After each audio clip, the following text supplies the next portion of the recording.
also having a youth tournament. We have a lot of guests. We have a lot of the childs who are watching here our broadcast. But we are here mostly for the Grandmaster Triathlon because this is the main event of the Biel Chess Festival where the best of the best gather together to fight it over the different time formats, Blitz, Rapid, Classical, and we have a final round of the Classical round robin, and most likely we are going to see for the last time in Classical all 12 players are going to be your host for today. My name is Angelika Valkova and I'm happy to be joined by Grandmaster Arturs Neiksans. Arturs, exciting final round.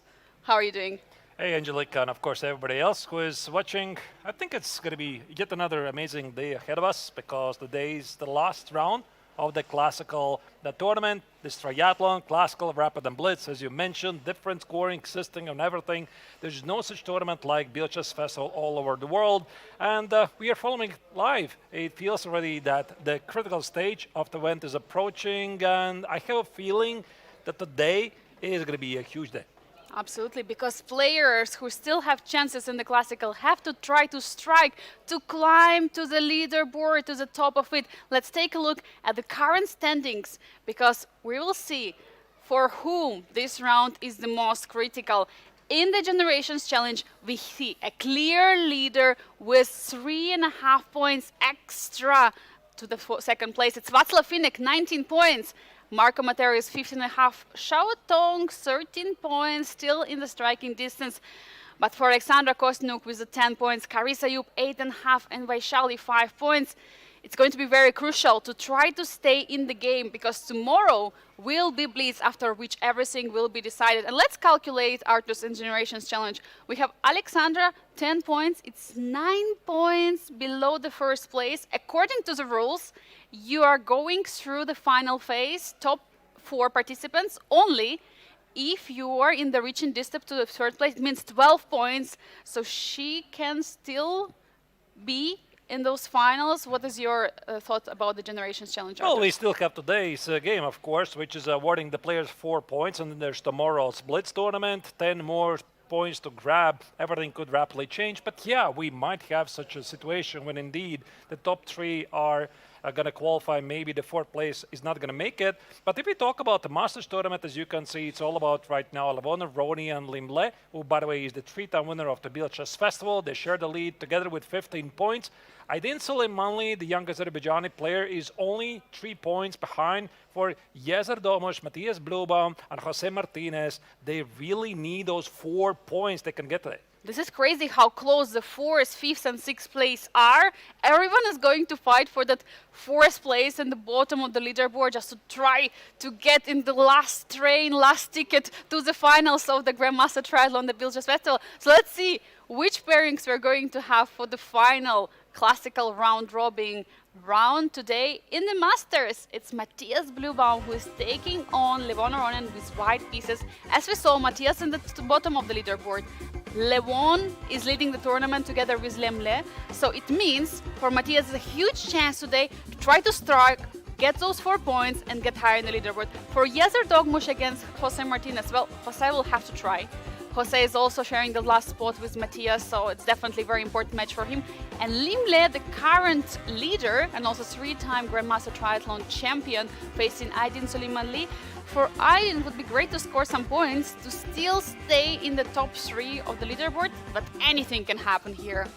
Absolutely, yeah, it's going to be pretty hard for him, I think, to win with the black color, especially when Limle is in great shape. If we go now to the Generation Challengers tournament, as you can see, Carissa Yip is taking on Václav Finek, the tournament leader. Maybe this is the last chance for the American player to get those 4 points and still remain in the contention. Alexandra Kostniuk is going to take on Xiao Tong. Obviously, another huge matchup here. And Vaishali, the current World Championship challenger, is going to play Marco Materia, again, one of the players in the leading group. No boring matches today, at least I hope so. So let's see where the action is going to take us. You know, Arturs, I really hope that, the bottom of the leaderboard will score today. So we have, more action, more tight matches, and that tomorrow Blitz will decide who is going to the finals. By the way, here is our beautiful stage. As you can see, players are getting on the boards. Alexandra Kostniuk is already ready to face Xiao Tang, Chinese Grandmaster. We have also other tournaments in the playing hall, MTO, ETO, so many people. Here we have also some chess-based India media. People are also getting seated in the open events. Everyone is super excited for today's battles. And this is the huge hall at Biel Congress Center, second floor. The temperature there is pretty cool. By the way, obviously in Biel we've had a pretty big heat wave, like it's all over the Europe, also in the United States of America, plus 30 degrees Celsius, pretty much non-stop. I think we had some thunderstorms a couple of days ago, some rain, but ultimately it's pretty hot as it's supposed to be in July. Here we see the players in the game between Lim Le versus Adinso Lemanli are not there yet, and as I heard, there are going to be some special guests to make the first moves. Absolutely, we'll have first moves to be made, so that's why we're also super excited. Once we have the players on the board and guests, we will talk more about it. And meanwhile, the players are slowly approaching. One more time, we have today also, in the morning, there was a Fischer random freestyle chess tournament. There have currently ongoing youth tournament with so many kids in the playing hall. Also a great opportunity for them to visit the big playing hall and check out on those top players. Marco Materia, by the way, here is sitting. Yesterday he had a huge chance to score a victory against Alexander Kosinuk. He didn't manage to do so, but today he's taking on Vaishali, who is in the bottom of the leaderboard. And yesterday she lost her game, so it will be a tough one for her. But I really hope that Vaishali scores those 4 points, that she's trying to get higher and higher in the leaderboard. And everything will be decided tomorrow. Vaishali is at the board, by the way. There she arrives at the board. By the way, it's also pretty common for the Masters and Generation Challengers tournament. The players arrive at the last minute. As you can see, the round is about to start in 2 minutes and several seconds. Everybody is getting seated, getting their hydration drinks, obviously. Here we see the top Mexican Grandmaster Jose Martinez Alcantara getting ready for the game with the black color against Yezer Domush. For Martinez, I think it's been a bit difficult so far to get in the rhythm. Actually, I would love to get him here for an interview at some point and hear how is his experience in Biel so far, because for several players, I mean, actually for most of the players, it's their first experience here in Biel, including Matthias Bluba. And we have Matthias also getting seated, getting ready. A couple of years ago, it was Vincent Keimer who was here at the tournament, also representing Germany, the neighboring country to Switzerland. And we can see that Matthias is picking up on that tradition and coming to Biel. That's very amazing. And also we have, as you're mentioning, now Aydin Suleimanli representing Azerbaijan, the last entrance to the Biel Chess Festival. Literally 2 days before the start of the tournament, it was announced that he's going to play, and it's exciting to see him fighting so well. He was very convincing in the Chess 960 in the Rapid, and he's doing pretty well, and we might see him also in the finals. Currently, he's in top 3. Yeah, I think he has pretty good chances. I'm not really sure if he will be going for a lot of risks today. And I think that mostly players right now are focused on getting to the top 4. So this is the tournament format. Once again, we briefly touched it at the very beginning. After today's classical round 5, tomorrow they will be facing each other in a double round-robin Blitz tournament. So in classical tournament, every victory is awarded 4 points, draw is 1.5, and obviously draw, a loss is a loss, 0 points. But in the Blitz tournament, it's just 1 point for the victory, 0.5 point for draw, and 0 for loss. And then at the very end, the top 4 players qualify for the so-called final stage. And I think we're having first move being played on the board of Yezer Domush versus Jose Martinez. It is made by Andreas Felsel, who is the founder and CEO of Orash, the watches which players were also wearing during some of their battles, and the company which also is giving the watch for the winner of the Masters tournament. And I think Arturs, for you, is also not a very unknown company, since you're also wearing some nice watch here. Indeed, and there's another first move. Here we see D4 played between Matthias Blum against Levon Aronian. It is played by Sven Nopes, who is a main organizer of the Grenke Chess Open, and also there is a Freestyle Grenke Open, and yeah, he's making first moves, also represented from the Chess Tigers shop from Germany. And the players are slowly getting ready. Obviously, this is pretty special moment for the special guest. Another first move. Third first move by Marina Nopes, who is the wife of Sven Nopes and also one of the faces behind the initiative of the Chess Tigers shop in Germany, and as well as also organization of the Grenke Open Chess Festival. So we have three first moves out of 6 games. Very exciting. Would you love to also make a first move? Maybe the last move. The last move, There you yeah? go, checkmate on the board. But jokes aside, the games are starting. The last round of the classical portion is on the way. By the way, d4, Matthias sticks to the same move that he was played by his guest, d4, d5, c4, Queen's Gambit declined, and the Slav variation we have on the board.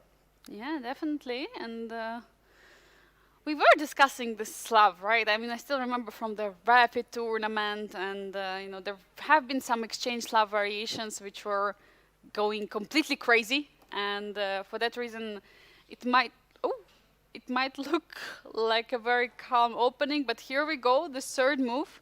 Bishop g5. Is it some mix of the exchange Slav Trompovsky? What is happening, Arturs? What is happening? And Matthias immediately gets up. I think it also sends a strong Wow. signal. First signal is I'm here to fight. Second signal is I know you did not really expect this move, and it is some sort of a Trompovsky or the exchange Slav mixed together. It's definitely something that Black doesn't recognize, because I don't think if I have even seen this move order right here. Yeah, I mean, big surprise, and we see that Levon is taking thought here at this moment. Pretty surprising. Arturs, would you also be surprised at this moment? Yeah, I guess so. I can maybe try to show some ideas from the Trompovsky, where if you go back to the starting move, after d4, d5, there is sometimes, I think actually, yeah, normally the Trompovsky is knight f6, of course, knight f6 and bishop g5, so this is what we understand, the Trompovsky variation. But there have been some high-level games. Some It's people... called pseudo-Trompovsky. The what? Pseudo-Trompovsky. Pseudo-Trompovsky. So it's like seemingly Trompovsky, but without knight on f6. Okay, so the knight is not even obliged to go to f6. Yeah, and sometimes here, Black can afford to play f6. Now, that's a move I remember. This was one of the strongest choices by Black in this position, and I think the point was if you play the sort of automatic move here, suddenly Black has a bit weird option to play knight h6, knight f5, try to eliminate your dogs with bishop, get the bishop pair, and then see what happens. So I think that if I'm Aronian here, that's my first thought process. After bishop g5, can I do the same? Can I play now f6 right here? f6, bishop h4, knight h6? Or should I do something else? Yeah, there are many moves in this position. And by the way, I found one game which was played by Matthias Bluebaum, which continued with knight f6. But then after trade, it looked like a real Trompovsky. But of course, many other moves have been played. So altogether around 300 moves in the position. So for that reason, it's not too unknown, but definitely is coming as a surprise here. I think this is the big idea for White. Yeah, to fix the pawn on a d4 with e3, g3, bishop g2, knight g2, knight f4, apply a lot of pressure here, so Black would have some problems with the pawn on d5, assuming that Black takes with the e-pawn. And after g takes, maybe you have some issues with the king's safety. Let's say knight c3, whatever Black does. To be honest, I'm out of the book here. e3, bishop d3, again, could be some early queen h5 stuff, and maybe Black is having a bit of issues here. That's why, of course, I think it's a very good moment here for Levon to pause. And it's also an invitation from Matthias. Matthias literally plays bishop g5, and he says, "Do you want to play? Come out and play. Let's do it." Going to be exciting battle. I mean, we have seen so far Levon having all draws in the classical portion. I think this will be very exciting one to follow. For Matthias, though, he lost one of the rounds to the Limle, one of the co-leaders, and some of the matches were also quite tough for him. So I think he understands, also considering the tournament situation, as he's now sharing the last spot in the tournament, he has to try to do something, and that's another choice. Do you think he's also using some kind of a candidate's preparation here? Arturs, what would you say? I don't know. No, I don't think so. I think this is some kind of one game try really, because very often players are doing like this, especially at the highest level. They're prepping one idea for one game, they give it a try, and then they try something else. And we saw this. I think it was either in this candidates, more specifically in the previous candidates, when there were several players who were trying like one idea for one game. Bishop g5, at least according to an engine, is perfectly playable choice. And Levon has to answer this question. I have a feeling, Angelika, that he is going to accept the challenge. He's going to say, I really, really do want to play. Yeah, for sure. So while Levon is taking his time, we see that he's actually going to think for quite a while. I will let him think, and I suggest to pull up the bird's eye view and go and give it a round to the games which are else ongoing. Arturs, what can we see in the remaining games of the Masters and Generations Challenge? Okay, so I think I recognize all the positions. Well, almost all of them. Yeah, one of them is a bit surprising. Yeah, top middle board, it is a classical Italian game. Well, not super exciting stuff, but this means it's going to be a longer game.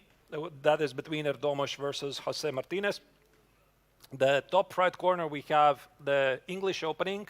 This is actually also my recommendation from the Black's perspective, one of my very old chessable courses. So that's Lim Le versus Aydin Soleimanli, this bishop c5 stuff. This was already pretty modern, like 5-6 years ago, and I'm very happy to see that people play it still today. Carissa Yip versus Václav Finek, lower left corner. It is the Neo Steinitz. I think we already saw Neo Steinitz played by Lim Le versus Jose Martinez Alcantara, whichever round it was, I already don't remember, in the classical tournament. And then we have Alexandra Kosteniuk versus Tan Shao. That's the lower middle board. It's a Sicilian Alapin position. Very interesting stuff. And finally, Vaishali versus Marco Materia. This is, I think, some offbeat Karakan.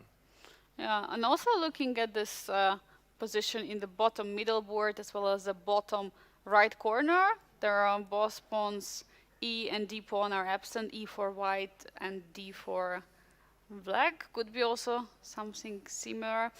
But let's maybe start. Oh, by the way, there was an update from the top left corner. Levon played h6, so he's accepting the challenge in the game against Matthias Blubaum. Let's suggest to go to the line which you said you love really much, Lim Le against Aydin Suleimanli. Yeah, we could do that. And just enjoy the position. I mean, we already see that all pieces are being out to the game, so would you like to go step by step from the opening and share with us your wisdom, Arturs? I love how you said it. So c4, knight f6, knight c3, e5. Actually, I recommend c4, e5, but it doesn't really matter. All of this is pretty normal. And when we speak about the reverse Sicilian, the English opening, it's quite amazing how the theory has moved on. Because knight f3, knight c6 these days, this is pretty much a mandatory continuation for white if white wants to play either e3 or g3. Because, like, if you would pull up the database, for example, ChessBase, which is very often what competitive players are using, the top move here is g3. So that's the most played move historically. White wants to play bishop g2, etc. But practice proves that after bishop b4, black is doing really well. And that's why professional players have discovered that it's a better idea to include knight f3, knight c6, and g3. And why is this? Because now, if black plays bishop b4, white plays knight e5, and obviously it's a very big theory, but if you take it, the difference of including knight f3 and knight c6 is that your knight on c6 now is under attack. Yeah, and they have to also take care of where you're bringing it. So for that reason, he's not going for it. Yeah, and he played e5. This is one of the most principal choices, bishop c5. I think it was Alexander Grishuk who brought this continuation in practice, whichever year it was. I don't remember, 2017, 2018, somewhere around that time.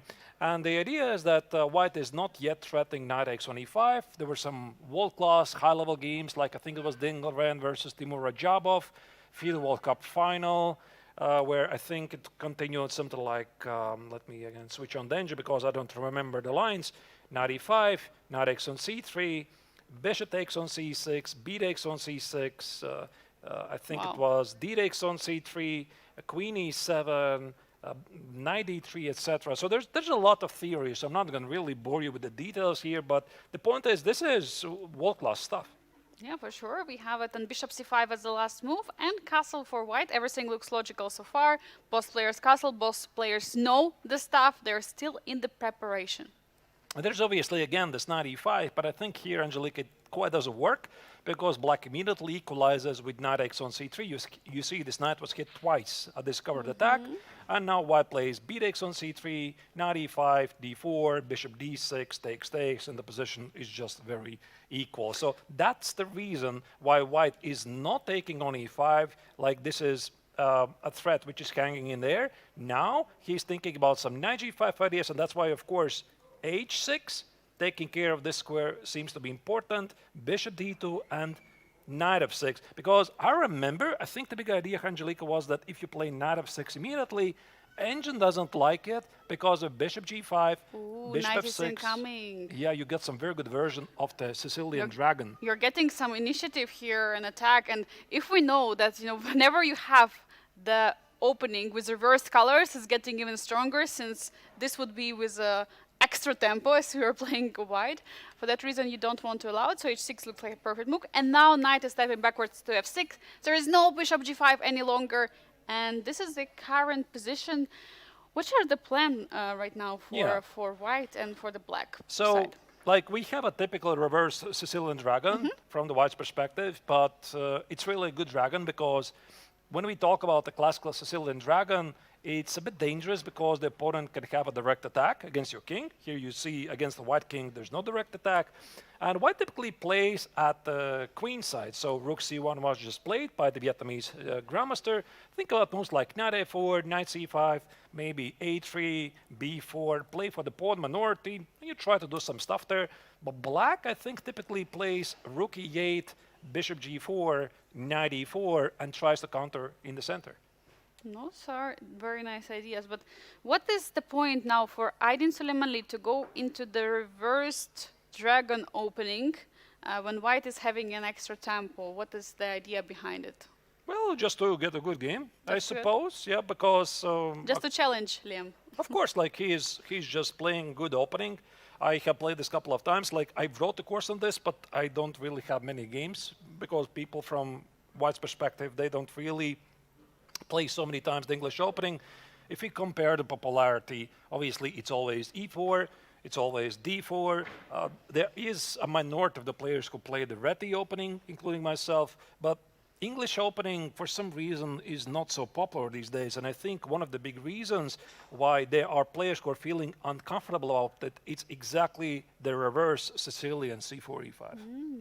Yeah, very interesting approach. So this game is going to be something that we want to keep a closer eye on, but I suggest to move on to the remaining game in the Masters we haven't checked yet, and it's a game between the youngest 2700 in the history of chess, Jez Erdogmuş versus Jose Martinez. And here we're discussing that we have a bit calmer approach. We have an Italian. Do we? Yeah, it's an Italian. And almost symmetrical, not so much. The only difference is the knight is not on c3. Yeah, that's the biggest downside for white. When you play e4, unfortunately, black can play e5. Unfortunately. Yeah, and I had this chance to talk with Levon about this. Was it here in the studio when he was, or we were talking it off the live stream? I already don't remember, but he said, yeah, I mean, black, of course, after e4, e5, it's really hard for black to misplay things because you could always just fight for the center, develop pieces normally. And black is incredibly solid. So the Italian game, I mean, it was always less popular than its cousin, the Real Lopez, with bishop b5, for the following reason. Because bishop b5 was, like, historically always the more popular choice. But then something happened. This was year 2000, when Vladimir Kramnik defeated Garry Kasparov in a World Championship match using the Berlin. And it turned out to be such a deadly weapon in terms of white cannot really crash through it. No matter how hard Garry tried, he couldn't do it. He lost the match ultimately. And this is one of the big reasons why nowadays the Italian game is getting more popularity, because white just says, no Berlin today. But there are also ideas of not allowing Petrov, so not starting with knight f3, because after playing knight f3, and going for Italian, you don't allow the Berlin, but you do allow Petrov, which already happened a few times. So sometimes players are opting out for second move bishop c4, the bishop's opening. It could transpose to the Italian game, but it doesn't allow this opportunity of knight f6. But it has also its own drawbacks. I think this happens under some conditions. So the first condition is if you suspect that your opponent is going to play the Petrov. So during the game preparation, you see, oh, this guy is playing Petrov. I have a feeling, I woke up and I have a feeling my opponent's going to play the Petrov. I'm going to play bishop c4 against you. So yeah, then this happens. For sure, against Matthias, he would like to play it. Yeah, Matthias, yeah, he does like to play the Petrov. But here we have the classical Italian game. Yeah, so rook e1, short castle, h3. There's some nuances, but ultimately, what is White dreaming about? He wants to play knight e2, knight f1, knight g3, and at the right time to play d4. There's a lot of theory here. Yeah, there will be a lot of remaneuvering of the pieces. It will be a bit slower game, as we can see. But yeah, Jose Martinez is taking his time. I suggest to very quickly go and take an update on the game Matthias Blubaum against Levon Aronian, because it's one of the exciting openings in this round that we are having, because Levon did go for an approach. He attacked the bishop, but then he decided to fianchetto the bishop on g7. So I just want to go through that important moment, because apparently what he played is not in the database of the top games. Yeah, so he played h6, bishop h4, and you would think that he's going to play g5 and bishop g7, but no, he played g6, which engine marks as a mistake. I wouldn't be really so harsh about it. So at this moment, there have been all kinds of move play. Queen b6, knight c6, bishop f5, knight f6, queen a5, knight e7, even g5 and a6, but not g6. According to the Masters database, there might have been also other games, but yeah, g6 apparently could be a novelty here. Yeah, maybe. It's already pretty rare continuation. But in case you're viewers, you're wondering why h6 and then g6, why not g6 immediately? I think that what Levon is trying to say here, that at least this bishop is a bit further away from the queen side. So with a bishop on g5, let's say black would play g6, bishop g7, queen b6 at some point. This bishop is ready to guard some squares at queen side. But now with the bishop at h4, it feels it's a bit further away from the action. So from the Armenian Grandmaster's perspective, his move looks reasonable. e3, knight f6, bishop d3 here. And Matthias is playing the position like the Queen's Gambit declined exchange variation. Basically the same moves. Yeah, bishop g5, knight c3, bishop d3, and perhaps even knight g2. We are going to see. I'm now wondering this, because I myself, I do play 1d4, and I really like to play exchange Slav. Don't blame me, but I really love it. And knowing the positions of the exchange Slav, of course I put the bishop on f4, it's a bit different story, but as far as I know, fianchetto of the bishop on g7 shouldn't be such a great idea for black, because then the bishop apparently is just looking at the d4 pawn, which is fully defended. So I'm wondering what could be an idea for Levon. Why is he fianchettoing the bishop there? Maybe he wants to break through with the e5 at some moment, so knight c6, e5, using the fact that the bishop is not covering those squares. Because usually, how I play it, I have a bishop on f4. For that reason, the e5 break is not so possible. I think you could be right. He might be thinking about this, but mostly I think Aronian just wanted to get his opponent out of the prep. So he's thinking, okay, what can I invent in this position? So how about h6, g6?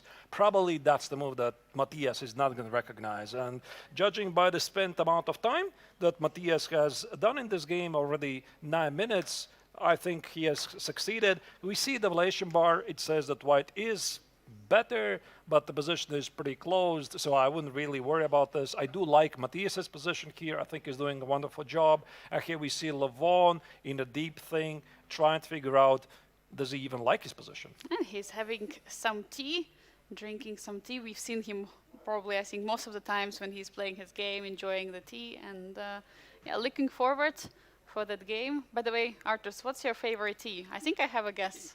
I'm actually drinking right now peppermint tea, so thank you for the question. But yeah, so Levon is in the tea camp, apparently. Tea camp. Yeah. Coffee or tea, Arturs? Mostly coffee. So tea. I'm a tea person. All right. Anyway, let's head to the bird's eye view and see what else is going on, because in Generations Challenge, there are quite some interesting opening ideas that we can see, and some openings which are a bit more crazy. By the way, Levon went for the castle we see in the top left board, so he's going for finished development. But what about Generations Challenge, Arturs? Where are we heading next? So in the game Carissa versus Václav Finnick, this Neo-Stein inspiration in the Lopez, there was an early capture d takes on e5 and bishop c5. I can perfectly understand why the American player did this, just to have an easier game. Alexander Kosteniuk versus Ton Shaw, that's the lower middle board. This is the Sicilian Lapin, where white has an isolated pawn on d4, but Kosteniuk, the former world champion, is hoping for some sort of an attack. I guess we are going to see it if she's going to succeed. And finally, Vaishali, the current world championship challenger, set to face the reigning world champion Zhu Wenjun later this year. She's playing with a white color on the lower left corner versus Marco Materia, one of the leading players of the group. And here she just played Queen G3. All the games look pretty interesting to me. Yeah, some crazy openings. I suggest to go with the American player, international master, and four-time US champion Carissa Yup facing Václav Finnick, the leader of the tournament. He's international master, but soon to be a grandmaster, fulfilling all their requirements. By the way, the last move that she played, it comes with a direct threat. Take on c6. You see? So if I had a move, let's say black would make some random move and not be accurate. I want to take on c6. You could have taken with knight, you drop the rook. You could have taken with the bishop. I take on d8, I collect the knight. And that's why pretty much after bishop takes on c6, black would have to play b takes on c6, ruin the pawn structure, give up the c5 square for the white bishop, and ultimately have a worse position. That's why here I think that black has to react, and my money would be on the move rook e8. But I think it's a good idea we go back to the starting moves, right? Let's go and see how it all started. So it was Philidor or Pierce? Or whoa, no, it was for Lopez. The Neo-Steinitz, yeah? Yeah, of course. The Neo-Steinitz, yeah. So it's getting some popularity these days. Again, it used to be, like, originally, if we go back historically, if I remember history correctly, this was the main move many years ago, yeah, when black thought that after bishop b5, and we're talking about 1800s, yeah, 1900s years, I think maybe 1900 something. No, 1800, whatever. Then the word was that d6 is the main move here in this position. Yeah, that the pawn on e5 is under attack. You have to defend it. You have to defend it. Yeah, but obviously theory has evolved ever since, and now a6 is by far the main continuation. But the same idea, d6. And now the difference is that in some lines, black can use this opportunity to play b5, knight a5 to trap the bishop. That's why this a6, bishop a4, it kind of favors black. Yeah, and now you have to decide what do you do. Do you play a3 or c3 with white? Because you need to get a space for the last square bishop. You don't want to give it up for black. Yeah, so first white played short castle. I think here, by the way, immediately b5 and knight a5 is going to be a bit risky. Not like black is going to be losing, but there could be some issues with d4, and black is a bit... Lack of a development. Yeah, black is doing who knows what. So bishop d7, c3, what is prepping d4, g6, not like g5, how Limle played against Jose Martinez Alcantara. Not so ambitious. Yeah, I mean, g6 is solid, yeah? Yeah, definitely looks Here, h3, here, bishop e3, here, and d takes on e5. Okay, this is not mandatory. Personally, I like myself being a bit more flexible with the ideas, play knight e2, play rook e1, rook c1, and keep the tension in the center. But I can understand Carissa's choice. Like, you want to clarify things in the center.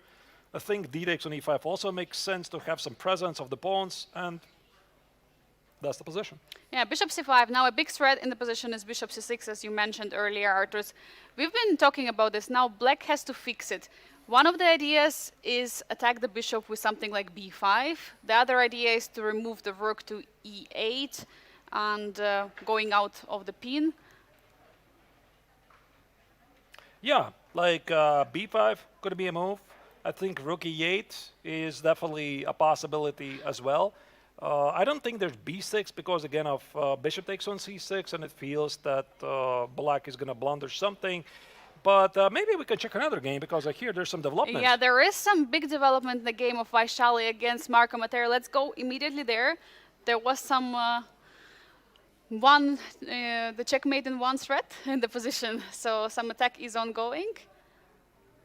So what happened? There was a bishop h6 and some repetition? What? No. Just provoking the black knight to go to e8, then play bishop f4, protect against f6, because the queen, the bishop were directly looking at the white queen, trying to win a piece, and this is the position. I think we're going to go back now, yeah? To the opening phase. Yeah, let's go. Let's see what happened there. So the position is pretty complex. Yeah, black setup seemingly makes no sense. Like, the pawn on b5, the knight on e8 feel weird, but also the white king is not yet castled. Let's go. Knight c3, knight f3, the two knights variation. Okay. Takes, knight f6. Yeah, this is how I play myself. Yeah, I was wondering how did the queen get, and now I understand, probably queen e2 was played now. I think we were discussing one of the rounds, you know, when you play Caro-Kann, you have to be careful because in this position you don't want to play knight b to d7. There will be a beautiful checkmate on d6. Of course. Yeah. I mean, maybe these things can happen in some online blitz, yeah, when you pre-move. When you pre-move some game, some moves, yeah. So this knight f6, by the way, the Tartokova setup of the Caro-Kann, I think the word is also the trend these days that black is really good here. He's doing fantastic. Maybe some chess fans are looking at this, they're like, oh, it's a double pawn, it's bad, I'm going to lose in the pawn endgame. But actually, black gets a very healthy development, and practice proves that black has a lot of dynamic chances here. I used to play this with black, so I really love it, and I had some good results as well. It's pretty good. So white plays queen e2. The point is, white wants to take on f6 and not allow you to take with e-pawn. That's the big idea. Yeah, so now that would be logical to defend with the knight, but of course you have to watch out for the checkmate. For that reason, first straight and then knight d7, and now bishop c4. And Vaishali sacrifices the queen, and she plays knight e5, and threatens bishop takes on f7, but all of this is theory. Oh no, my queen! Oh no, my queen! Let's make it. Let's make it on the board. Let's take the queen. Oopsie, the checkmate. Yeah, that's a mate. But it's a good trick for our viewers who don't know it. Yeah, so the big idea is that white provokes black to play e6 so that his bishop doesn't come out. And now queen has to step away, queen f4. Yeah, queen f4, queen e2 is the other move here. I think this is how I've played with both colors. So queen f4, b5, another trick here. After knight takes on c6, black plays queen b6. Your pieces are hanging. And by the way, this sequence also is possible here. Queen e2, b5, black does it anyway. Knight takes on c6, and what was the line here? I think it was queen b6, and this was somehow really dangerous for white. It reminds some kind of right lever attack where you're taking all the pawns on the queen and then you side suffer, yeah? And suffer, yeah. Exactly, and then you suffer. So white cannot really do this. Queen f4, b5, the pawn on c6 is taboo, you cannot take it. Bishop e2 looks logical, you want to attack the weakness. Black played here, d4, fight for the center, looks sensible.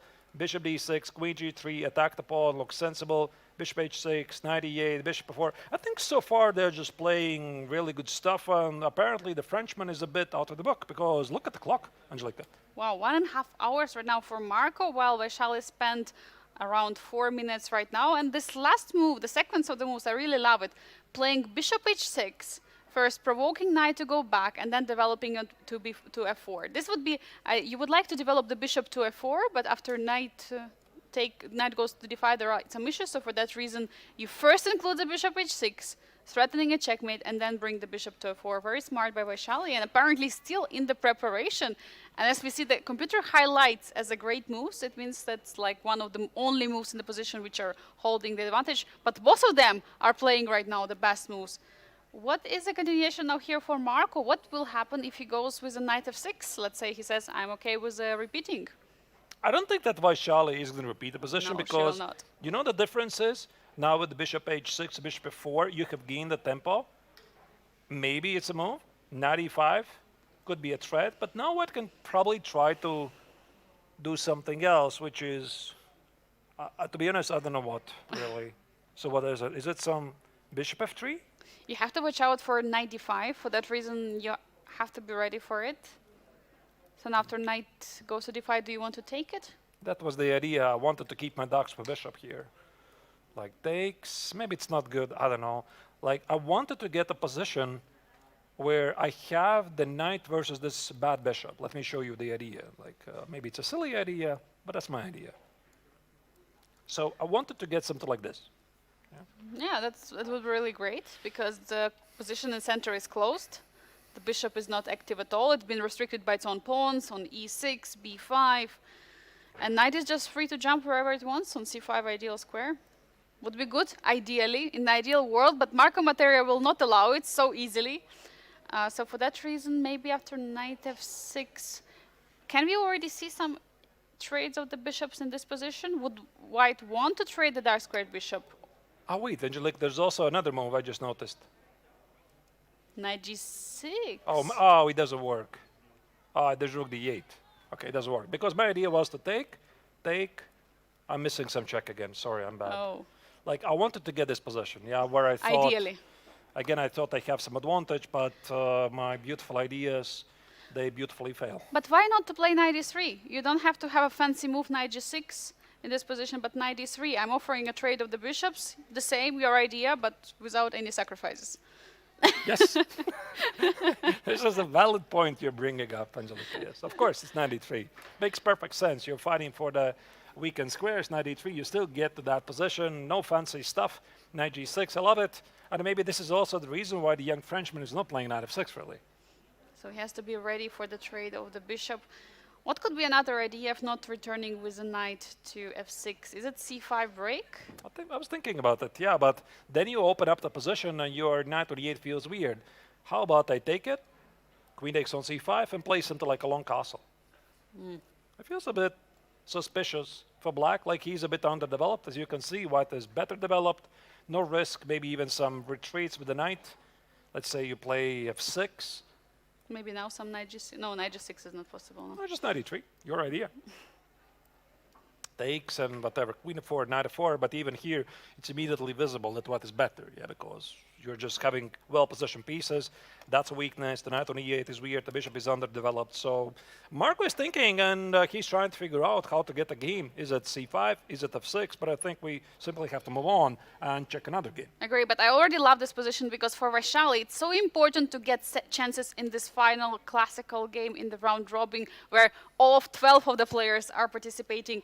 But let's move on to the last game we haven't checked yet. It's Alexandra Kostyniuk against Tong Xiao, the women's former world champion, against the grandmaster from China on his one of the very first top round robin closed tournament. And what do we have here? It was Lapin. Yeah. The Cecilia de Lapin, which for some reason it's not that popular these days, but some world-class players, especially from India, by the way, they really like this choice. So e4, c5, c3, that's the so-called clean Sicilian Lapin. Some players like to play knight f3 first.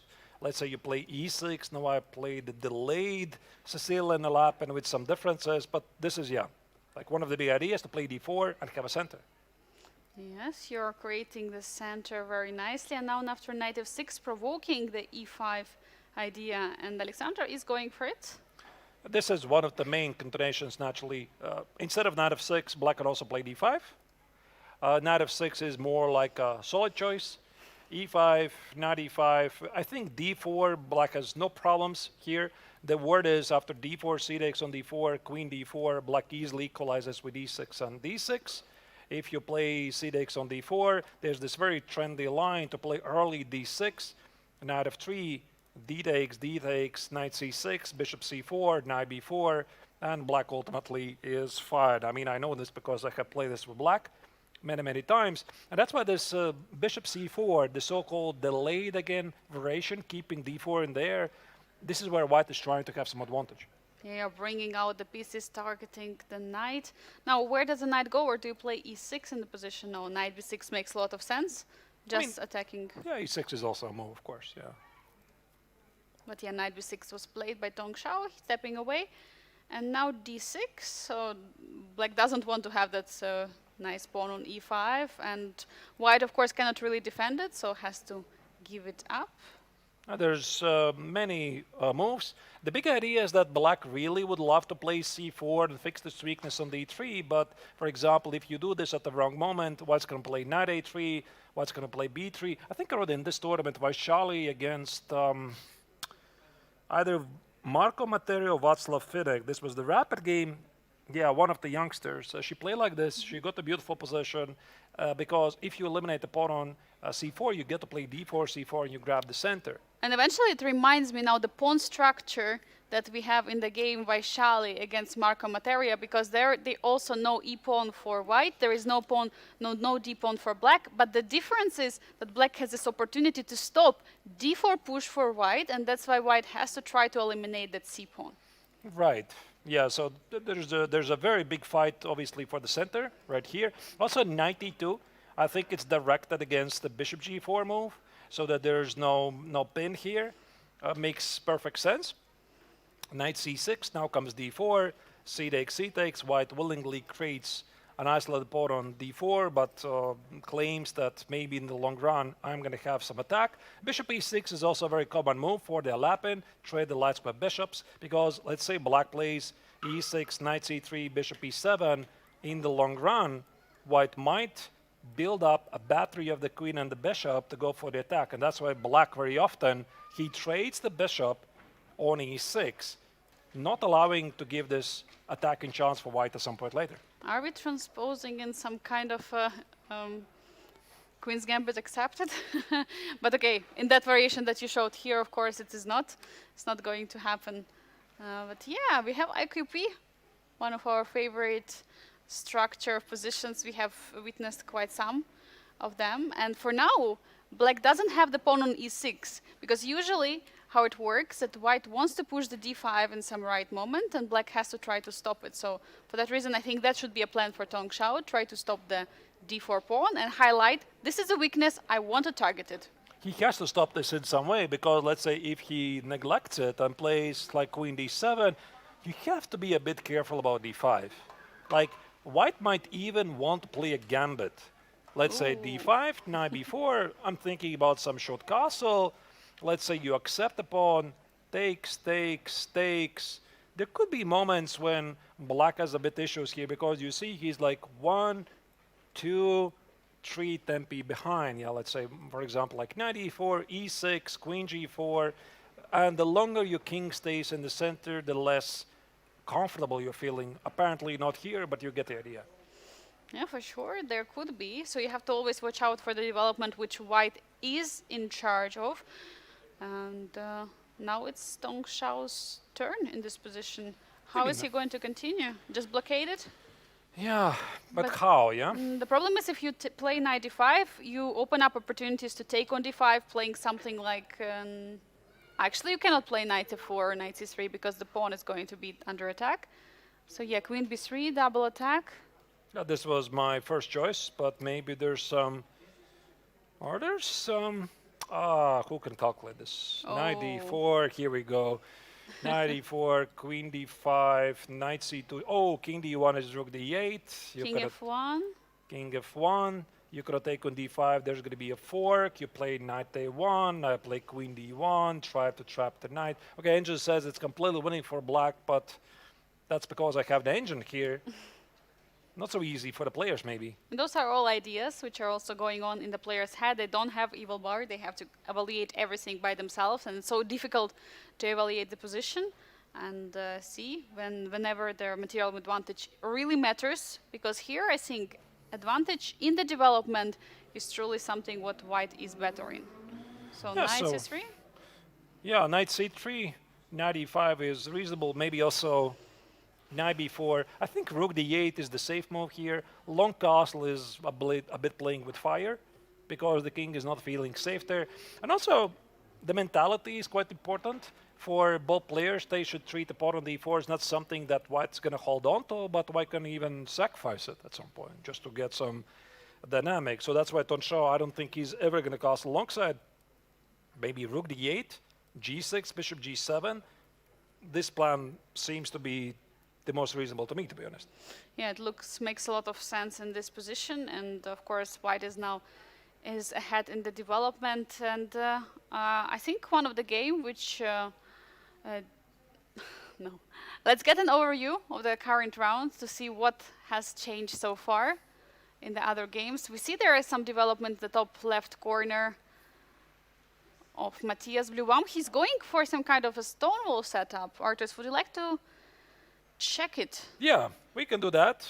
We could check it very quickly. Also, very, very quick overview of the other games. Do we see some major developments? There's the Italian game between Nerdomos versus Martinez. Looks pretty normal to me. Limle versus Lemanli. The English opening, a bit slower pace. That's the top row. On the lower part, we see Carissa Yip versus Václav Finek, who just played b5, traded a couple of pieces, and he's trying to get rid of white's Dux for bishop. By the way, pretty major choice by him. We just looked at the game, Kosteniuk versus Tanshao. That's the lower middle board. And finally, we see Vaishali versus Marco Materia, where the Frenchman did play f6. Couple of pieces have been traded, but white's position is to be preferred. But let's go. Let's go to Matthias Blubaum versus Levon Aroni, and then try to assess what's happening there. Yeah, so far the, I think, biggest opening battle that we have here in this round, because it's German Grandmaster Matthias Blubaum, who decided to go for this pseudo-Trompovsky in the exchange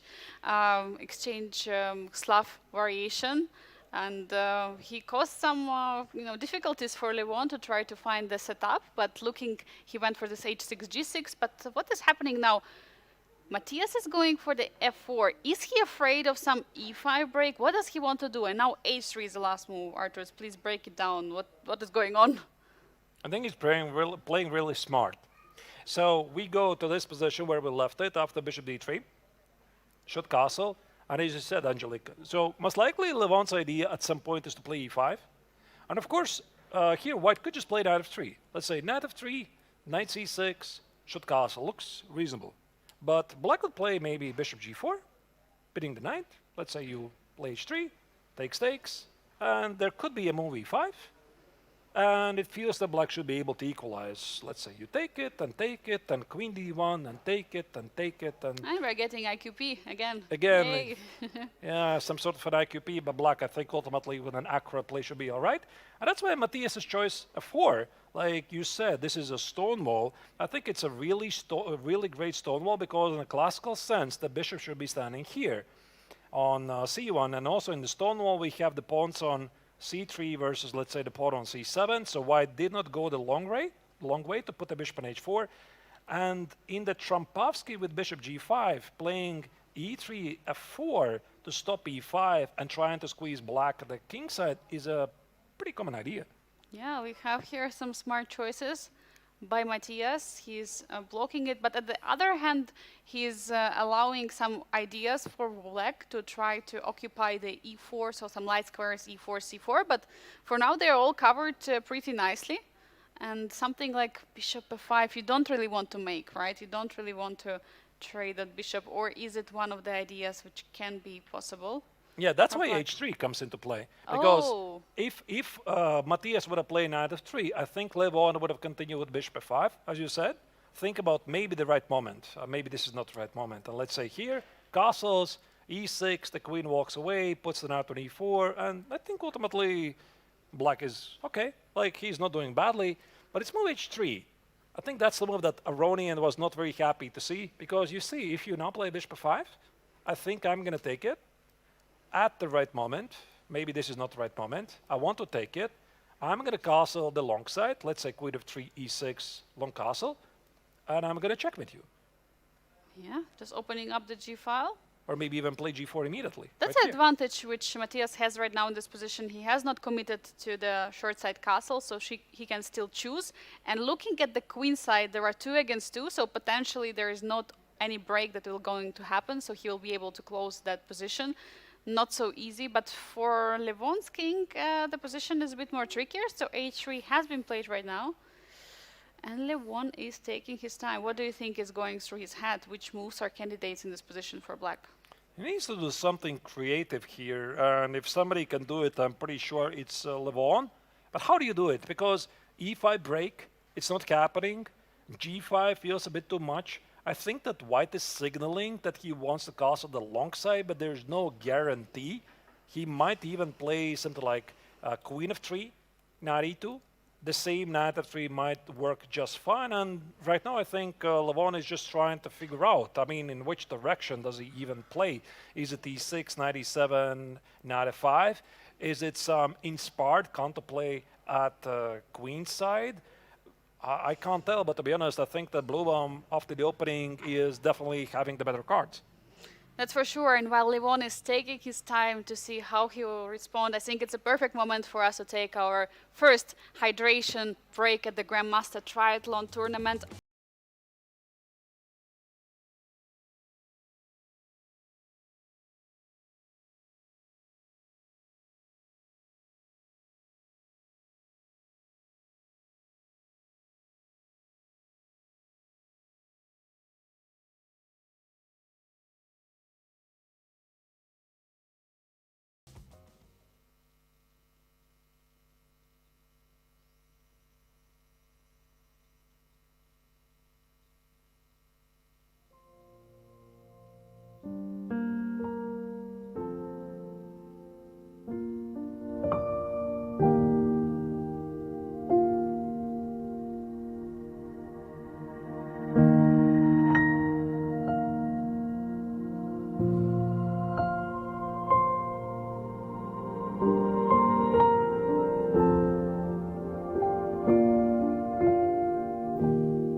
games. What do you think about it, Arturs? Ooh, I love it. Okay, so I suppose we could try to guess how many draws are going to have today, who is going to win and who is not going to win. Maybe you're going to go first? Well, looking at the tendency that we have at the tournament, I think there was only one time that we had 3 decisive results, only one of the rounds, and mostly just one decisive game. But I would love to have 3 decisive games today, so I would pick that, okay, we will have 3 decisive results and 3 draws. What's your But which approach? ones? Which ones? I'm going to go into that, but I thought first we're going to have our draw predictions for today, because mostly we had 5 draws and 1 decisive results. Well, I don't know. I would maybe go the other way. I would go through every game. I'm Okay, going to let's try go. to say the result, and because it's very difficult for me to tell. I mean, how many games are going to be a draw? How many games will be decided? Because now we see the openings. So, okay, I'm also going to go maybe, I'm going to say 2 victories, 4 draws. 2 victories, 4 draws. Okay, now let's go game by game and predict every single game result. So we have Matthias Blubaum against Livon Aronen.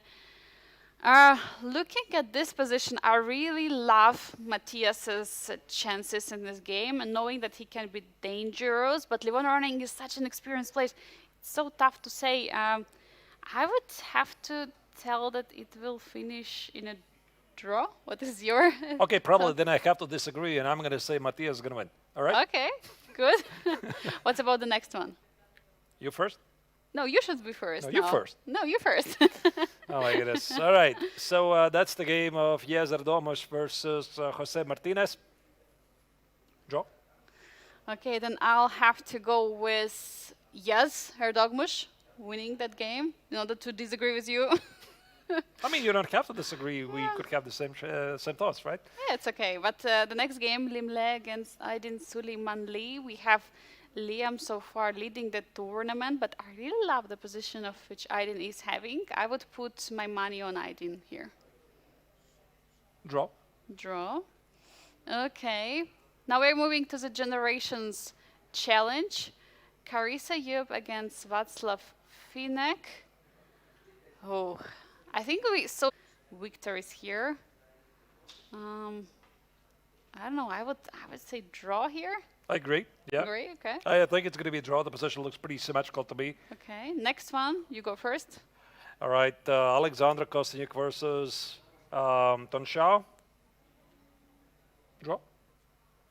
I know it's boring prediction, but I did say 4 draws and 2 wins. Yeah. Yeah. So I will say Alexandra will win. I want to see her win, and I want to see her in the finals.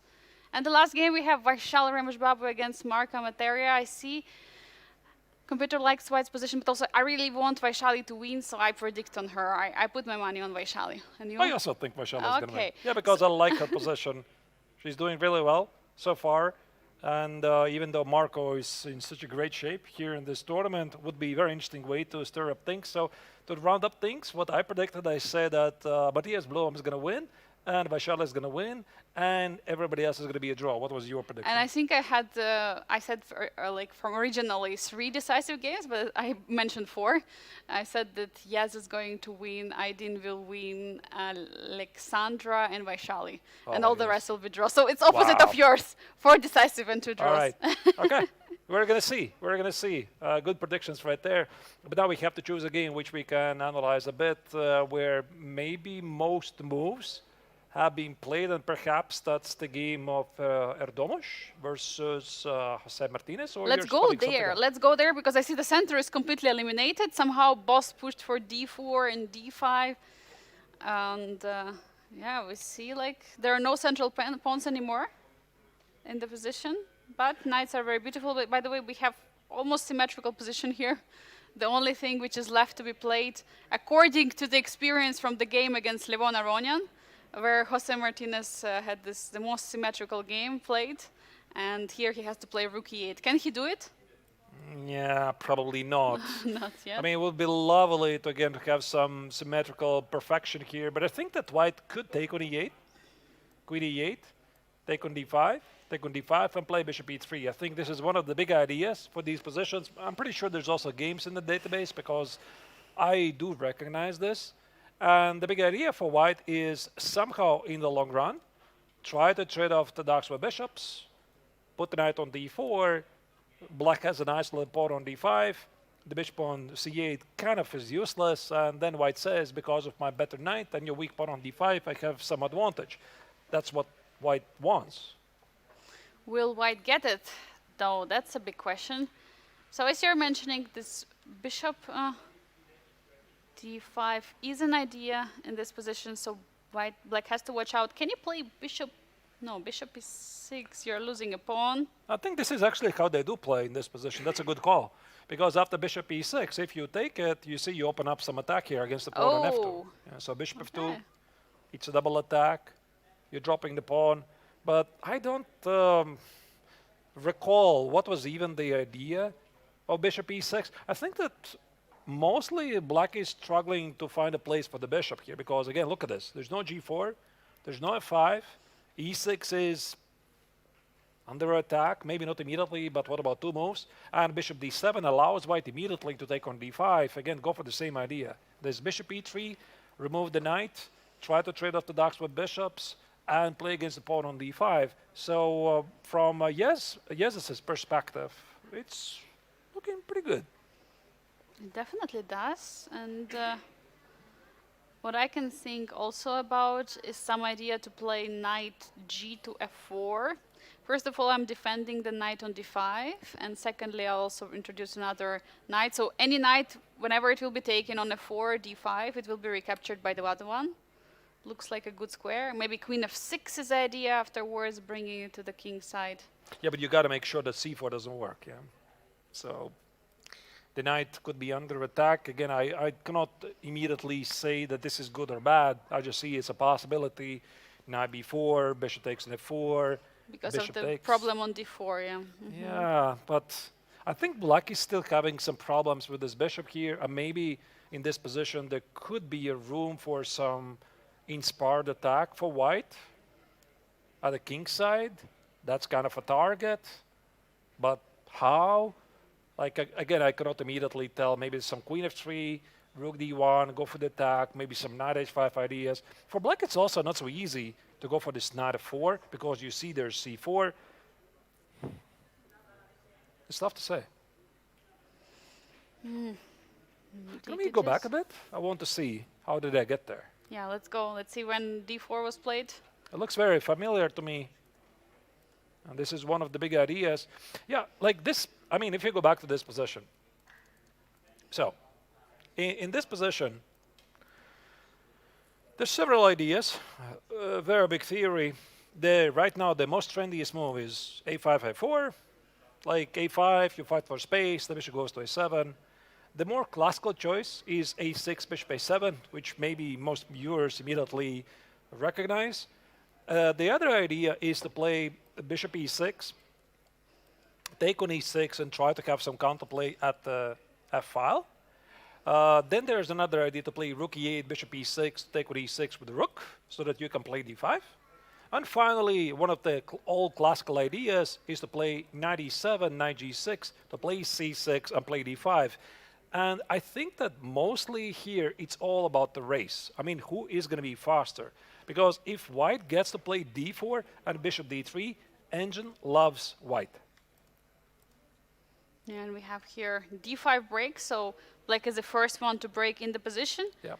And now it's a choice for how to continue, what to do. Do you want to get your pawns eliminated and also push d4 yourself?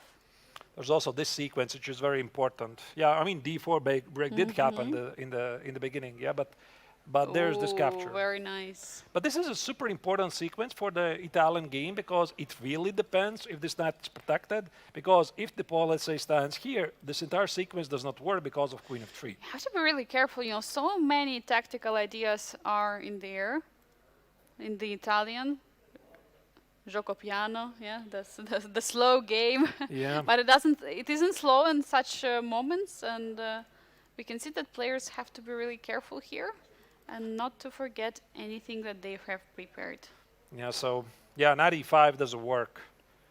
Maybe white doesn't have to rush with d4, but white is thinking about going for some kingside attack, maybe put the bishop on c2, apply some pressure. But first and foremost here, Martinez has to figure out what does he do with the bishop here. It's not so easy. Also, by the way, I think there's this move, queen of 6, trying to create a nice little pawn for white instead, to play bishop b6, but I have a suspicion that white is simply going to be faster. Again, take on d5. I highly doubt you can take on d4.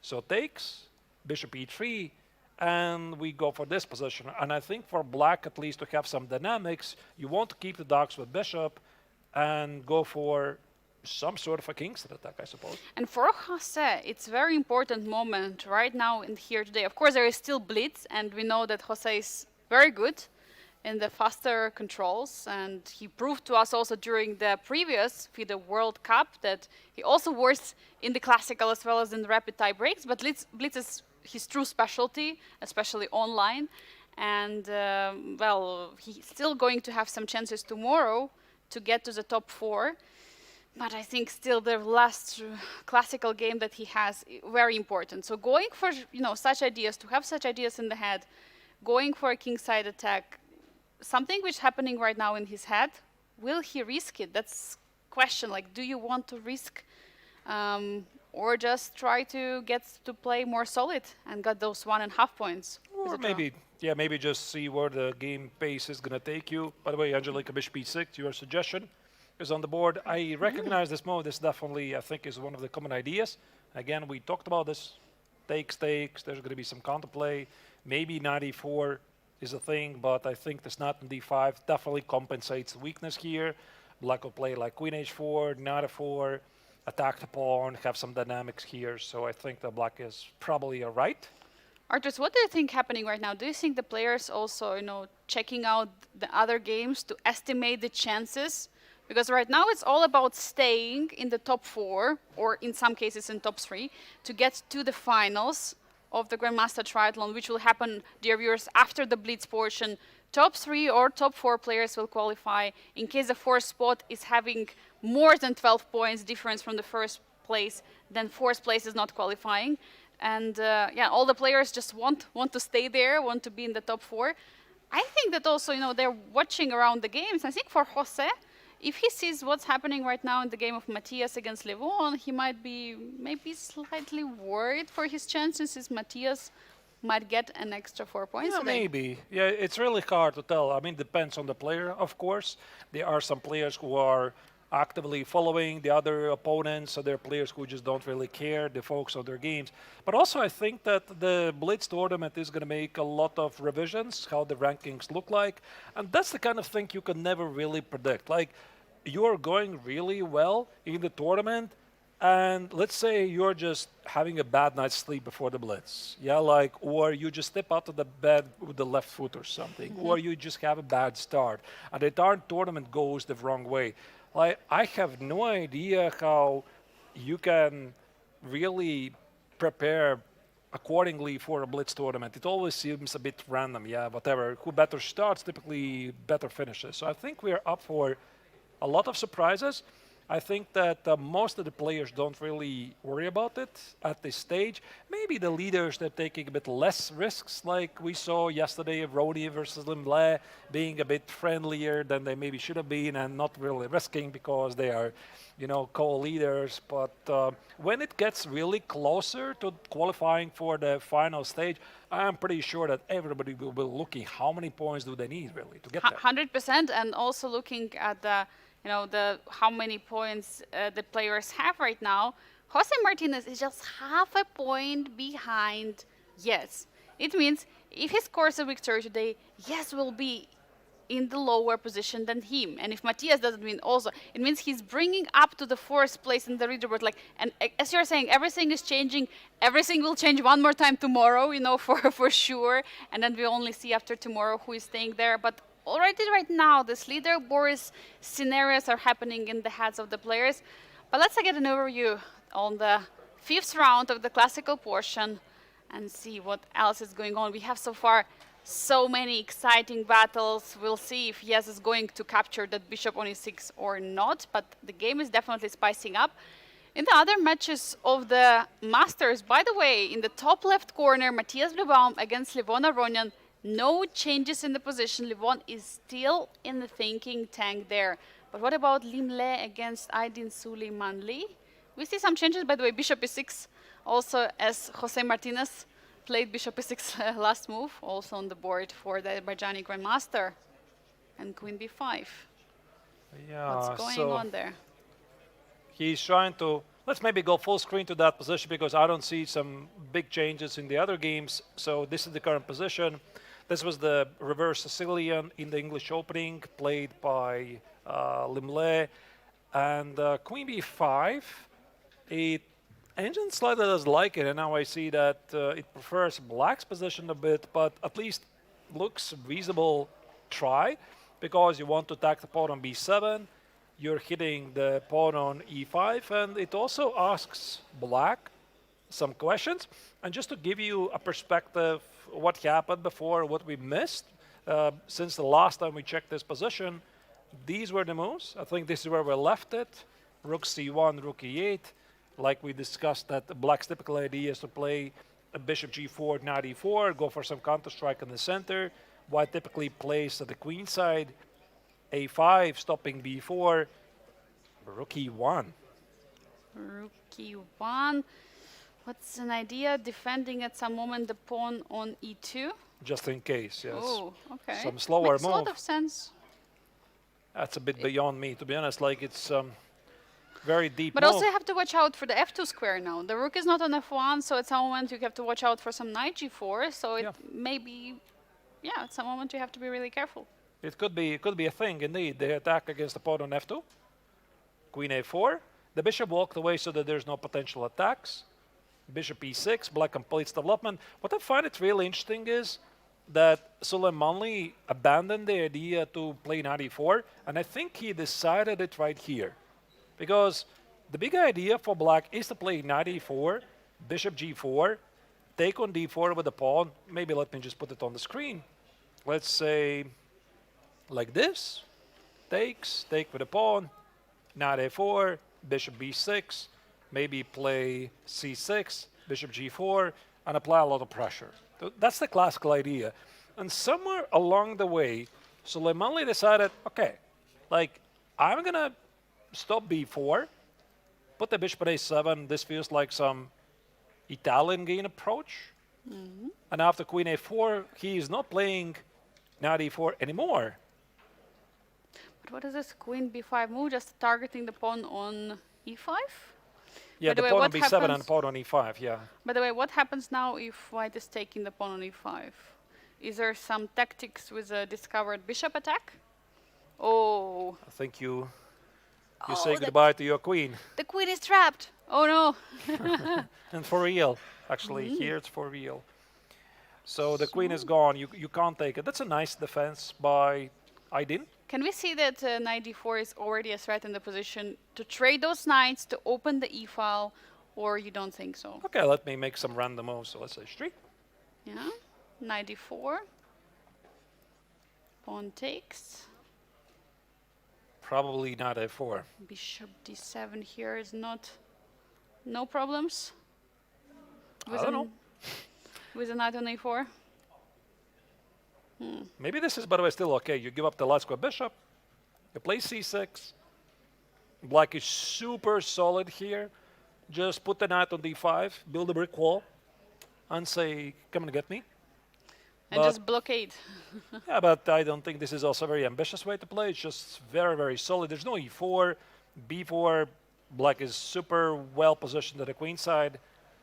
But I have a feeling, yeah, that knight a5 is, knight a4 is a thing. But of course, I don't think the white is going to waste a move for something like h3. Yeah, white is going to play more active. That's for sure. Let's try to find an active plan here for Lim Le. I'm sure, as we know his preparation, he knows definitely what to play here. So bishop e3, you would like to trade the bishops and also target the pawn on b7. Or knight a4. I don't know which is the right move. Yeah, like, Is there knight d4 here? Because if you play with the knight, there will be a double attack. Do we have the I mean, it's same? basically the same position, It's yeah? the same, yeah? Literally the same position. So maybe knight a4 immediately. Oh wait, what I'm missing? Knight a7. Is the queen trapped? No, Oh. there is queen e5. Wow, you might be Ah, right. queen e5 and bishop b3. Or bishop d7? I don't know. Okay, knight g4 is also there. Or bishop f2. Yeah, bishop f2. Okay. there Ah, it bishop is. f2, knight g4. Oh, wow. Okay. A bit Nice, unusual. Nice, nice. Yeah, it's a bit Very unusual. beautiful. Yeah, king f2, knight g4. Very nice. Yeah, I was also looking at the knight on a4. It was not immediately clear. But knight a4 apparently is a big mistake. I mean, you can blunder knight a7. I mean, at this level, I don't think it's going to happen. But apparently, white cannot do this. Here, the Vietnamese grandmaster has to be a bit careful. The pawn on e5 cannot be taken. We discussed this. There's knight e4. Knight a4 cannot be played because of knight a7. Black has some tricks here. So what is then the move for white? Let's try to find. Can white do... Okay, we discussed bishop e3 is definitely an opportunity. Yeah. Is there anything else? Maybe, I mean, in some lines of the Sicilian dragon, there's this opportunity to sacrifice the exchange on c6 and win the pawn on e5. But for you to do that, you need to remove the knight. Yeah, and where do you remove it? Nowhere. You cannot place it on a4. You cannot do it on e4 because the bishop... Ah, by the way, can you do it on e4? Knight e4. Okay, I see computer doesn't like it at all. No, I also don't like it because it closes your strong bishop and it ruins your pawn structure. It looks a bit weird, like, okay, maybe it's playable, but I don't like it. Like a4, fixing this weakness on bishop a5 or knight a5. So some big questions right now for Lim Le in this position. I would say bishop e3. Yeah, bishop It e3, I agree. It looks reasonable. If black takes it, but again, you need to watch out for this weakness. What about knight g4? Can you take on b7? Can you not? Like queen b7, bishop d7. Maybe you're missing out rook b8, rook b2, knight e3. Maybe knight e3 is not even a big deal. A lot of questions here for the Vietnamese grandmaster and the three-time Biel chess champion. So it's also one of the first times, to be honest, when he is not very convincing with the white color, because I think so far for the Vietnamese grandmaster, he's being really well prepared. Like we remember his crushing victory against Matthias Bluebaum. This was in the rapid tournament, really deep prep. He had some amazing game against Matthias Bluebaum in the Classical. classical. Then who else did he beat with the black color? Jose Martinez, really great game. Yeah. So, and here somehow, yeah, black apparently is doing really well. I think that Soleimanli in general is in a great shape here. Yeah, he is. So some big questions right now to answer for Lim Le. He is taking time to find the best approach, but I suggest to get an overview what is happening right now, because in the bottom right corner I can see there have been some updates in the game of Vaishali against Marco Materia because the queens are off the board, but the position is very similar in terms of the pawn structure, and I see that computer is saying that white is still better. Do you see anything else which spots your attention, Arturs? Well, then we have some updates in the game of Karissa versus Václav Finek, lower left corner, where there have been a couple of trades being made, and the American player has the bishop on c5, which seems to be like a pretty great outpost. She's doing a bit better. What else? a4, a5 in the game of Alexandra Kostniuk versus Ton Schout. That's the lower middle board, the Sicilian Lapin. Actually, I kind of like Alexandra's position there. Also would be really great to check. And by the way, Levon Aronian versus Matthias Bluebaum, that's the top left corner. The Armenian Super GM finally decided to play knight b4. Finally, knight b4 after quite some time of thinking, after the h3 slow move from Matthias. So now Matthias will have to reply where to go with the bishop, but I suggest let's go to Vaishali against Marco Materia, because ultimately it's one of the last chances for Vaishali to stay in the tournament for the final stage.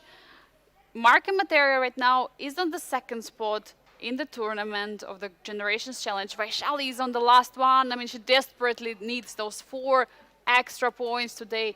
She needs to get them. I see that computer loves her position. She's also looking well prepared in the opening, having more time on the clock. I mean, do you think this is the time for her to strike this round, finally? Well, let's call it what it is. I think it's an opening disaster for Black, because now I think it's getting very clear, because White is just better. White has the better pawn structure. Also, on top of that, the knight on c5. How do you get rid of this knight? The pawns on c6 and e4 are potential weaknesses, so I'm going to pick White all day long. And I think that right now the World Championship challenger Vaishali is thinking about something like a long castle. That's the first move that immediately jumped to my attention. Bring the king to the safety, take over the d file, and think about somehow exploiting the d file here. But the only reason why she hasn't done it yet, she is a bit worried about the pawn on f2.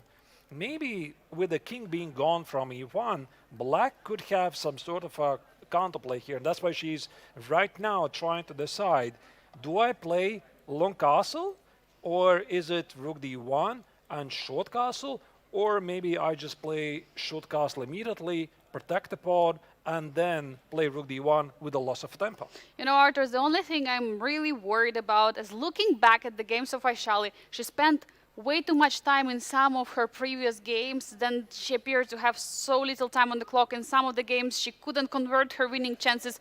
In the others, she blundered and lost under time pressure. So I really hope she will try to fix the time management that she have and make up the decision faster. Of course, I know now it's 1.5 hours, still a long time to that. But with all this, you know, small decisions on which you're spending a lot of time, at the very end, you will be having just a little time on the clock, and that will decide everything in the game. I recall that, you know, painful loss for her. Another also example is how she was completely winning against Tong Xiao, but because of the time situation, she didn't find the most precise move, and then it was a draw. So I hope at least in the last round here, she has to strike and she has to be precise, but at the same time, not to try to catch some best moves in the position. You know, as we were saying, the best is the enemy of the good one. Just play good, great, solid moves. Arturs, I mean, what do you think about her time management and so far? I mean, in this game, obviously much better than previously. Yeah, in this game she's doing really well. In the previous games, I think she had some issues in the opening phase. We were speculating maybe she's trying to hide her prep for the upcoming World Championship match, because once again, this is her essentially tournament of lifetime to become the world champion later this year, challenging the reigning world champion Zhu in June. So you don't really want to reveal all the cards, but still play some good chess. But in this game, yeah, I think she's doing pretty good job so far. The position is simple enough, and I don't think she should be really worried here. If I would have to suggest something here, I would think about maybe a long castle, and then I was considering, let's say, Black plays bishop g6, tries to attack this pawn. There could be a room for f3. Let's say f3. I do know I'm trading this weakness here on e4, but now after the trade, my bishop suddenly becomes very active, and even though we have a symmetrical position on the board, I think Black simply has too many weaknesses here. Yeah, there are too many of them. If you could just adjust the b5 pawn to b7, that would be a completely different story, right? Then it would be completely equal position. But since the pawn is on b5, that makes the whole difference. Now the b pawn cannot target the knight on c5. It's having a perfect outpost there. The bishop with the same color as the pawn on c6 also is going to target it. But I think also what Vaishali wants to do, maybe she wants to try to attack the pawn on e4. Or do you still think that she will just trade it off with the f pawn and then just target the c6 pawn? I just don't really believe that she can win it, because let's say, whatever, which castle? I think that long castle feels most natural to me. Mm-hmm. And let's say Black plays, let's say knight f6. Completes development, brings back the knight in the game. How do you want to win this pawn? Like, rook goes here, g3, bishop f1, bishop g2, and even when you do all of this, I mean, Black might even sacrifice this pawn, and it still takes you like 4 or 5 tempi to get there. That's why I think that most likely White will want to activate this bishop here. This was one of my ideas, to play f3, take out of 3 and activate the bishop here. But there also could be a room for some sort of c4 here, hitting the pawn on b5, taking away the d5 square. Let's say if black takes it, I take it. The bishop is really active here. Play rook d6, maybe play h3, stopping some knight g4 counterplay here. No matter what happens here, I think Vaishali has plenty of great opportunities to choose from. Arturs, I would love to go immediately to the game of Matthias Blubaum against Levon Aronian because I have a feeling we have there some pawn sacrifice. I'm not sure, but you have to tell me here, can white take on e4? What's happening? Because we have seen that Levon has spent quite some time after the move h3, and now he's coming up with those 2 knight moves, knight b4, now knight e4. Can I just simply take on e4 and win a pawn? You can, but you remember what I told you in this position. So Aronian is kind of in trouble. So he's going to spend some time and come up with something creative. There you go. So it doesn't really surprise me that he decided to play knight e4 because he doesn't like his position otherwise, meaning bishop f5. There's going to be trade and some sort of a g4 attack. Early on, the white could develop a deadly Kingston attack, and that's why Aronian first he played knight b4. The big idea is to gain access to the f5 square for the bishop. Let's say you go here, or if you play a3, I'm going to eliminate the last square bishop, put the bishop at f5, and solve all the opening problems. That's why Matthias's bishop b1 makes sense. And now knight e4 is like a logical follow-up. He wants to create some complications, and this involves sacrificing a pawn. Can white take it? Yeah, and he should. And he already takes the knight. So accepting the challenge from Levon Aronian, who is sacrificing a pawn for some development initiative. So after pawn takes on e4, bishop e4, that's something what we would expect. Yeah, we have it on the board. Pawn takes on e4. This is And turning out to bishop be really e4. exciting. Yeah, this is going to be a really exciting game. So let me refresh the current position. This is it. This is what's right now on the board. And looking at Levon, look at him. He's just, putting up the sleeves on his shirt, getting ready for the fight. I mean, with the move h3, Matthias was poking a bear. Yeah, like basically playing h3, inviting him to play, and Aronian accepted. Okay, let's do this. Let's come out and play. Takes, bishop takes on e4, and now things are getting really exciting very quickly. So I have a feeling that this is going to be a truly fascinating game. The idea of Aronian's pawn sacrifice was to try to exploit weakening of the e3 pawn, and it might involve some sort of a knight e5 at the right moment. Get to this pawn, open up the position as quickly as you can, and exploit the fact that white is still 2 moves away from castling short. But 2 moves are also not so long. I'm also considering, is there any idea of playing queen a5? I would like to give some check on d3 or c2, using the fact that there is a discovered attack. But maybe white simply has queen d2. What do you think? Yeah, I mean, queen a5 is the move. You definitely have to consider some double attack. And if you go here, there could be some g5 stuff. You see the queen on a5 protects the pawn and takes, assuming white has to take anyway. Walk away, have some fun with a 5 or 4. No, there's definitely room for something like this happening here. So your suggestion is queen a5. Let me think what I'm going to recommend. Probably something really fancy. Yeah, we have also suggestion from our producer. It's immediately going with a g5 and then queen a5. So essentially similar idea, another move order. The point is, if white is taking here on g5, or capturing with the pawn, and white seemingly takes another second pawn.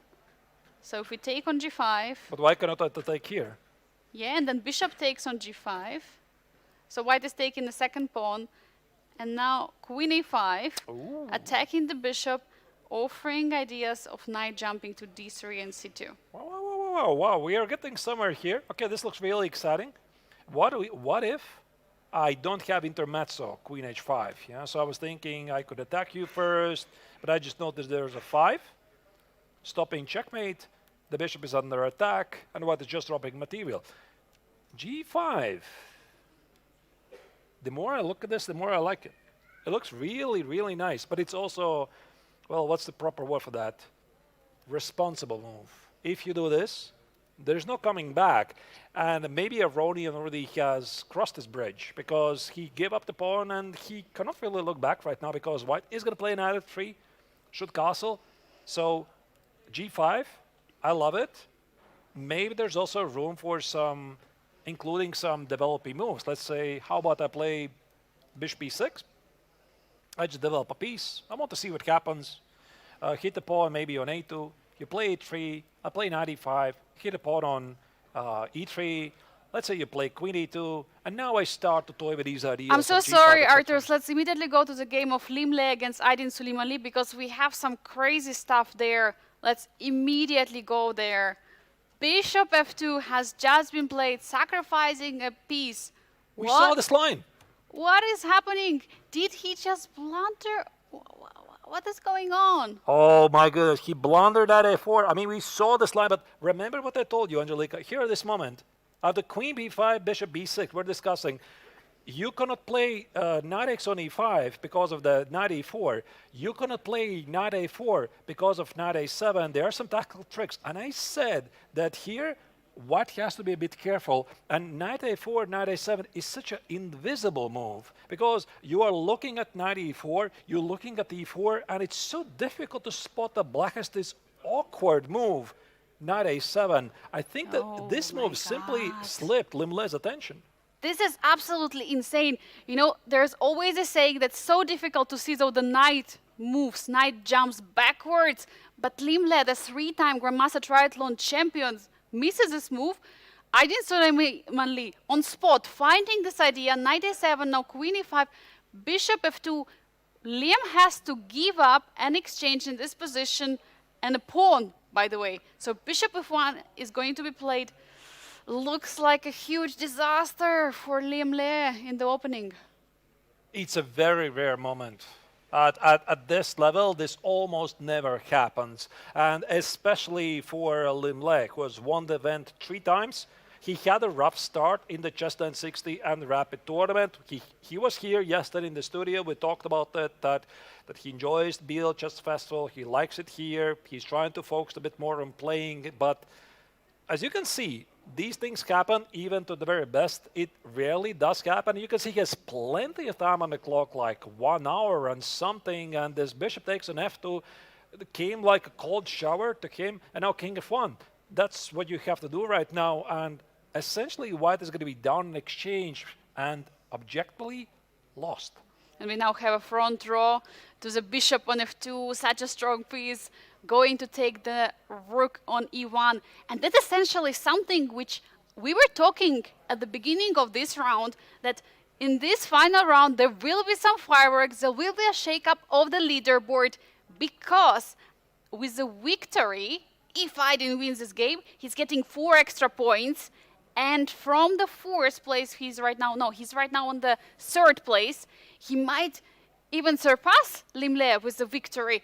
A huge game for Aydin for sure in this one. And it means also a lot for the lower ones, for Yes, for Jose Martinez, for Matthias Blubaum. That means that they cannot surpass Aydin anymore. They'll have to also strike in their games, which will be definitely very tough here. Arturs, I'm super shocked what has been happening for Limle. And as we know from the previous edition, the classical portion is the reason that he was constantly winning the events, because he was super dominant, getting those 4 points every single time, and being absolutely winner of the classical portion of the Grandmaster Triathlon. Yeah, I'm also like without words, to be honest. I don't even know what can be said here. So this game definitely will shake up the rankings in case Suleimanli is going to succeed. So you can look at this. He's literally leaning in. He cannot believe what just happened. But yeah, he is going to be up at exchange. Excellent fighting position. So we might see some big changes in the standings. And maybe let's try to figure out how does black continue. and capitalize on the advantage. So the first thing I'm seeing, obviously, is this rook on e1. By the way, Angelique, you actually called it. You remember when you said, when Limle played rook e1, watch out for the pawn on f2. Watch out for it. There you Yeah, go. I had no idea that There it you will go. happen. And It's here right we there. have it on the board. So as you're saying, there are a few approaches now black can take. Taking on e1 is a first move. Definitely looks into attention. Knight g4, attacking the queen. Looks logical and also improving the position of the queen, of the knight. Let's say I'm just going to take the exchange. Yeah, maybe. Wait, there's also this card attack by the bishop. Oh, there's also this. So on top of that, Oh. black has a choice not only to take the rook here on e1, but also find a way to maybe win the knight on a4. Bishop b3 or bishop d7. Is it something that comes to your attention? Precisely. So if I'm black, Oh. I'm thinking, okay, let me stop this move. It's an exchange. Let me take it, see what happens. Bishop takes on e1. Bishop e1, knight g4. I feel that white could not give up the e3 square. Like, I think this is going to be really difficult for white. Most likely after bishop e1, rook e1 is going to happen. And now I'm thinking, well, at least I can simplify the position here. Play bishop h3, but can I trap the bishop? Like this. Can you trap the bishop? It's a very good question. Queen d4. Is there c5? No, c5, knight c5. Yeah, I think it's not going to work. b5 also, the knight walks away. Knight b5 closes the bishop. Maybe this is still how you continue. Knight b5. Queen goes somewhere and knight a3. Oh, you're getting another extra pawn. Phew. That's will mean an exchange and 2 pawns. Well, it's way too much, isn't it, Arturs? Yeah, but this is also a very tricky moment for Suleimanli because, I mean, I've been in these situations before myself. And when your opponent blunders, first thing is you also have a shock. Like, okay, my opponent blundered this. I'm probably winning. You get a lot of adrenaline rush. Yeah, so I'm doing really great, etc. And then you're also having these thoughts that how do I not mess this up? You have so many opportunities. This is great. That is great. Like Which bishop is a takes on greater e1. great. Yeah, like this is looking fantastic. This is looking awesome. So how do you navigate here between all of these great choices? And I think that Aydin here might spend like 20, 30 minutes until he gets it right because he knows, let me calm down. Whenever I'm going to have another opportunity with black to defeat a 2,700 kilograms right here. So for Aydin, what a golden opportunity. Absolutely, I fully agree, Arturs. He will spend quite some time because sometimes you just want to rush into, and bishop e1. I mean, definitely looks like one of the candidates' move, and bishop d7, similar to bishop b3, right? Yeah, but my idea was to take away the d4 square so that you cannot protect the knight. And I thought if you play something like queen f4, there's going to be more tempi coming. But what I'm slightly concerned about, is there room for white to sacrifice the queen? Probably not. Yeah, I was thinking takes, and take on f2. I got 2 pieces but for the queen, but I forgot my knight is under attack. Knight is under attack, and there will be just a rook for a queen. What an unfortunate position to be in, and we see that even Limle just now left the board. He's not there. He just doesn't want to be near to his position. That's how bad it is.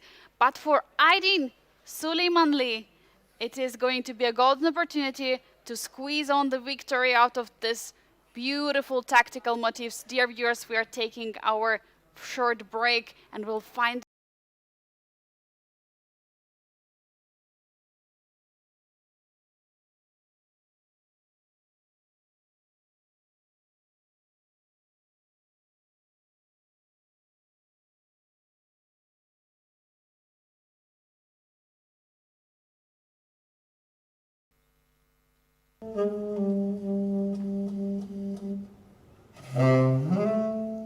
You have been so many times to Biel.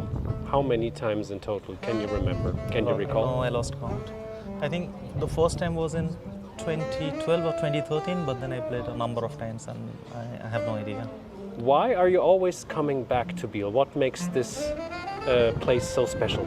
I like the place, I like the tournament, I love being here. Yeah, nothing particular. I just enjoy the environment and I always had good memories here. Do you recall your very best result you ever had here? Well, so I won my first Fisher Random here, the only tournament that I played before this one where I came second. So that, then I won the Rapid once, so that was good. And once I was extremely close winning the MTO, but I finished second, so. Good results. Do you think, or is it maybe an ambition to, even if you visit for the next couple of years as well, to ever get your best result you have ever had so far? Honestly, I don't think that way. I mean, I'm here, I'm just having fun, I'm enjoying, and that's what matters to me. Thank you so much.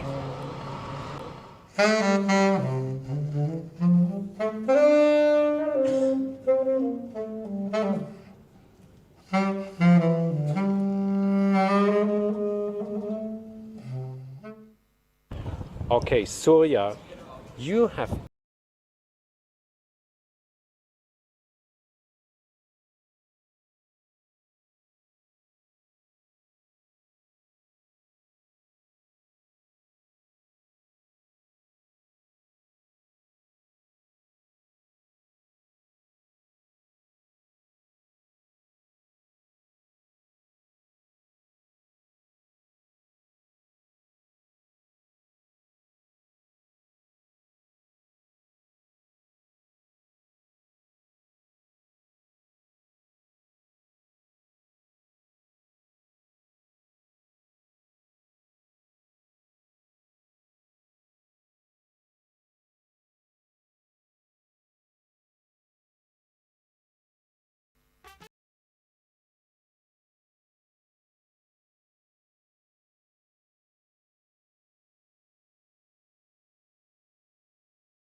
Welcome back, everyone, to the perfect moment where we have one of the most exciting rounds, because it's the final round of the Grandmaster Triathlon round robin stage. We'll have 12 players today, because tomorrow it's going to be Blitz, and then there will be the final stage. And critical moments in the game of Aydin Süleymanli with black pieces against Limle, the three-time Grandmaster Triathlon champion. What happened before the break is that there was a huge blunder by the Vietnamese Grandmaster, and Aydin Süleymanli picked it up. We have been talking about it for quite some time, Arturs. F2 is a problem. You're stepping away with a rook, and here we have it. He's taking on. Yeah, that was definitely something we did not expect, but, well, Angelica, you called it before the, I mean, not before the round, but right after the round, you said that it might be Süleymanli who is going to win this. Of course, we have still a long way to go, but so far your prediction was spot on. We just saw bishop d7 here played by black, and again, I think it's a pretty accurate move order, so that black still controls this d4 square. As you can see, the black rook on e8 hits the queen on e5. Black still wants, obviously, to take up the rook on e1, but on top of that, the knight on a4 is under attack. And here is the, is it the $1 million question, or actually 10,000 Swiss francs question? I think rather 10,000 Swiss francs. More likely. So do you play queen f4 here? And what's the follow-up for black? Is it 95? Like, it feels that there's a forced victory here. But where is it? Let's try to figure it out. Let's indeed try. As we were mentioning before, this bishop b1 is definitely the move which he's considering. But yeah, bishop d7 looks very logical, attacking the queen. He already played it. Queen goes to f4. Can you try to trap the queen? Yeah, I was also trying to find the ways. I'm looking at this line. And I'm winning a lot of material. But at the end of the line... Okay, not like this, yeah. I don't know with what. To have the c7. Rook c4, rook h4, checkmate incoming. Rook c4.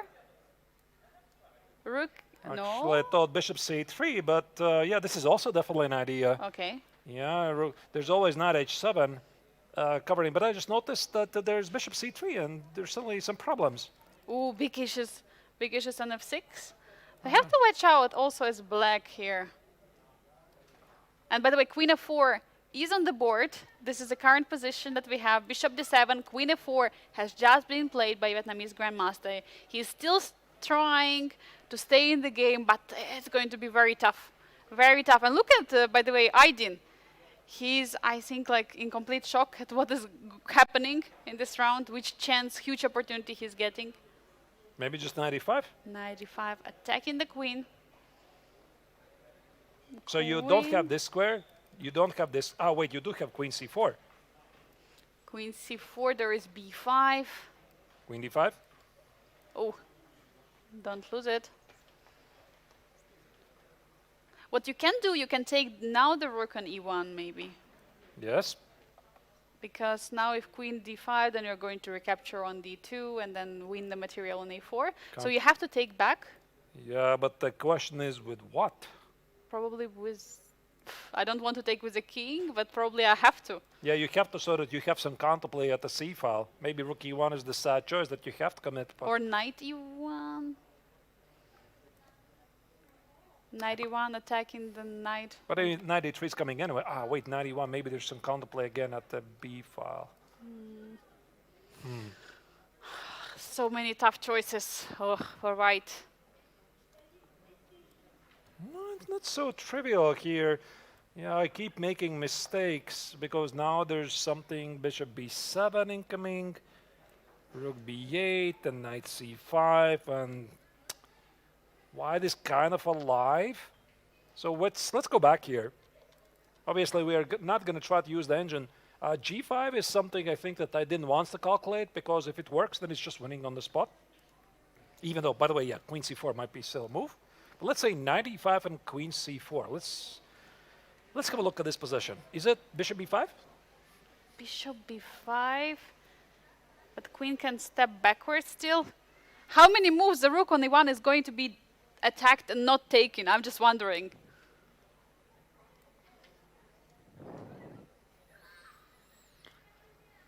Again, doesn't work because there might be knight g5 counterplay. Knight g5, I love it.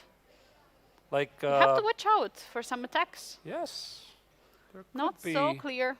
there could be some counterplay. So I think we're getting pretty close. Like, once again, so this is the current position. We're talking about knight e5, queen c4, bishop b5, queen g4. Queen g4, a calm little move. What do you want to do? You want to take on h6 with a bishop. You want to create some attacks on the king. Yeah, knight f6 looks like a solid move, but then you're stepping back to f4.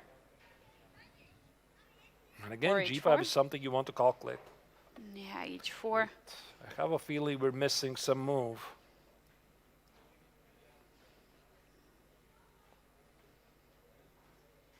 It feels this close. It's somewhere here. It's somewhere here. Is it f5? No. Queen f5. Engine says there's something else, but like takes. Oh, I have an idea. Yeah, but why this is not working? Oh. Just You winning. cannot take with the bishop because knight e3. And you cannot take with the knight because of rook f8. So you have to take with the king. King or the rook, and then I just win an extra rook. Wow. So this sequence was knight e5, queen c4, bishop b5, queen g4, f5. But the engine doesn't like it. Okay, let's. You had another idea, so I interrupted you. What was it? Maybe it was not such a good idea. No, just tell me. We can check it. We're commentators. Yeah, of course. So my idea was to play knight e... At which moment? No, actually in the last moment. To play knight e3, because I think here after bishop b5, yeah? Here to play knight e3. And now the idea is after bishop takes, now I'm attacking the rook on c1, but my bishop is not under attack of the king. So what white has to do, white has to keep two pieces under defense, so rook c1 should move somewhere, and then we play f5 or h5 and win the knight on a4. But again, maybe it's too complicated. No, it is complicated, but it also makes perfect sense. Like, because black is having a very healthy position, and even if he terribly messes us up, like he has some positional advantage. I actually love your idea. It's a great idea. So now the bishop is not under attack on e3. No. So instead of winning this exchange, you want to take this exchange, and you want to play a5 at the right moment. The bishop seems to be dominating the board. And if I play... I'm supposed to respond. By the way, now there are also not so many squares for the queen to go to, because now since we have the bishop on e3, we're taking all over the squares for the queen to go backwards. Yeah, no squares. No squares. No squares. You can't protect it, so maybe you found it, actually. So it was a joint effort. Joint effort, yeah. So what was it? Knight e5, queen c4, bishop b5. It seems to be the only moves for white. Queen g4, knight e3. No choice for white. Takes. Now bishop is rook is under attack, and bishop is also in the problem on a4. I think we did it. I figured it out. And even if, black will not have a material advantage, there's this beautiful bishop on e3, cutting the position. King on f1 will be in trouble. f5, f4, opening up the f-file. This is now the big question. Can Suleiman Lee calculate this? This is what they've been training for. And look at Suleiman Lee right now. He is hiding his face with a hand, trying to calculate in his head. He has so many lines, so many positions there. He's completely focused in this particular moment. If you compare the body language, by the way, you might falsely think that Aydin was the one who blundered because he's just holding his hand. But no, it was Lim Le, and Aydin is trying to capitalize on his mistake and win the game. I think it's a pretty forcing line, but what might save here the Vietnamese Grandmaster is that black has other choices. If you have a very straightforward line and you're a good player, you are going to calculate it. But the thing is, for Aydin, there's a lot of distraction. There's a distraction, bishop e1. there's a distraction g5. 95, queen c4. There's a distraction b5. There's a distraction knight e3. So this entire sequence, we also did not pick it up immediately. So we had to toy a bit. We had some spoilers in front of us, no engines. We saw the evaluation bar jumping up and down. But I think this entire sequence, Angelica, it is pretty human. And I think that also this is what marks really good players. They feel, you know, when do I have to go for crazy lines? And when you listen to your gut instinct, go for the human lines. And all of these moves, they are pretty human because he keeps harassing the queen. And very forcing moves because there are no other spots for the queen. So this line might happen right now in the head of Aydin. The question is how he is evaluating this line. By the way, we had him together with Yezer Dogmush yesterday after their draw on the broadcast. We could hear their thoughts, their analysis, their lines. I even remember in the opening, when I was asking some questions about preparation, said, I want to keep it secret, you know, I don't want to showcase my lines. Maybe he will use them in the other game. But definitely he surprised yesterday in the opening. And I think that's what's happening right now. And he said so many lines trying to evaluate everything correctly. As we saw from yesterday's game, he has managed to equalize the game in some crazy variations. But here I think it's much easier today, much easier task for Aydin Suleimanli. But do you believe there also some kind of a psychological battle happening at the same side? Because Aydin is pretty young player. And he, of course, has delivered some very nice games. By the way, recently I think he beat Magnus Carlsen at the World Teams Rapid and Blitz Championships in one of the matchups that they played. It was Azerbaijan team versus WR Chess. He was celebrating, really having a lot of fun. Many other very nice results in his career. But Liam Le is 2700 player. Beating him in classical would be such a big milestone for Aydin and boost of the confidence for the future career. Absolutely. I mean, and also I'm pretty sure that it's all about the nerves here. I think that Aydin is going to take his time because you don't want to mess things up. He already has spent like 20 minutes at the stage. He can even take 20 more. He knows that there's got to be a win right here, so he's going to take it slow. We're not he's thinking. I think we simply move on, check another game, but of course keep our eyes on this game, which had something unexpected really, but yeah, these things happen. So where do we want to go from here? Yeah, let's first get an overview of the other games, and first I would like to highlight in the top left corner we have Blue Baum against Aronian. We were discussing this position.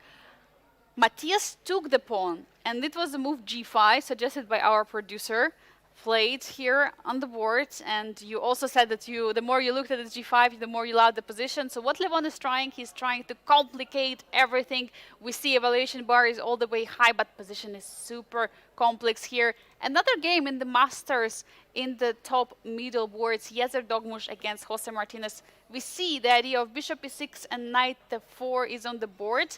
And Yes is taking quite some time for a response in this position. Also, you know, if we talk about yesterday we had a pretty quiet day. I think it works like this typically. There's a calm before the storm.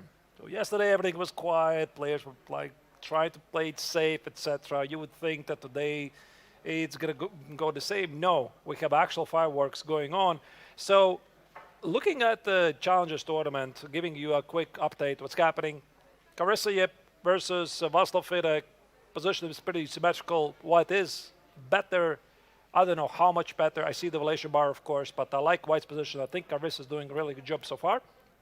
Then we have Alexander Kostanyuk versus Don Shao. Of course, like we want to go to this game, but there's some major action happening in the Masters, so I think we're going to focus on that first. This is the Sicilian Lapin situation on the board. Vaishali against Marco Materia has just cast a long set. By the way, also A4 push has been done, and the White is asking Black a lot of questions. But my suggestion would be to go to the game of Matthias Bluebaum versus Levon Aronian and try to understand these complications and predict where it's taking us. Absolutely, let's get in there.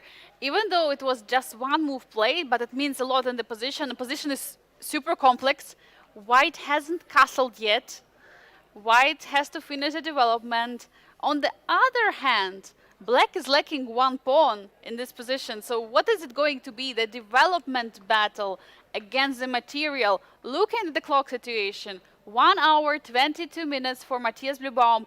Twice less on the clock is Levon Aronian with 38 minutes right now. So yeah, Levon has been spending quite some time on this game, the final classical game of the round robin, and a very tough position. So G5 was the last move. We were also discussing this one, Arturs. Can you tell us what is what is Matthias thinking here to play? Is it take on G5 or stepping away with the bishop? Well, I think we briefly discussed this, that after the takes, if you take on G5, the big idea is to play Queen A5. It feels a bit risky. I mean, the line probably needs to be investigated a bit further, because I'm also seeing the move Bishop E7. And okay. Knight D5. Ah, 95. 95, okay, Oh, no. before. Whoa. Yeah. Yeah, there's Okay, this so thing to calculate. Okay, I see the relation bar, but you have to see these. Maybe rook E8, Rook E8. bishop B4, queen B4, and rook bishop That's a on fair E4 point. is cannon. Very good point. Yeah, the bishop is under attack. So what I'm saying is that this is also something you have to calculate. After Queen A5, you have to see bishop E7. Then you have to calculate what happens if, I think this sequence could be pretty human, to play knight of 3. Allow to win black to exchange, let's say knight E2 check, king of 2. That's a double check, by the way, in case somebody was wondering. Takes it, Queen A1. Discovered doubled check. Yeah, valid disposition. White has 2 pawns for the exchange. It's super unclear. Then you have to also look at the position like takes, and we talked about Queen H5. Why it doesn't work? It's an intermezzo move threatening the checkmate. There's an F5. Then you have to calculate, do I include a trade on G5? Let's say I take it, I walk away, and how is black going to continue? And to make things even more confusing for you, the viewers, how about I take, and include some intermezzo move A3? Because like this is how you're taught, like you're always looking for the forcing moves. And even this is a possibility here. So you see, here Matthias has a gigantic amount of choices. So the question here is, how do you navigate in these complexities? And very often the players are really trusting their gut instinct, depending on their playing style. I don't really know how Matthias's mind works, but I can easily see him again spending a lot of time here. But of course, imagine him, Matthias Blübaum. It was his first candidate tournament he played. For Levon Aronian, he played 6 already of the candidates tournaments before. So has some huge experience, one of the most creative players. Do you want to have such a big pressure and play such position against one of the brightest chess minds, the former world #2, the winner, of the 2-time winner of the World Cup events? I mean, such a very, creative, at the same time, very unpredictable chess player as Levon Aronian. There's already no choice. You got to do it. I mean, you are right there. He went for it. He did play bishop G5, which was a declaration of war on second move, and it invited the Aronian to have some fun, and he's having fun. I mean, there you go. You got what you wanted. So now it's all about the players. And I don't think either of the players really have, like, very precise clue what's happening here. Like, if you would ask Aronian what he's thinking about his business, she would say, well, I'm down a pawn. I have some dynamics. The king is stuck in the center. I have these ideas. He definitely has calculated some of the lines, but you cannot calculate everything, and you just make a leap of faith, really, at this stage, and pray it works. But we as the commentators, we can try to calculate some lines. Let's do. All right. So first question is, does white want to take once and then step away with the bishop, or does white want to take twice on G5, or to step away with the bishop immediately? What do you think? So I'm thinking from my GM perspective. Like, I don't think I'm in trouble. I think at least I have this. That's what I call my minimal program. So if everything fails, I'm going here. Like bishop takes on G5, Queen A5. I'm looking briefly at bishop E7. It's a forcing move. Rook E8, I see the line that you mentioned, which is a great find, by the way. Then I see I have knight f3, give up the exchange, I have this position, and I'm thinking, if I do not find anything better, I'm going right here, right? So what else we can do? Then I'm thinking, okay, the bishop is under attack, a3, intermezzo move, it's not going to be my priority right now. I'm going to check it if I'm going to be totally lost in my calculations. So let me check also takes, so let's say to make the most human move in the position, bishop g3. And try to figure out if I like this position. And I think that it's going to be really difficult to calculate this because there's a lot of uncertainty. You still need to make two moves. Like, for example, how about f5? Queen b3. Yeah, I see this check, of course. Queen b3, king h8. Do you take it?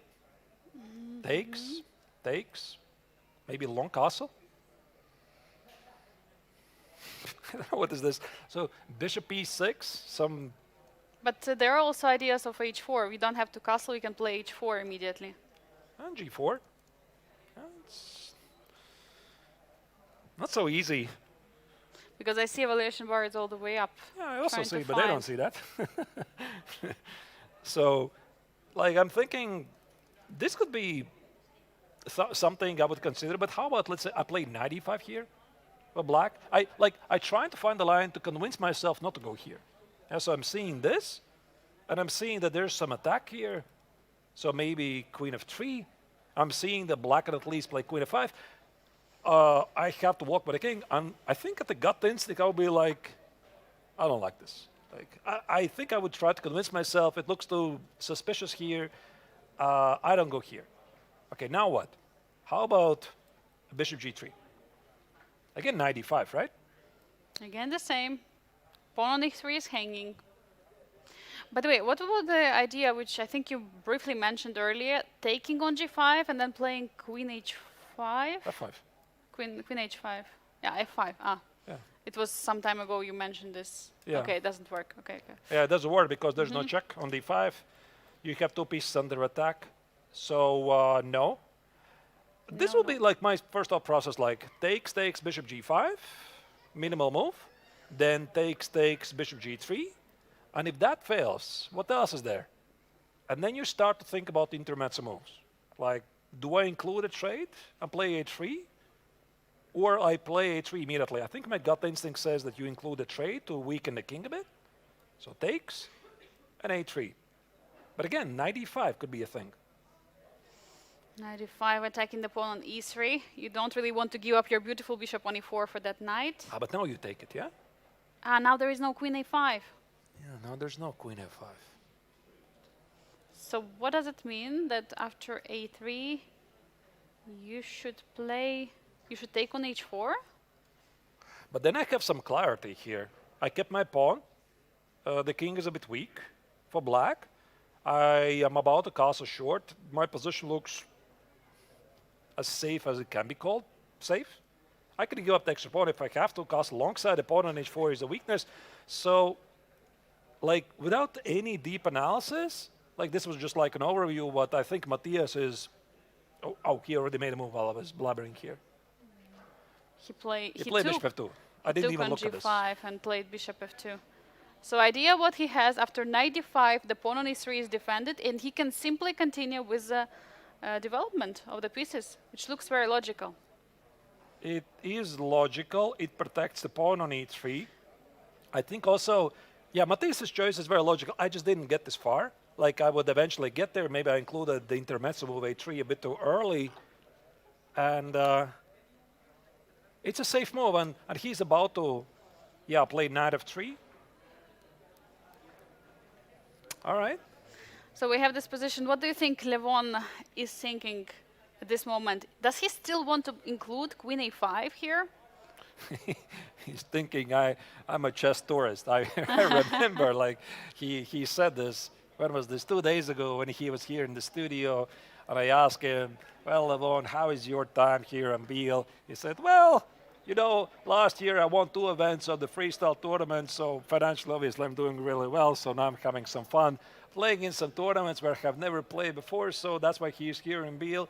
And I think I don't know really what was his plan for today's game. Maybe play solid. Maybe this is why he played the Slav. But Matthias wanted the game and he got it. So I think Levon is just excited because he is, as you said, one of the most creative minds in the history of chess. And he's just having some fun here. So opening up the position, e5, and you're just curious about this position. Like, okay, you're going to lose, but you're also a chess fan at the same time, and you just want to see like a logical outcome. You're painting this position together with your opponent. You want to see what's going to come out. Arturs absolutely loves seeing Levon in his element, sacrificing material, now opening up the position with the e5. Have you even considered this break in the position which he has right now? Of course, it's logical. King is in the center. What's your take on it? Super logical. Open the center. I think that with the white king on e1, it makes perfect sense. By the way, both players left the board for time being. There's also the one thing you're not seeing, the viewers, that behind this red wall, there is a special refreshment area for the players so they can go down there. They can have some coffee, some snacks, etc. It's really nice, secluded, quiet, and maybe this is where Matthias is right now, having a cookie. Having and, a tea, thinking coffee. about his position, but with all his cookies, yeah, he has to come back, think about the position. But Arturs, I suggest to go to the probably game of the day so far, Limle against Aydin Suleimanli, because Aydin has been thinking for some time, and he did go for the move we advised. I suggest to go there and see what is happening and what are the emotions of Liam Le in the position. By the way, just now, replying with a queen h4. Wait, cannot you just trade the queens and take the rook on e1? What's happening? You can. I think that, okay, obviously I'm going to show you what's happening here in a moment, but I think what happened is... He went for our move. No, he saw that this sequence is losing by force. Queen g4? Yeah, queen g4, knight e3, bishop e3, bishop e3. He just saw this line. Lim Le is a fantastic calculator. Like, he calculates variations really, really well. And obviously, during this long thought by Aydin Suleimanli, he was not sitting around enjoying his time. He was calculating really hard. How do I save the game? So he came up with a sequence of queen h4. And now where's the idea? The idea is to offer the queen trade. This is what's happening. Ah, no, wait. First, bishop e1 has been played. No. Yeah, bishop e1 first. Ooh. But the idea is, I think, to take on e1 with the knight, so that you have a counterattack against the knight on d5, so that you don't drop the knight on a4 for free. Because let's say here, let's say there's a trade, or how do I do this? Let's say you do this, bishop e1, rook e1, you see you're simply dropping a piece for free. But also you can take on h4 with the knight. Maybe that's something what Aydin didn't like. Yeah, that's the idea. That's what I'm saying. Yeah, so he wants to open up the bishop here. So bishop e1, king e1, bishop a4, bishop d5. What here the Vietnamese grandmaster is trying to do, he's trying to limit the damage. At least he's not losing on the spot. He knows he's down the exchange, but please not let it be more. Yeah, not more. And in the current position, we have bishop e1 is on the board. Now, question for Liam. Is he going to take with a knight according to his plan, or has he prepared something else?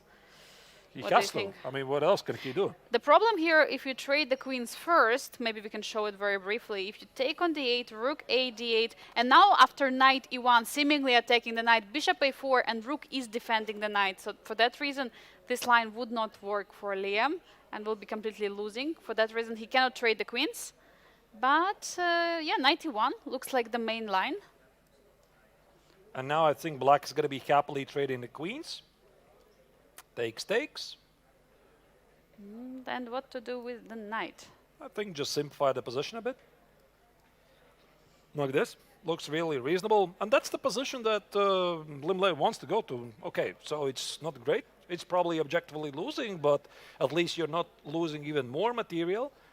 And maybe on top of that, there's a room for white to complicate things, but I highly doubt that there's anything else. Like I was briefly looking at some crazy stuff like bishop g5, but I don't believe it myself. Yeah, like takes, go for some counterattack, but no, Yeah, I don't it's not I don't really think so. not much. I don't think so. Yeah. Yeah. So All right. 91 is something what we expect in the position, but then what Aydin wants to do is going for that line where he will be up on exchange in the endgame. Yeah. So while Liam is taking his time, let's get an overview what else is happening. We've been neglecting Generations Challenge for some time, but because we have such an action in the Masters that we just want to stay there. We haven't checked yet the game of Yezer Dogmush against Jose Martinez. Maybe just very briefly give an update at what happened there. Yeah, I mean, this is a pretty peaceful game, so I think we're simply gonna go there and try to explain the last couple of moves. Not many of them have been played. We saw right here, we saw Bishop e6 being played. Engine is silly enough to give it a question mark. I don't know why. I think it's actually a pretty normal move here.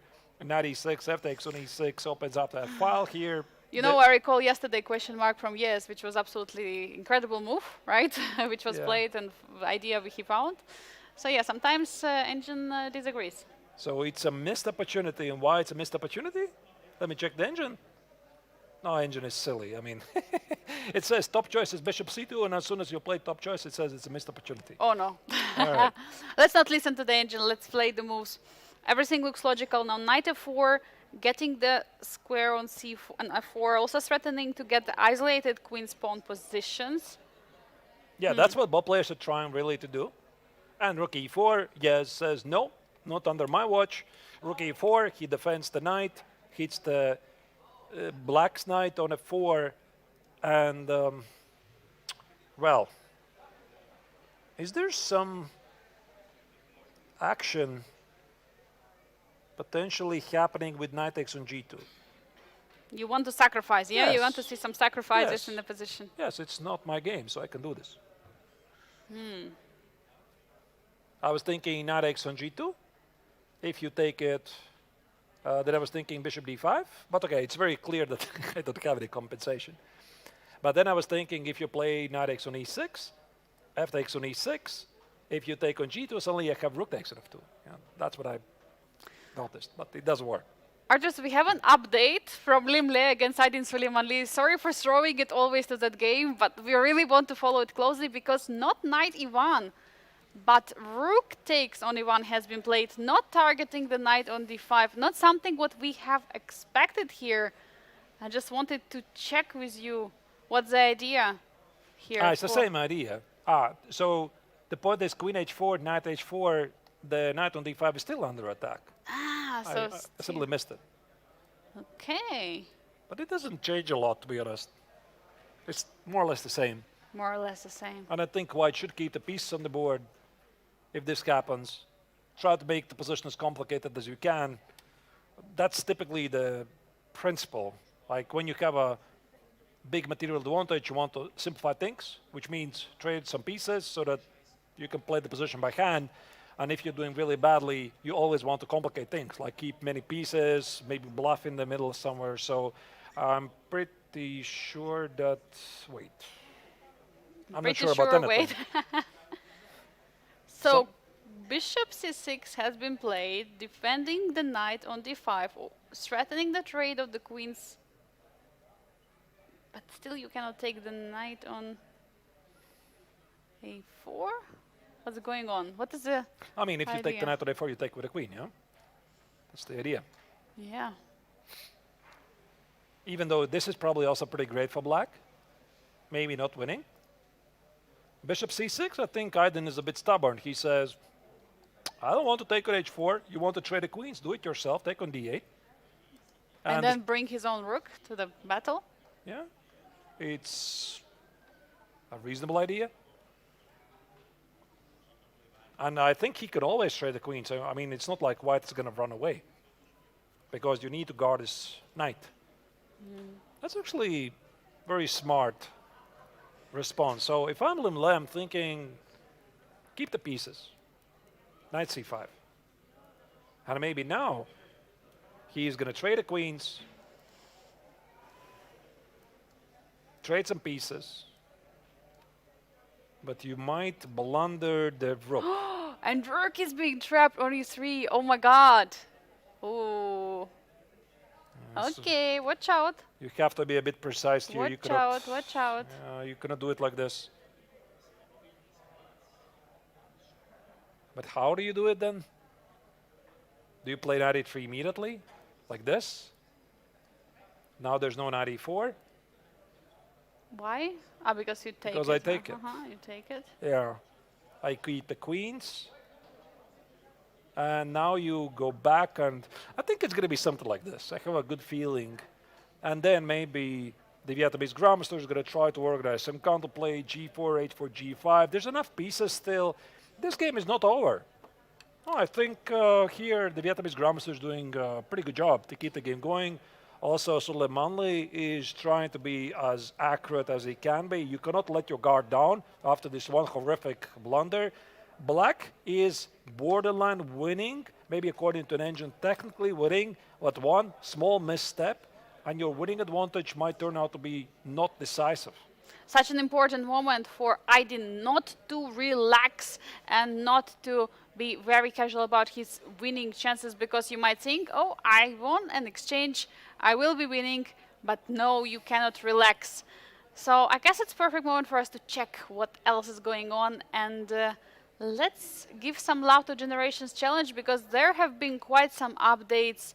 Carissa Yip in the bottom left corner against Václav Finek is having some great time, I have a feeling. Some big pressure on Václav, on the leader of the tournament. Would be great for her to score a victory and getting even higher in the leaderboard. In the bottom middle board, Alexandra against Tong Shao. You were mentioning Alexandra is having some also good position and maybe chances, although evaluation bar is saying not all equal. Vaishali is still better against Marco Materia in the bottom right corner. Arturs, where are we heading to?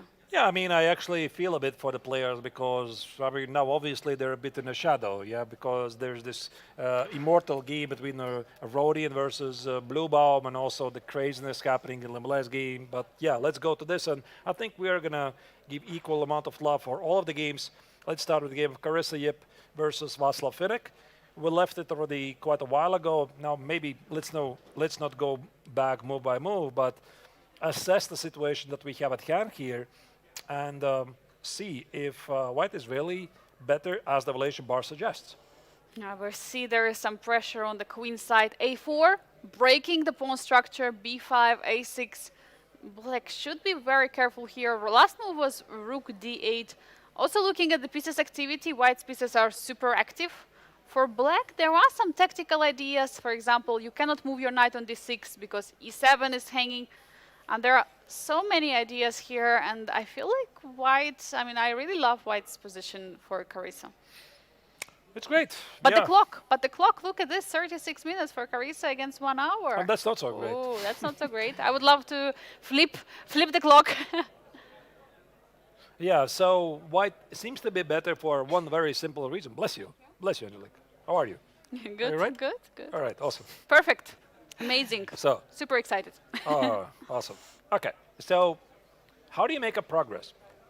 You are definitely better, and I think Carissa feels she's better because of this amazing outpost on C5, but alone it's not enough. How do you make some progress? And I have a couple of ideas here. Having a look at this position for exactly 20 seconds. So it could be maybe improving the pieces. Like this is one of my principles when you don't know what to do. Improve your pieces.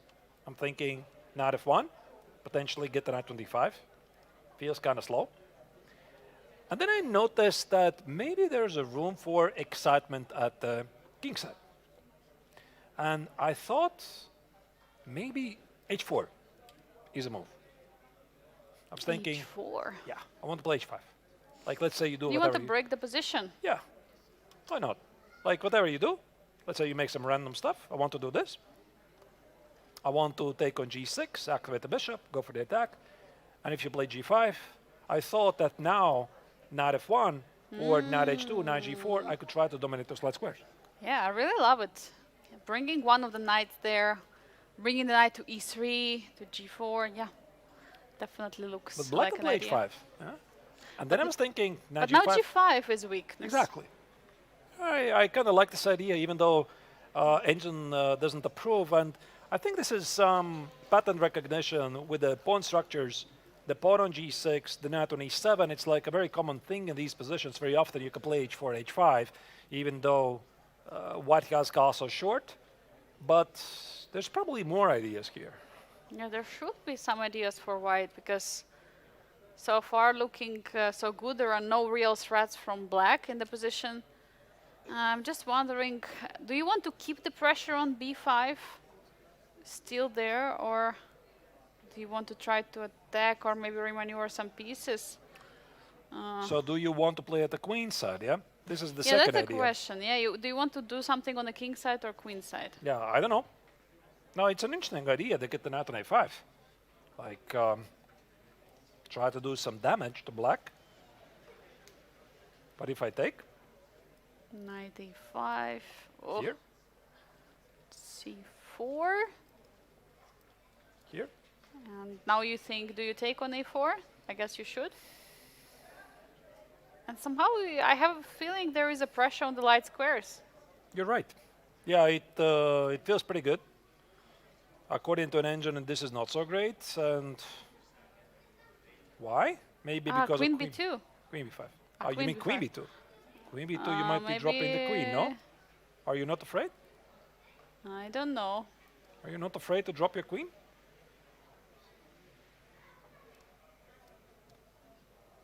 Bishop b5. Yeah, maybe not, yeah. And there is knight e4 also. You see a pawn, you take Oh. a pawn, yeah? You're one of those players, yeah? Yeah. You have to always to watch out, but I was told that on b2, to take on b2 is bad, even if it's very good. What does that mean?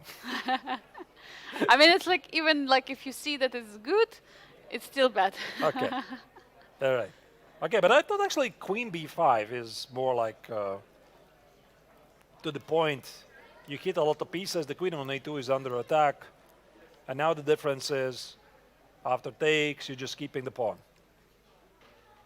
So, yeah, knight c6 is knight c6. Everything is protected. Doesn't feel right. So knight b3, Oh, she played a move, b4. e4. b4 is on the board, so she is playing on the queen side you're mentioning. Yeah, that's the. This is also a very common idea in the some Ray Lopez positions. You want to play c4, Oh, wow. fight for space. That's a lovely move. Looks very exciting. All right, okay, she's doing really well. Let's maybe check the next game. I'm gonna immediately switch to the game of Alexandra Kosteniuk versus Tonshao, where they had the Sicilian and Lapin. Now some moves got to be made. This is the current position. The Chinese Grandmaster needs to run with the king away from the center ASAP, as quickly as possible. That's why Bishop E7 was played. And if Kosteniuk wants to organize some attack, her window is closing. Yeah, you have to create some dynamic ideas now in the position if you want to still keep the king in the center. But how do you do it? Is there even a way to do so? Can you push d5? Can you throw your pawn, like similar to what Aronian is doing in his Yeah, game? why not?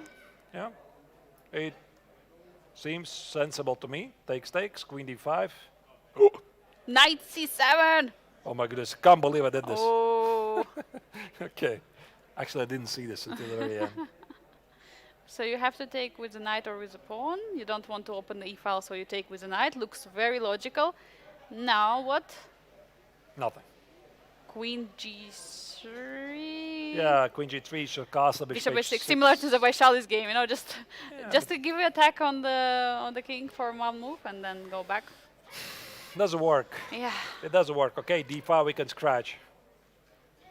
Maybe play positionally, like this. Here, and rook c1.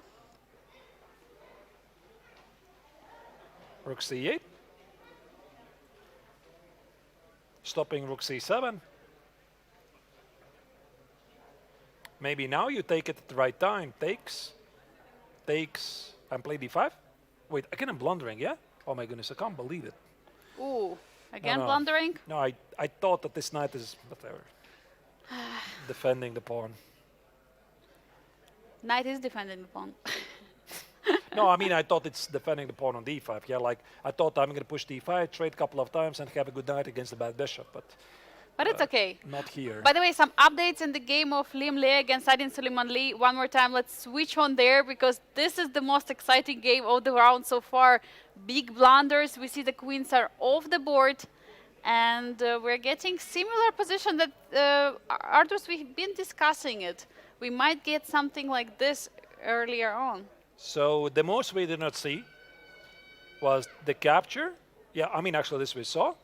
Bishop c6, king f2, keeping the bishop alive. Queen h4, take it, and knight f6. Not bishop a4. Yeah, this is, by the way, also pretty smart. I mean, check this out. So the knight is under attack. Let's grab it. Yeah, yummy. So takes, and bishop c6. The more pieces I trade, the better.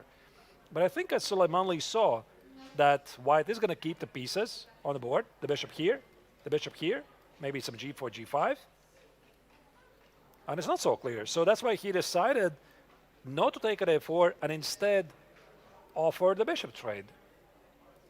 That is smart. Very smart. You want to kill that bishop on g2, not to get white any bishop pair advantage in this endgame, and just try to play very safe, getting, well, extra exchange. It's so much, and especially if there is no compensation for it, something that ID wants to look at carefully. But you don't want to miss any, hidden opportunities which your opponent has. So he has to be very, very careful. So knight c3 back. What is Liam's idea to stay in the game? Yeah, like limit the amount of trades that you can do. Keep the dark square bishop because black doesn't have a dark square bishop. And pray that it's going to be enough. So here a question to the Azerbaijani Grandmaster. Are you trading the bishops? I'm sorry, Arturs, let's move immediately to the game of Yes against Ardogmush against Jose Martinez, because some really, I don't know, I mean, some really big updates are happening in the position. I don't know what is going on there, but it feels to be like a blunder. Is there a problem on f4? What is happening? Is there some... I'm not even sure what it is. Wait, just a second. Give me a second. Takes. Here. There's something wrong probably with the defense. Knight e6 or something? No. Or rook e6 even. Just a second.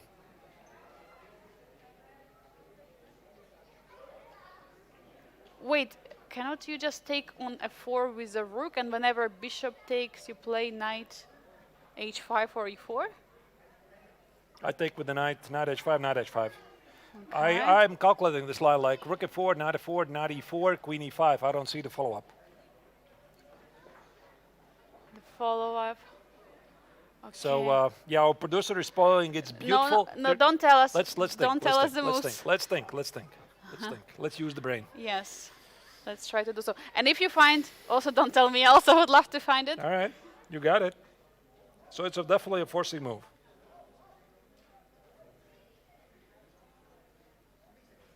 Okay.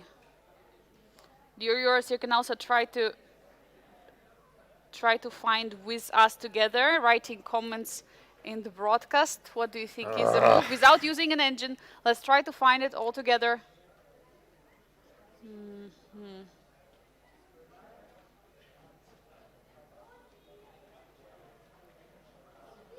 My attention is somehow looking at rook f4, because rook f4, bishop takes to d4 allows knight h5.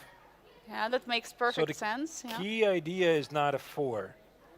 So what happens there? But also I'm looking at some kind of... yeah, it's a bit tough.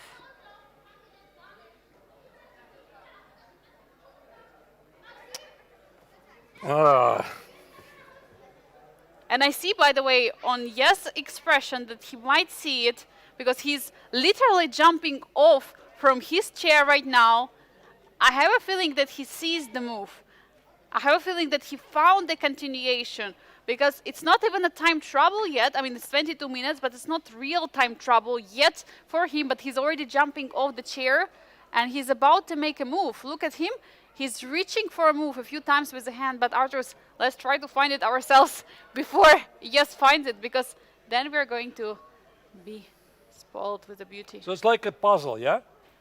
So we know it's a puzzle. I mean, he doesn't know it's a puzzle, but this is why you do these thousands of puzzles. I don't see it yet. Bishop takes to the 4. Bishop takes on f4 is played, and apparently the best move in the position. That's what we thought. Taking on f4, either with a rook or with a bishop. So you cannot take with a bishop f4 because of knight h5. You're forced to take with a knight on f4. Yeah, so knight f4, I think it's rook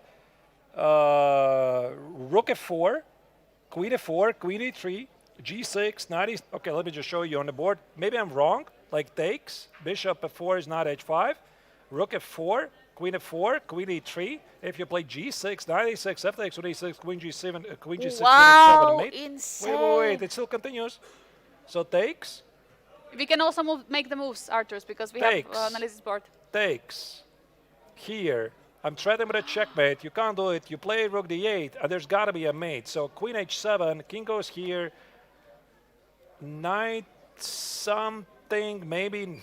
No, I still don't see the full sequence. Like, it feels it's very, very close here. Something like knight e6 or knight h5. Is there knight e6, bishop g6? Knight e6, bishop h6, queen h8 threat? No. No, apparently not. We have also some Knight knight h5, but you have to watch out. Knight f5 is also a move because this might be a win. No, it's not a win. Actually, it's a loss. No, it's a win. Like I saw this sequence. But there was a queen h4 immediately, maybe? There was, yeah. Like I wanted to show this sequence. Rook e8 check, king f3. The queen is under attack, and it's a checkmate on the board.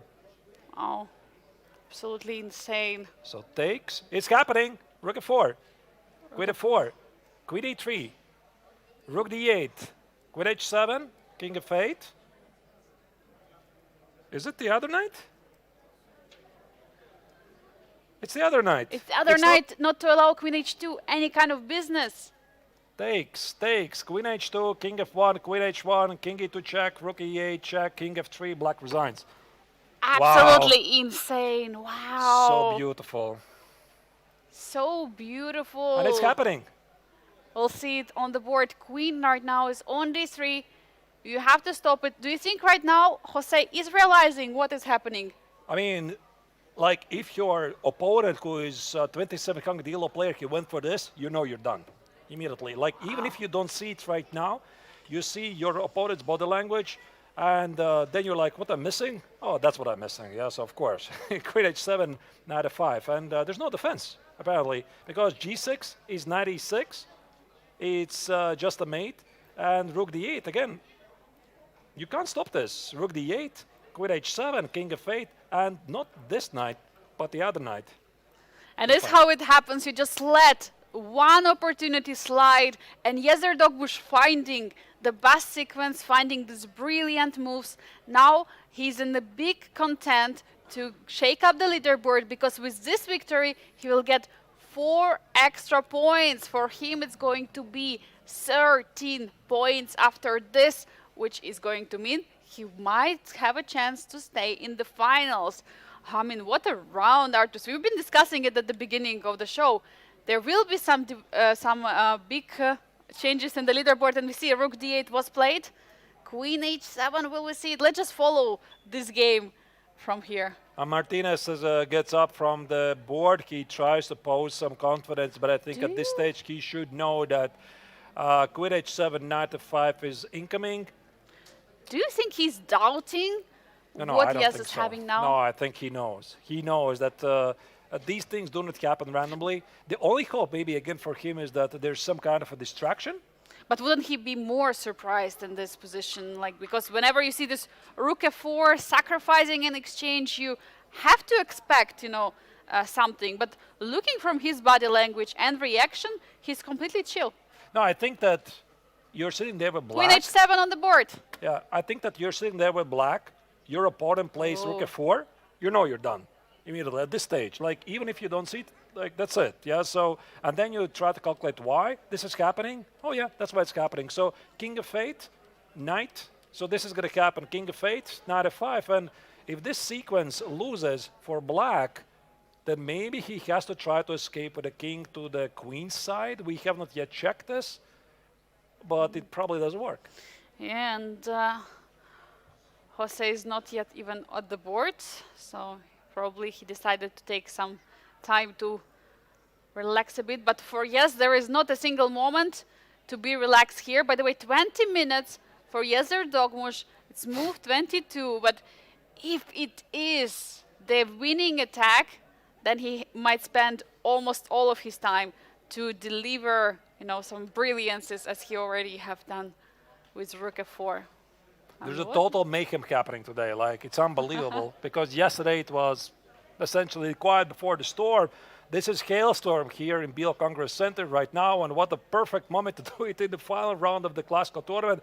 King of 8 was just played. We expect Knight D to F5 to be played, and for the maximum Grandmaster, the only idea I can think of is to run away, run Forest Run for the queen side. Yeah, absolutely. What else you can do? Can he do it though? That's a big question. Can you really run? Because we can analyze it, yeah. let's maybe shortly look at it. So Knight D to F5. Let's say King E8. What else? King What E8. else? Yeah. So now we have different ideas in this position. You can take the pawn on G7, and then after, you have to take with the king. So nah, king it's will got not to be a mate. escape. It's got to be a mate. Like, there's no chance that this Bishop king is going to F5. survive. Bishop F5 immediately. King is not escaping anywhere. And then Rook E1 or Rook D1. Even a fork. Knight H5. You choose. You choose. Yeah, like Bishop F5. I think Bishop F5 is the cleanest, to be honest. Because king cannot escape anymore. Yeah. King D7. Maybe King D6. Try to run here. So where's the win? Knight E4. Is it the mate? King E5? What am I missing? King E7. Okay. Oh. There's still some tricks. But why not Rook D1? Rook D1? I run away. Rook D1. You're escaping. Yep. So maybe you have to prepare with the B4? No. Let's think. Let's think. Queen F7 is another way to do it. Queen Yes. F7, more threats in the position. Actually, maybe, yeah, Queen F7 is very direct because it comes with Knight E4. Knight E4 check, not checkmate threat, but you're winning queen. Looks like it. So this was the sequence. Wow. I would say Knight F5. And I think this is what Erdomas is trying to calculate right now. Knight F5, King E8, Knight G7, King D7, Knight E6, King E6, Bishop F5, King D6, and Queen F7 with a threat of Knight E4, King E5, Queen E6, checkmate on the board. So, nah, this king is done. And we see again the piano which Yezer Dogmush is playing on the board, jumping off his chair, having right now 17 minutes for 18 more moves that he has to be played, but maybe there will be not so many moves in this game, but absolutely exciting position for him. What a round, Arturs. Yeah.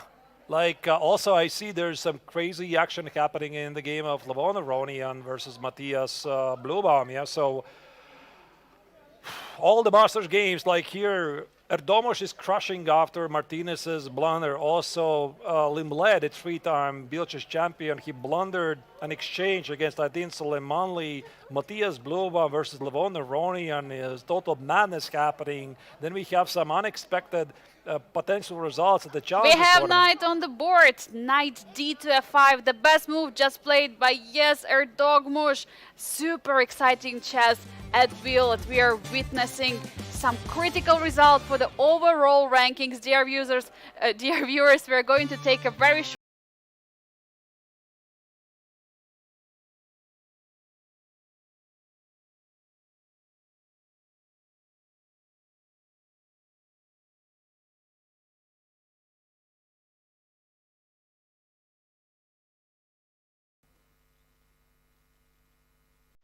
Every summer, in the heart of Switzerland, the world gathers around one game. For 2 unforgettable weeks, Biel becomes the meeting point of the international chess world. Countries, cultures, generations, countless stories brought together under one roof. Here a child may sit across from someone who has spent a lifetime at the board. Passionate amateurs, compete just a few meters from tomorrow's stars. And on the main stage, some of the world's strongest grandmasters battle for every square, every second, and every opportunity. Different languages, different backgrounds, different ambitions. Yet across 64 squares, everyone understands the same truth.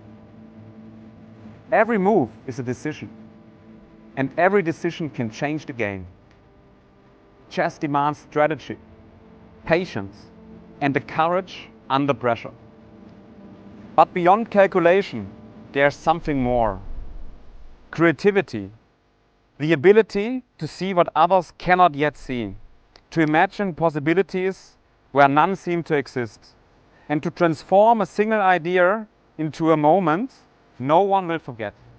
That is the spirit of Biel. Here we celebrate more than world-class competition. We celebrate the handshake before the battle, the silence before a decisive move, the conversation after the game, friendships formed across cultures, and inspiration passed from one generation to other. Different nations, different generations, different dreams, one shared passion. This is where creativity meets competition, where strangers become opponents and opponents become friends. This is where chess connects the world. This is Biel. This is the Biel Chess Festival. One game, endless possibilities.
And welcome back, dear viewers, to the most exciting part that we have at the 5th round of the classical portion of Grandmaster Triathlon.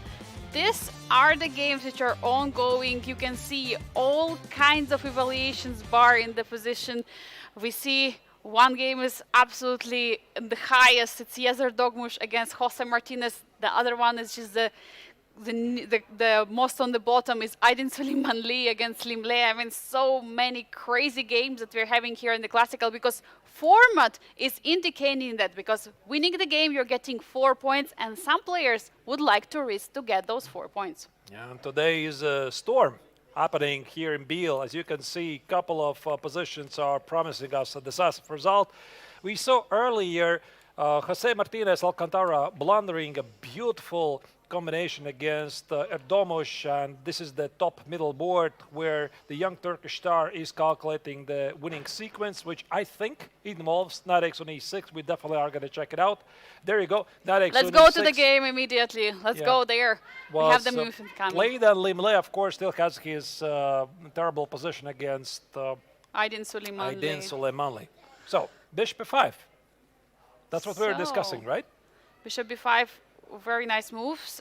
Stopping any ideas of king escaping to the queen side, because this is something what Jose wants right now, to escape with the king in this position. But which other moves do you have also in this position?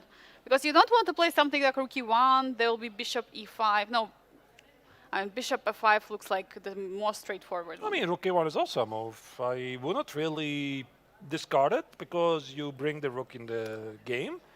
But I think that bishop f5 is very straightforward. Yeah, I think the problem with the rook e1, we can also analyze it. Rook e1, bishop e5, and now after bishop f5 check, there might be king d6, king c7 escape. I see evaluation bar still says it's completely winning, but knight d4 or knight f5. Wait, so this is still winning apparently? maybe bishop f5. The same idea, yeah? Bishop f5 here and queen f7. Oh, and you cannot escape anywhere. Oh, rook e1 is good. So you can choose many moves in this position, how you would like to win, but as you're mentioning, yeah, bishop f5 is more straightforward. 12 minutes, by the way, for Turkish Grandmaster. One more time, dear viewers, there is no increment till move 40. Now it's move 25. You can see it in the top left of the corner, and also how much time Yes is spending. Very cool feature that we have here from our producer. And yeah, king e6 is the last move played. Yes has to understand how he's going to proceed the attack, but okay, bishop f5 immediately played. I think it also signals that he has figured things out. And king f6 walks into a knight h5 fork. We talked about this. King e5 just allows to bring the rook in the game. Rook e1 check. Maybe the other move we have not really checked is King e7, which is played, but one more time, rook e1. He wants to play bishop e5. So he wants to get similar position, which what we were discussing. Like this is what he's trying to set up. But cannot we just try to play something like knight h5 here, attacking the queen? We want to win the bishop, or even queen g7, winning the bishop in the next move. Yeah, queen g7 could be a move. King d6 or rook d5. I think he found like the best practical chance to stay in the game. I'm actually more inclined to look at rook e4 here. Oh, rook e4, I love it. Rook e4, you have to watch out for queen c1 or rook d1 checks. So you have to calculate it a bit more carefully here. Yeah, so there might be this check or queen c1 check. Let's say queen c1 here. You cannot. We have moves on the board. By the way, rook e1 has been played, so we are heading there. Yeah, that's the position. So let's try it again. Rook e1, bishop e5 is played. So yeah, rook e5, rook e4. e4 check, queen c1, king h2. This is under attack. King f6 probably is going to be some mate. Knight h5. f6 is impossible. Rook d5 could be a thing, and king d6 probably immediately loses after this. Similar ideas we had in the previous line. Queen f7, many threats in the position. Here. And there's most likely again a mate. You can play some rook move. You can actually play rook e1, knight e4. Yeah, I It's just want to forcing. think a bit here. So wait, where's the win? Where's the win? If you move the rook, knight e4 is a threat. Yeah. You can play also b4, queen d7, checkmate threat in the position. Yeah, we can do that. Feels like... Ah, wait, this is the cleanest. To give a check, here, and take. Takes, Oh. and queen e4 check. And just win. I mean, there's probably many ways. Like, I cannot immediately spot things. I have to think for a while. And the other, like, check I can think of is maybe this check. King h2, you cannot take it because the bishop takes. Queen f2, maybe this is how the game could continue. Takes, and king f6. So I'm threatening with a mate, and I'm threatening to win the rook. And we have a move on the board. Rook e4 has been played. So we might get to this line here. So I think he is sure about this. So once again, this is the sequence. I think it's Let's pretty go forcing. live. Let's see what is happening. So rook e4 has been played. What was the response? Check. Rook Here, d1. here, here, here. Oh wait, I'm just blundering knight e4. Yeah, Oh, knight e4. knight e4, knight f2, and it's a win. So if you can't do this, then there's nothing you can do. Yeah, rook e4 just wins. Rook e4, and now king is hiding on h2. Of course, there is a pin on the bishop and the queen on this h2 and b8 diagonal. But it doesn't feel like it's enough here, the position. Queen f2 would be nice to create some winning checkmate threats. By the way, yes is already having 9 minutes 40 seconds, but probably will not even matter. The game will not even reach the 40th move here, since he's completely winning. And Jose understands it. Jose sees it, and he has 53 minutes, by the way, on the clock. Will he try to use it, Arturs? What do you think, to try to find some ways, or he understands the position is already done? I mean, he already knows he's done for quite a while, I think. Oh. So the best you can do is like do your best shot, the last chance. If the opponent finds it, then you resign. I think it's queen f2, rook e5, king f6, knight e4, then you resign. What right about there. queen c1? Ah, there is just, you just take the bishop and there is no pin. I just wanted to create the checkmate threat, but it's not working. Yeah, so queen c1 Yeah. would be threatening with a checkmate, the rook e5, eliminates the bishop, it's gone. Two minor pieces for the rook and the pawn, and the king is exposed. There's no hope here for black. Rook h8. Rook h8, queen h8. Queen e4. No hope. Let me put it like Rook some tricks. h8, queen h8, queen e4. Oh, what I'm missing? Rook h... no. Queen e4 maybe? I don't know. No, queen e4, right? Queen The what? e4. What? Queen e4. I take it. Yeah, and I take Oh, the queen. the queen's under it. Ah, I'm just missing so many things today. Oh, wait. Wait. Oh, but then rook h8. Rook there's- h8 is on the board. It's on the board. But I think I can simply take, and go back. Oh. It's good enough. Rook f4 is on the board. Yes, is taking the queen in this position. Yep. Okay. So Jose found his best chance. I think this is, I think, a very good trait of strong players. So even here, like you would have thought, queen h8 it wins. No, queen e4. There's a counterattack. So yeah, rook has just took the queen on f4. We might see rook h7 very fast in next move. 9 minutes for yes, Dogmush, for the next 10 moves. Will he be able to play them all? And rook e4, Rook yeah. e4 very quickly replied. He is fully ready. So now the problem for black is that the rook is under attack as well as the bishop. But now rook g7. Okay, this game is going to continue for a while because White is winning 2 minor pieces for the rook. So White is technically winning here. You can see Jose is going to play for a while. Now watch out, because if you step away with your rook, there might be rook g3 and king f5 idea. That's a good shot, yeah. And that's why plays a 4. Oh, there's the resignation. No! Oh, wow. What a beautiful game. Beautiful What a game, but by yes, Dogmush finding this stunning idea, taking on a 4, then sacrificing an exchange, attacking, giving such incredible game. This is absolutely incredible. And Look at also the expression of Martinez. He was like nodding to his opponent, like, yeah, that was a really beautiful combination. You got me there, yeah. Like at least he stays in good spirits. It was a one-move blunder, but what a beautiful reputation it was. And what important result for Yezer Dogmush, because right now he's getting 4 extra points, which is shaking up the leaderboard, and he's getting even higher, trying to secure his chances to remain for the final stage of the Grandmaster Triathlon. But while the players are discussing, we have so much action happening. Arturs, this game is over, exciting one, but we have also Aydin Suleimanli and then Slimle in the top right corner.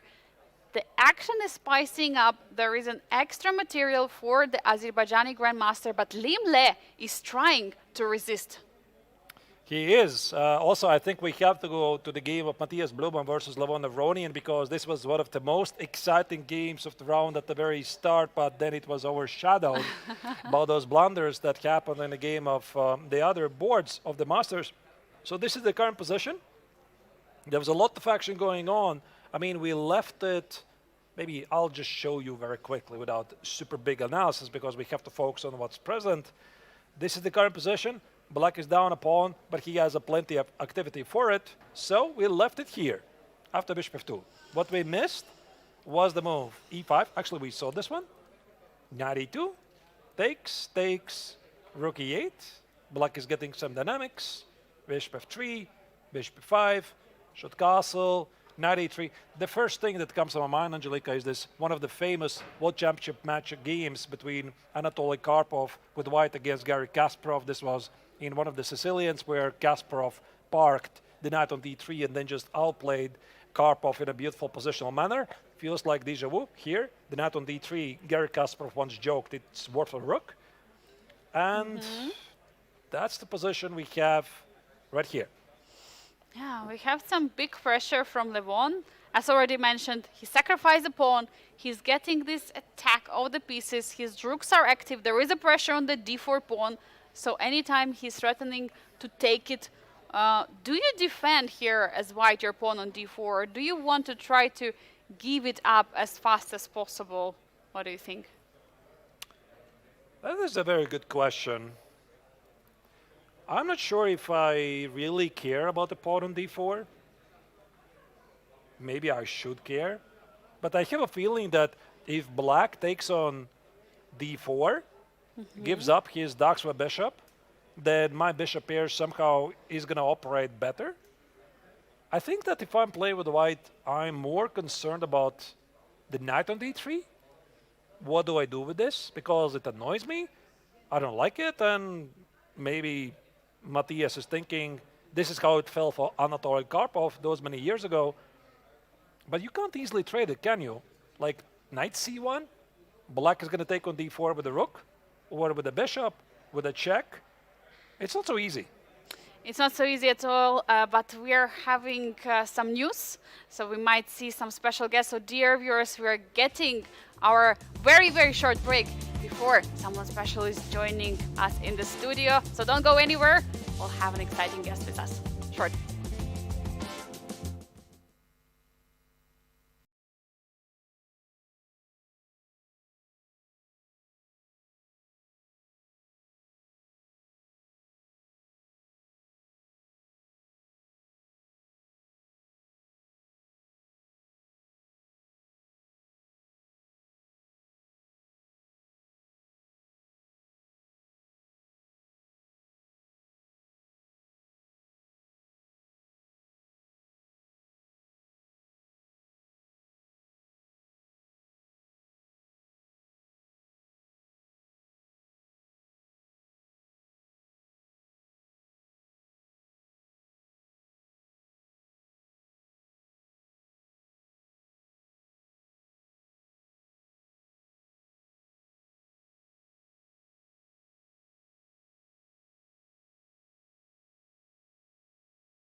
Qatar, yes, welcome here. Thank you. It was a very exciting game. Yeah. Yeah, I'm still shocked. I just want to analyze the game. I'm very curious about the engine analyze, and I also want to show some lines. It was like there was a lot of tactics. Yeah. All right, without further ado, let's go to the game Yeah. and let's try to figure out what happened there. And now we're gonna maybe start from the very beginning. So we are gonna switch off the engine, obviously. Yeah. As I understand, you're not entirely sure about the entire sequence, are you? Sorry. About the entire sequence of the winning combination? Or were there I some think- questions? Okay, I will go move by move. Sure. Yeah, I will just explain everything. So until here, I think this is just big theory. There's a5 here, rook e8, bishop d7. But he just played the interesting move, bishop e6. Okay, the thing is that I cannot take on e6 because f e6, then he has some queen h4, I mean rook f7, rook f8, a big compensation. So I decided to play bishop c2. Maybe, okay, somewhere I can go queen d3, and I can take on g6. Yeah, I mean, bishop c2 is a good move, actually. So, okay, here I actually missed this knight f4 move. Yeah, and first I started to calculate bishop f4, knight f4, queen f3, this line. But he plays bishop d4, queen f4, bishop b6, rook d1, and queen g5. And I don't have anything here. So, and if I play rook a d1 here, he can take on f2 and then like queen g5 or something. He doesn't have any problem. So I was a bit sad when I saw this bishop d4, queen f4, bishop b6. But then I saw this move rook e4, and there are like a lot of lines to calculate. Okay, knight g2. I saw this move, and my idea was to just take this. Maybe I can go for some rook e6 lines, but you know it's very complicated, and I don't need to take that risk. So I thought, okay, let me just take, and after bishop d5, some move like this, or maybe knight f3. I thought I will play with the two pieces, and okay, he can also play move like. He can also play something like this, and yeah, the thing is that I cannot play this because he has bishop d5. Yeah, that's the point of this move. But here I think I calculated some line with h4, I guess. Queen h4, queen f3. It was something I actually forget.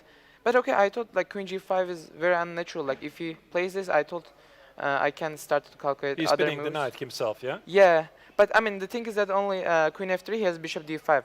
Yeah, that's the only trick. But okay, even if I play like some calm move, I should be better here.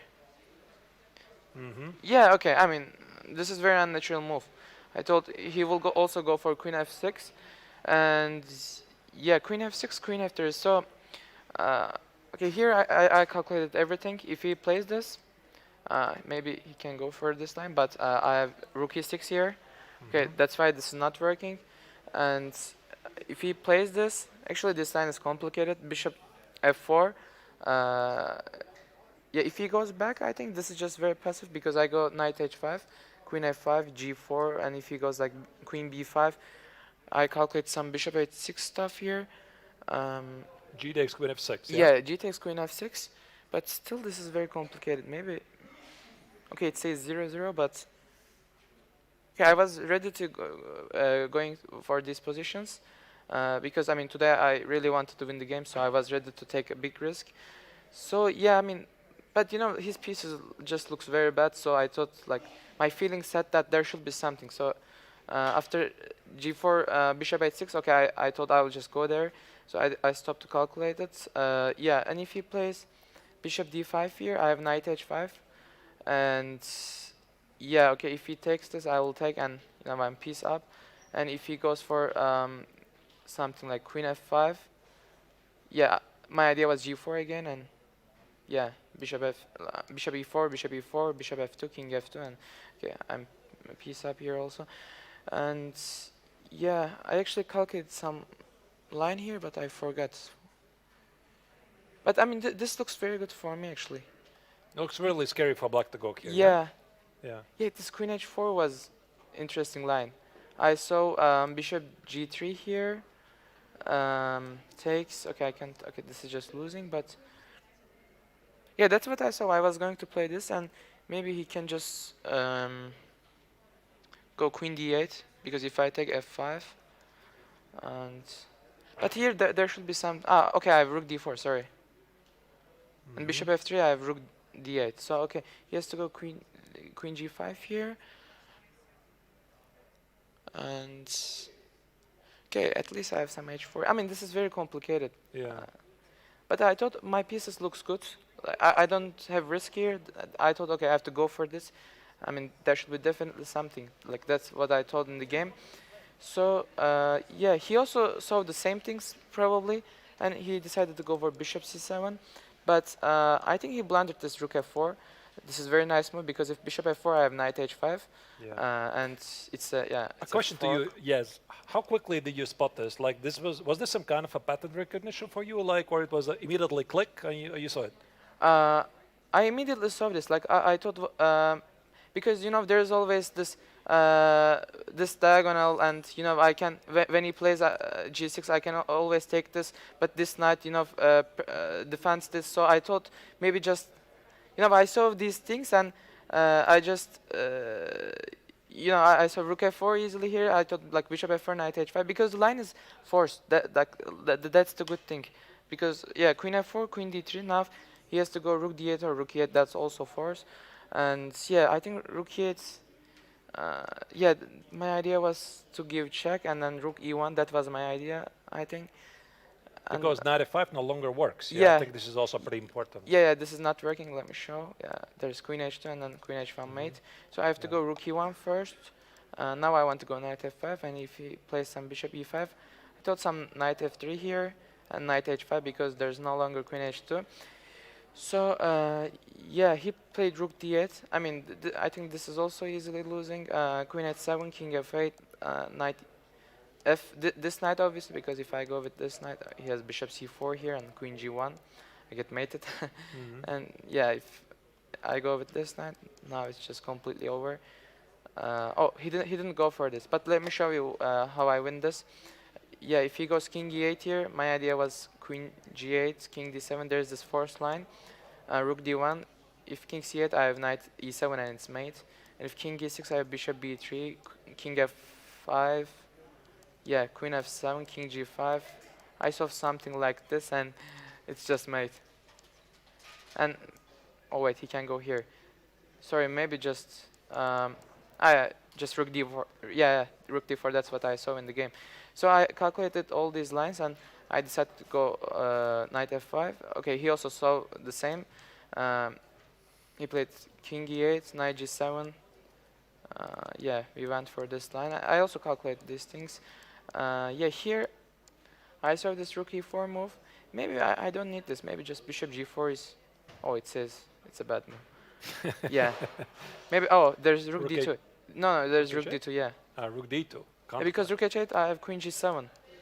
Because the thing is that if I go queen g7, there's rook d1 here. So. Oh, we didn't see this. Yeah. Yeah, that's why I thought bishop g4 to defend rook d1, but he has rook d2 here.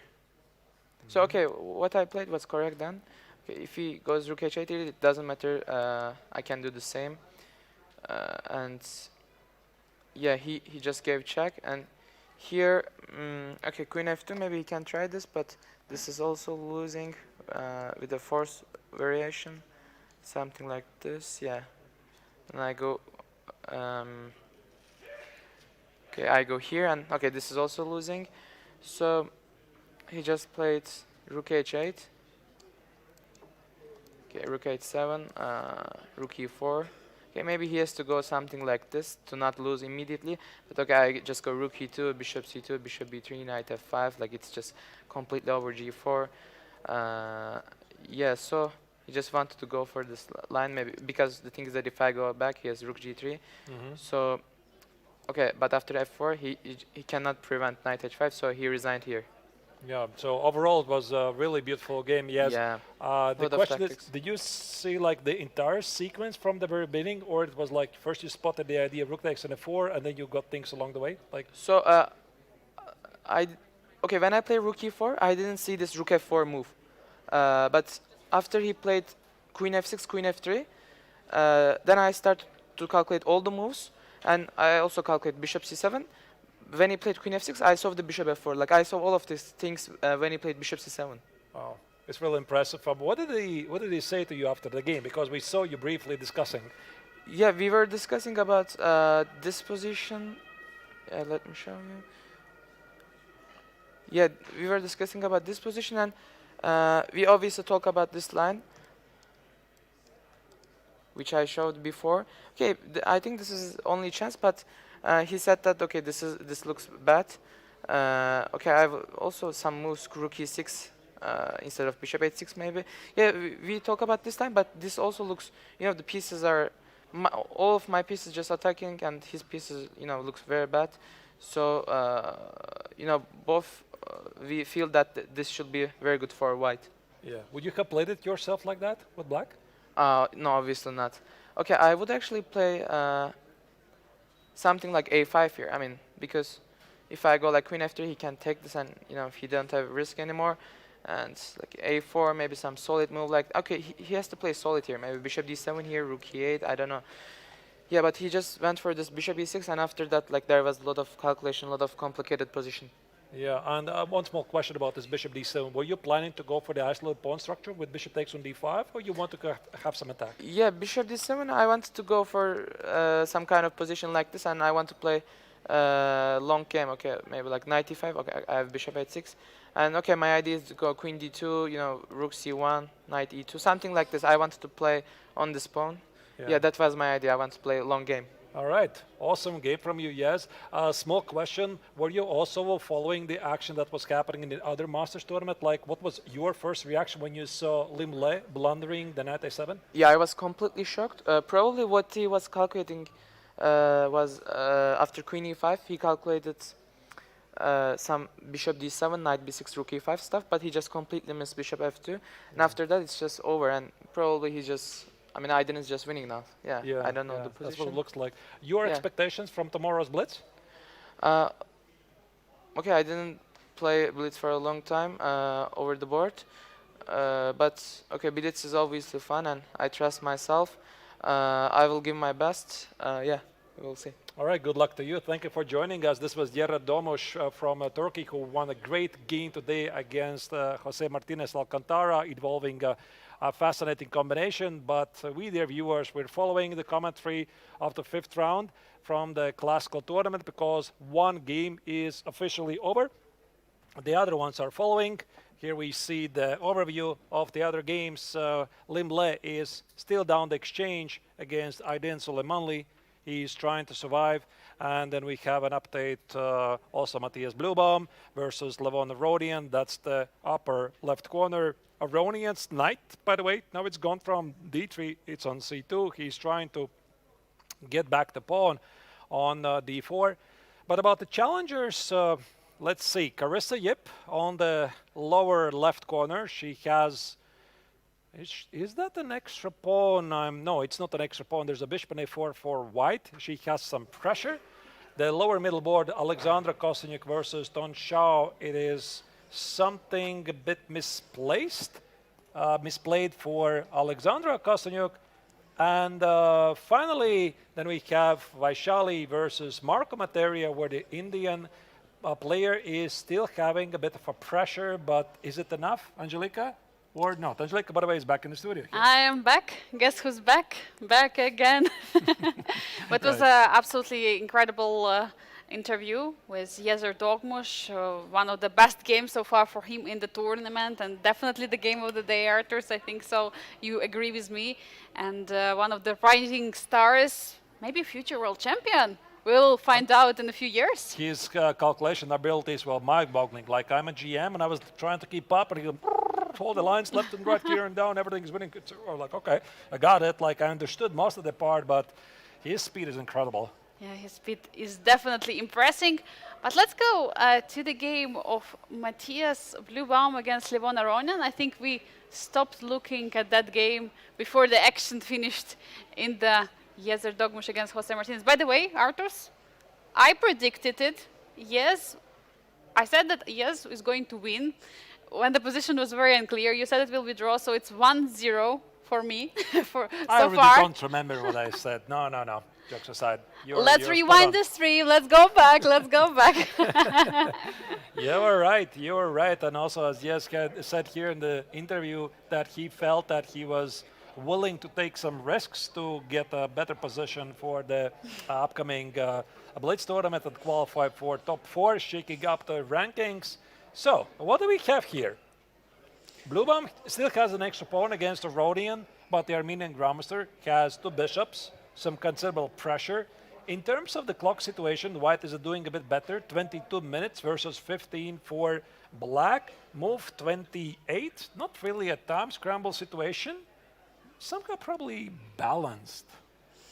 Balanced indeed, because there is a big pressure from Levon, so there is definitely a compensation for that pawn. White's pieces are located not ideally. I mean, bishop on f3 is a great piece, but you would love to remaneuver somewhere the knight, which is obliged to defend the pawn on d4. But for Black, it's a bishop pair, which also makes the position very interesting, since all of these bishops are just targeting the queen side, targeting the pawn on d4, on b2 potentially. A very beautiful position of Black pieces. But is there something more to it for any of the side, Arturs, or it's just balanced? Yeah, that's... you always ask very good questions, Angelique. You And know, very difficult questions, They're yeah? difficult questions that have no easy answers. Like, visually, I think if I would have to choose a side, I would pick Black, because it seems that Black's game is easier a bit. Like, you have beautifully positioned pieces. The pawn on b7 is under attack. I mean, you can defend it, rook d7 or b6, but probably it's balanced because most likely Black cannot get back more than this pawn. Would you play White? I'm not so sure, because I really would love to have this development of the pieces activity as a Black has, because I feel like it's easier to playing Black in this situation. Even though you have extra pawn with White, your pieces are crumbled. And we see, by the way, bishop d3 is on the board, already asking direct questions, because bishop e2, take on d4 is a direct threat in the position. How do you handle it? It's a direct draw threat, actually. Draw threat. Levon is threatening with a draw right here. Bishop takes on e2, rook takes on e2, bishop takes on d4, bishop takes on b2, and go home. Or maybe he's getting a bit ambitious here. But jokes aside, let's go here. Let's go. Takes, Bishop Takes. take. Ah. takes, here. Uh-huh. You gotta take with the rook. And all the excitement ends right But here. I was thinking, can you take on e2 with a bishop instead of with a rook? Or there is still bishop d4 tactics? I'm gonna do the same. Still take, yeah, because on e2, Takes, takes, takes, takes, and rook b4, probably just b6. b6. Yeah, just b6. Yeah, Well, not so yeah. exciting. Well, this is unfortunately not so exciting, but it's been a tremendous game so far. And I think that, of course, Livonian, what do I say? Aron Levonian. It's like a combination. Yeah, that happens, that Levon happens. Aronian. So, Yeah. so he would love to continue, but how? How do you Yeah. else continue instead of bishop d3? You Yeah. play maybe some quieter moves. b6. By the way, move 28 in the position, 12 more moves have to be played. What was that? Oi, what happened? What is happening? I mean, our producer is telling me to do that. We are following the straight instructions This from is Big, Magnus's. the best producer. This is Magnus's reaction. No. How do I get back to pieces? Actually. Okay, there we go. Fixed it. Wow. I didn't know. I didn't know you can do that. Actually, you can press the F button. Let's do again. All right. So anyway, Yeah. so quite an amazing feature here by chess.com. Clearly influenced by this. What was this in Norway chess? When Yeah, Magnus slammed the table, were last you year I was in the playing hall, by the way. I was in the playing hall. I was not filming, but I was just looking, watching for the games, and I saw that Magnus might have been in the trouble in the game against Gukesh, but the table slam no one expected. Like everyone was in complete shock. All photographers, everyone who was making videos, whole social media crew, everyone was complete shocked that something like this happened in the game. Also, after that, there became some stories. You know, some federations said, "Oh, this is against the ethic of chess. You cannot do such things." But this is why we love chess, because we want to see emotions. Okay, what is happening here? What? Apparently, there's some new features by chess.com. I mean, You can throw the pieces away? Magnus has made a lot of impact here. There's apparently boxing. There's the this button, yeah. Anyway, quite amazing thing here. But funny stuff aside, I have a feeling, Angelica, that this game is still going to finish in a draw. Very, very high-class game. I don't know, maybe according to an engine, Matthias had some better chances at some stage, but the creativity of the Armenian player, it seems, that has allowed him to escape. Maybe Matthias is thinking about some d5 idea here, to not to accept the draw offer, the draw threat.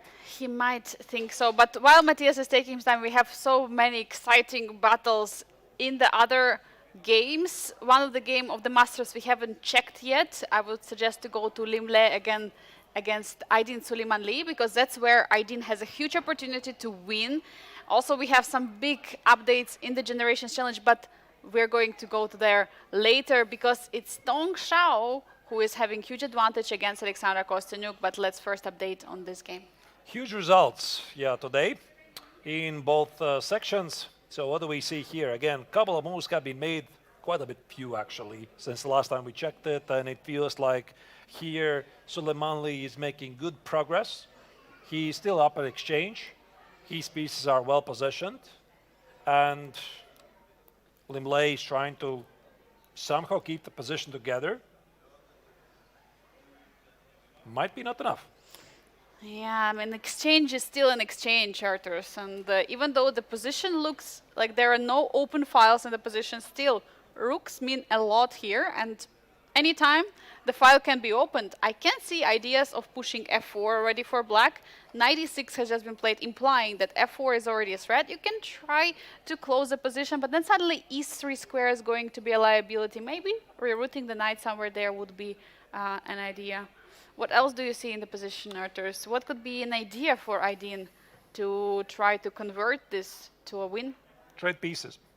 That's I think that's my only idea. Like, I love your idea of f4 because you gain a bit more space. Maybe first play, but then you give away the e4 square. Yeah, like f4, g4. I love the idea that you want to control the e3 square, but I would like want to simplify my position a bit. I want to trade the knights. I want to trade the rooks. I want to trade everything couple possible. Of pieces. Yes, exactly. Everything possible. I just keep myself to rook versus bishop and many pawns. So rook c5. I think this is black's threat right now. And Arturs, let's go to the game Matthias against Livon, because I think we're seeing the final moments of the game and we'll be seeing handshake very shortly. We see already the trades have been happened. The threat of the draw has been accepted by Matthias Blubaum. he just simply decided not to walk away from it, and here we see it's move 38. Is there a threat for the repetition? I think there is. They're going to call the arbiter. I think, gentlemen, you could just go to the move 40 actually there, and no need for the arbiter to be involved. But all right, draw is agreed. High-class game. Yeah, there was a 3-foot repetition with the bishop they had on the board. That's what... No, they're going to still check it. I thought they actually shook hands already. Yeah, Yes, we have a it's draw. confirmation. It's a 3-foot repetition. Exciting game. When we started the round, this was the most exciting game that we thought is going to be in the final round, but the other players were like, no, we're going to show you what the real excitement is. But definitely, as you're mentioning, very adventurous draw, Arturs, but I suggest we go back to the other games we have, because right now Limle is trying to open up the queen side. Yeah, it was looking really promising, and I think that Matthias did the right thing. He definitely complicated things, and Levon decide to answer his call. They had definitely a lot of fun, and this is what happens. They play at highest level. You complicate things. None of the players make mistakes. Well, it ends out with a perfect draw. Here we see the Vietnamese Grandmaster is avoiding the rook trade, but for this to happen, he has to trade the bishop. So again, we missed this moment here. Right here, after 96, as I was explaining, rook c5 was the threat. And I think that for the Vietnamese Grandmaster, the only way he can keep the rooks on the board and have some chances is to do trades. And I think that knight on b4 is happening here. Yeah, it cannot be played now. So what is the continuation for Aydin? He is reaching for a piece. And we see knight e5 attacking the rook on c4. He doesn't go for the trades. Doesn't go for it. That's a bit surprising. But he has something concrete in mind. By the way, 8 minutes for Liam Le against 17 for Aydin Suleimanli here. But he has 3 only moves to play. So it's not too little time on the clock, as we can say. Not too big of a time pressure, but still time is ticking and you have to find the best moves. By the way, is there idea of stepping away with the rook to e2? Or what do you do? To c2, sorry. Yeah, probably you have to do it. But I'm a bit puzzled about this choice. Okay, he goes for the activity here. But why don't you trade? That's what I don't understand. Like, what's the problem with the trade? So trade, play c6. Here, play rook d4, offer trade, simplify the position. Like, I thought I would have played this like without thinking. But Dennis, yeah, this is why he's a better player. He goes for some dynamics. That's why he's playing and we are commentating here. Oh, ouch. No, I said we. I said we. Wait, I think I understand. Maybe he wants to play f4 and f3. He has a very concrete idea here. Get to the pawn on d3. Ooh, and we have rook c3 on the board. That's why Vietnamese Grandmaster is going rook c3. He wants to defend the pawn on d3. So idea is he's stopping the f4 and f3 ideas in the position. I just love these small nuances here very often, because when you're following like a game, you think, oh yeah, it's like your typical normal move. But when you start to understand what the players are doing, why they're doing, then it becomes very clear. And it's, from my experience, it's very hard to beat elite grandmasters because they're so resistant. Like, they always resist until the very end. And I remember my many encounters, like all kinds of time controls against Latvian legend Alexei Shirov. Yeah, so we played so many times against each other, and especially in actual time controls. Let's say I would quite a few times get very close to winning position. They keep the game going. So always some practical problems, issues, etc. You try to convert it, it never works, and they escape in the very end. And Alexei was one of them, and that's why here you see also Lim Le is trying to resist as hard as he can. He identified the idea, black wants to play a 4f3, and he's making black's life a bit hard. And while he is taking time right now to find the move, by the way, he has just played a move. He plays f4, he goes for the idea we've been discussing, and Lim Le has to fight and find the best move. We're going to a very short break, and after which we're going to have a very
And getting the highest tie breaks today, have an exciting game against Levon Aronian. Matthias, it's a pleasure to have you here. First of all, share us, how the game went for you. How are you satisfied with the result? Yeah, I mean, ever since the Chess 960, I haven't been playing well, so I'm not too happy with the result. I wanted to try to fight for a win, like I tried to play an interesting opening, and position was very, very complicated. But then at some point, I felt like tides were already turning. Like I'm not sure where I should have played better, but there were just so many choices. And one more question before going into the game. How is the tournament? I mean, you said that it's not such a great result, but do you enjoy the city of Biel? Like, do you enjoy the lake? What are you doing here? How overall do you love the atmosphere of the Biel Chess Festival? No, I mean, of course, I very much enjoy being here for the first time. I've never been here. It's a very nice city.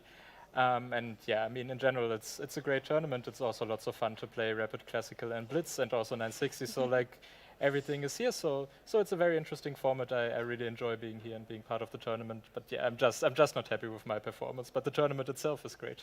It's not over yet. Tomorrow still Blitz. But let's dive into the game which you played today.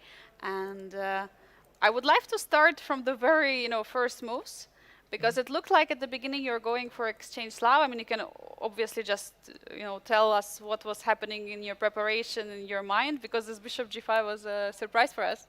I mean, it's a rare sideline. I just wanted to get him out of book and also make him do some uncomfortable choices, because the main lines you can either play something with f6 with black, but of course, like if you didn't check this before the game, like nobody really wants to play f6 if you're not 100% sure, and some other lines with queen b6 and takes on b2, but also like if you didn't prepare it for the day, it's very tough to play. So, and I already beat Hari Krishna with this bishop g5 like some years ago, so I had good memories. We checked like in 2022 or something. We checked that game.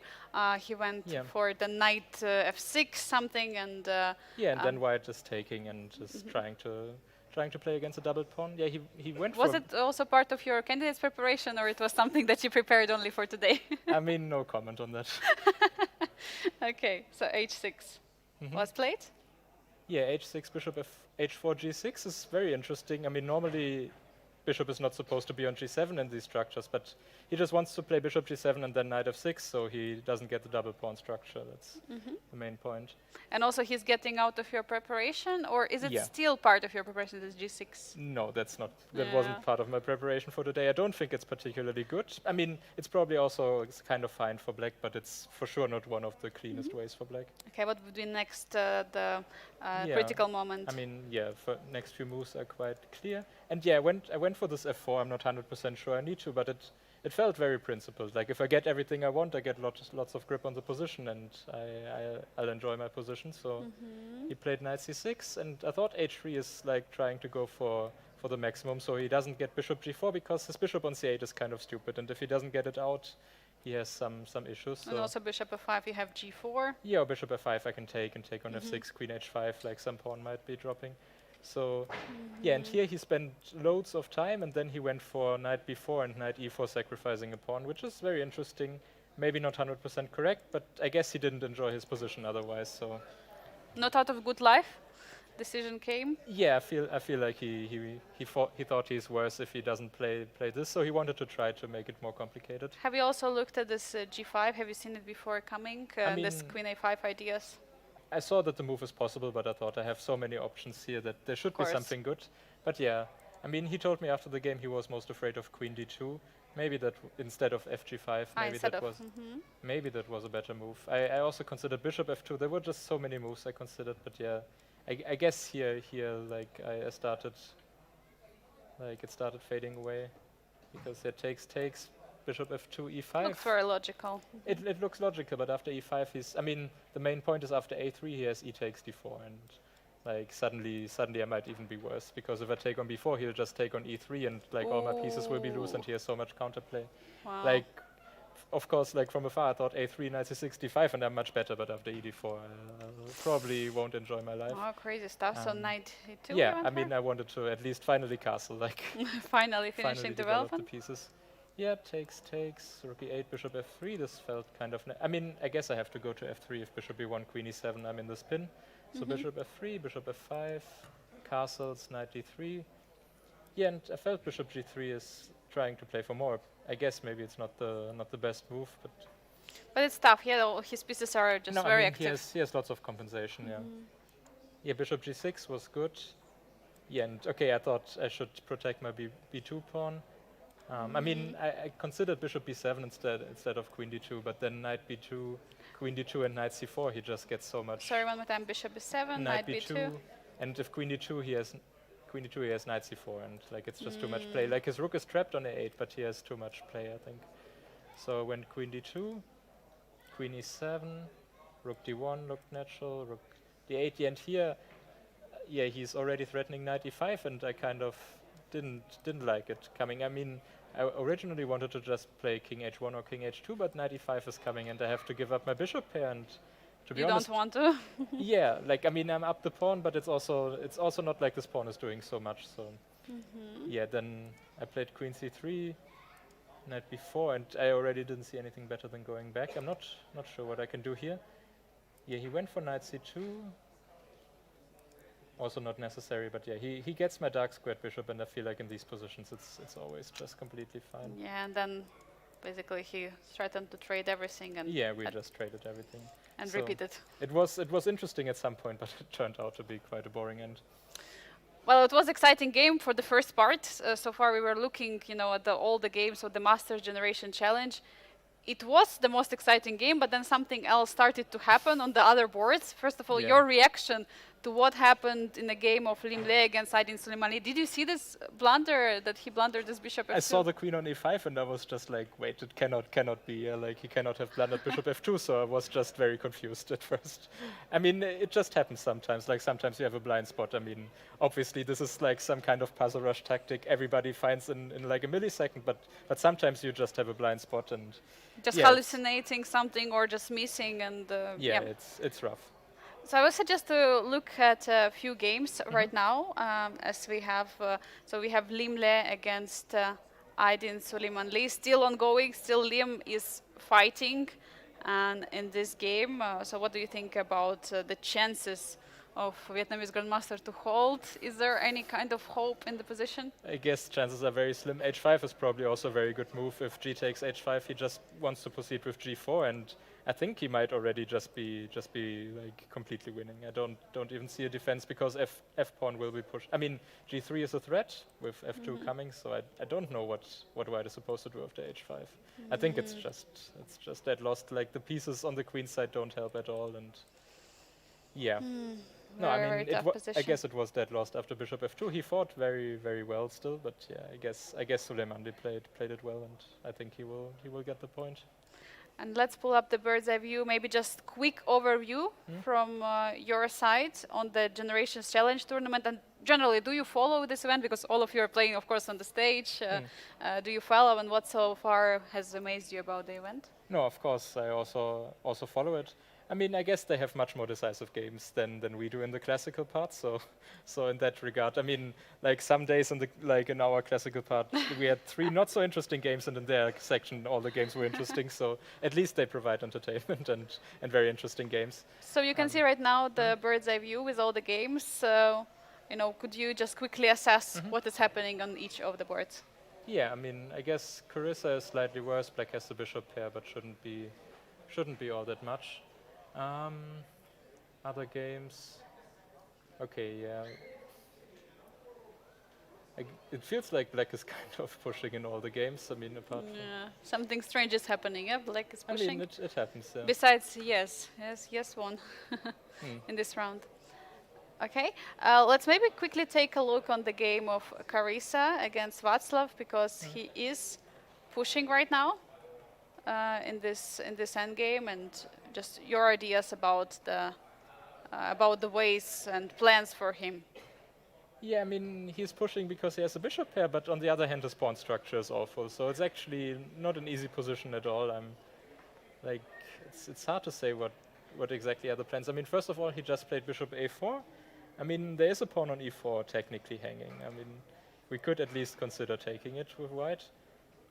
Knights are very clumsy on b3 and a5, so. Yeah, waiting for each other, defending each other. Yeah, I mean, so far they are defending still. Yeah, I'm not even 100% sure what happens after queen takes e4, if I'm honest. Like, Let's make a move. probably trading and entering with the rook. Like, I Rook mean, d1, rook d3. yeah, maybe rook d3 is actually the most annoying because knight doesn't have a good square. Maybe that is the issue he's Ooh. Yeah, that's... setting up. I mean, we still have some move like g4 if we're desperate in that position and trying to counterattack the knight. And if the knight moves, we get the e3 square for the rook. So maybe it's still playable. But yeah, that's for sure his idea. The line which you're talking is rook d3 attacking, and now here g4 attacking, knight is going away, and the rook is 3 defending. Yeah. Okay, definitely possible, but as you're mentioning, the leader of the tournament, Václav, so far scored so many victories and still leading the tournament. Important generation challenge. But of course, for you, so important to focus on tomorrow Blitz. You know, any kind of predictions about it, or what are you trying to focus on for tomorrow? I mean, I feel like I need to score incredibly many points to even have a chance to qualify for the final, especially because Erdomus won today, so he's like in 4th place or whatever, but like he's like 3 points ahead of me, so I need to catch up 3 points to him, which will be quite a lot. So I mean, I'll just focus on my own play and try to score well and see what happens. I mean, Blitz is very much like depending on your form on that day, so maybe I'll get lucky and can put up a good score, but yeah, we'll see. As we know, in Biel Chess Festival, anything is possible. So still tomorrow, the last round, which is last day, which is going to decide who is qualifying. And thank you so much, Matthias, for your time, for showing us a beautiful game, this opening variation, and best of luck for you tomorrow at the Blitz. Sure, thank you. And now, dear viewers, let's get an overview of the position. We see here Václav Finek against Carissa Juh. Václav with the black pieces is pushing at the queen side. Now, bishop a4 is a very nice find, as Matthias has already said, targeting the knight on b3. And those knights are defending each other. Knight on a5, defending the knight on b3. How are you going to proceed it? Will you take the pawn on e4? This is something what Matthias was suggesting. Take on e4 and then try to assess the position. But there are so many nasty ideas from black. And by the way, I have some castle here. Matthias and Arturs castled. And happy to see you, Arturs. Yeah, welcome back, of course, everyone. It was really great to hear Matthias's thoughts. Briefly before the interview, I asked him, how do you feel about your game? He was like, okay, I tried something, but didn't quite work. But I think it was a high-level game. It was indeed. We really loved the game till something else started to happen on the other board. Well, we kind of broke down this position in a short with Matthias. That point right now is Carissa thinking to take on e4, not to take. Because if she would take, there was this line with a rook d3, as Matthias was pointing out. But there are two other games in the Generations Challenge which are right now exploding, I have a feeling. Alexandra Kostyanyuk against Tong Shao in the bottom middle board. Rook h8 has just been played. Black has extra pawn on the king side, extra pawn on the queen side, so it means 2 pawns for Tong Shao against Alexandra. I suggest to 12 seconds, by the way. So I suggest to go there. She's in a severe time scramble here, so down 2 pawns, having no compensation for it. Also, 1 move to make. So she just blitzed out rook e1. Tong Shao is in a bit better position, 7 minutes, and a clear winning chance. But also you have to always be ready to play a move. For that reason, Alexandra cannot even take a moment to look away from the board. She has to be constantly there. She has to be constantly ready. How are you going to react to the next move? But do we see some sacrifices here possible? Rook g6, knight g6? I was thinking about it. Is there room for this? Like one of them could be rook takes on g6, queen takes on g6, and then see what happens. The other idea is to play knight takes on g6 with queen takes on g6, and this is why I think that black is trying to figure things out. What about knight f7? Knight f7, Also, another threat, so many ideas. Also another move. But I think that we could maybe show it on the analysis board why this sacrifice did not happen before, right here. Because White could have sacrificed it right here. White had an opportunity to play either rook takes on g6 or knight takes on g6. I mean, knight takes on g6 I understand. I think there's going to be a check and potentially a mate. Yeah, the problem is the weak back rank. So here you have to stop the checkmate with a queen e1. But then if you play queen e1, then you're going to lose just a knight. So instead of taking queen e1, but yeah, the knight is going to fall. You cannot capture the pawn on e6. It's a checkmate and down a piece. So you cannot do it. So what Alexandra is doing, she is trying. What about rook g6? Oh, rook g6. You want to check? Let's do. Takes. Queen g6 here. But it's the same idea, yeah, because there's no checks. There's no checks that Not are a threatening. single check. Like Ooh. here, it's still queen c1. And checkmate is incoming. Wow. That's why she did this. That's why she played rook e1. And now she's threatening rook g6 or knight f7 or knight g6 or whatever, because there's going to be no back rank mate. There will be, for sure, no bank mate, as you're saying, Arturs. So she's preparing for the sacrifice. Kongresshaus now with 4 minutes on the clock. He has to make 2 more moves in this position. Will he be able to? What do you think? Will he be able? I think so, yeah. So there's a move queen b4, there's a move queen c2. Okay, maybe queen b4 is directly inviting rook takes on g6, but then again, you're not only hitting the queen, you're also hitting the rook on e1. Queen c2 maybe is the safer choice because you offer the queen trade, and you're also defending the pawn on g6 indirectly, meaning queen c2, rook g6, f takes on g6, queen g6 does not work because the queen on c2 defends it, part of my million arrows. That's what Kongresshaus is thinking about right now. But after queen c2, maybe you have some queen g4 idea, still preparing some sacrifices, but maybe on f7 or queen d4. Yeah, but I think there's always queen f5. Actually, after queen c2, queen d4. I would love to create some discovered attacks. That is a very good point. Yeah, if this knight leaves, suddenly the black king is going to feel a lot of heat. And maybe this is the reason why actually you want to play queen b4 here, stopping the idea to play queen d4, hitting the rook at e1. If there's a way for black to simplify, that's what Kongresshaus wants to find. He does want to do it. He wants to find, but 3 minutes, 20 seconds right now for 2 more moves that have to be played. He has to be very precise, and I think he's ready to play a move. He goes knight e7. He's being very solid. He's defending the g6 square. And here, Ooh. white goes for knight takes on f7, king takes on f7, and queen e6, and white is still down material. But to be honest, Angelique, I suggest maybe we go to the game of Limle against Aydin Suleimanlı because I think the game might finish right now. Let's go immediately because the pawns are rolling already there. Finished. There you go. Just finished. We see resignation. The kings are standing. What a game by the Azerbaijani grandmaster, finding this tricky idea. But for Limle, such a disappointed Arturs. How could he miss this idea with the bishop f7?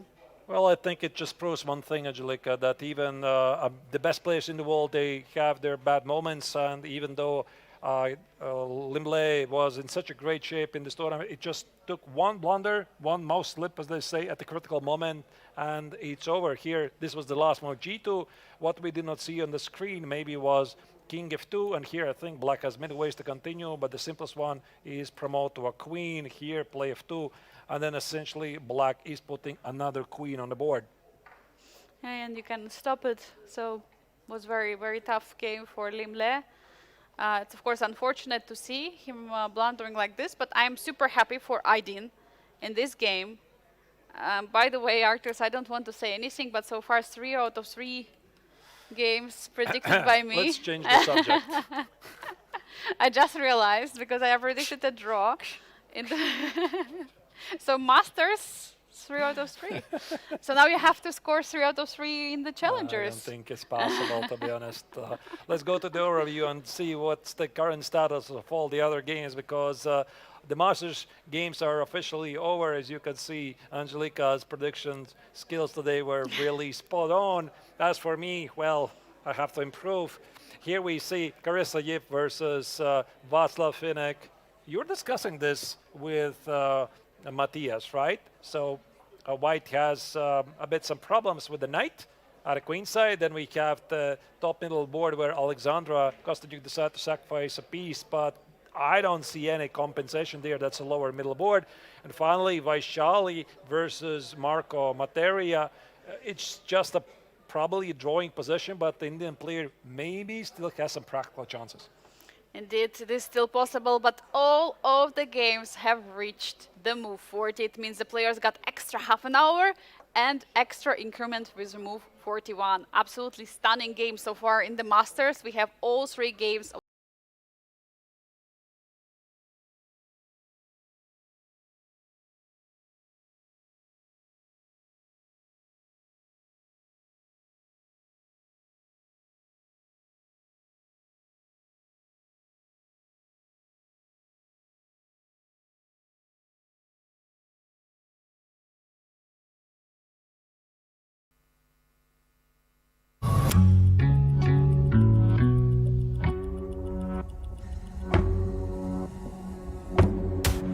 Sie wollte Orasch höher im Markt positionieren und hat Partner gesucht für Werke.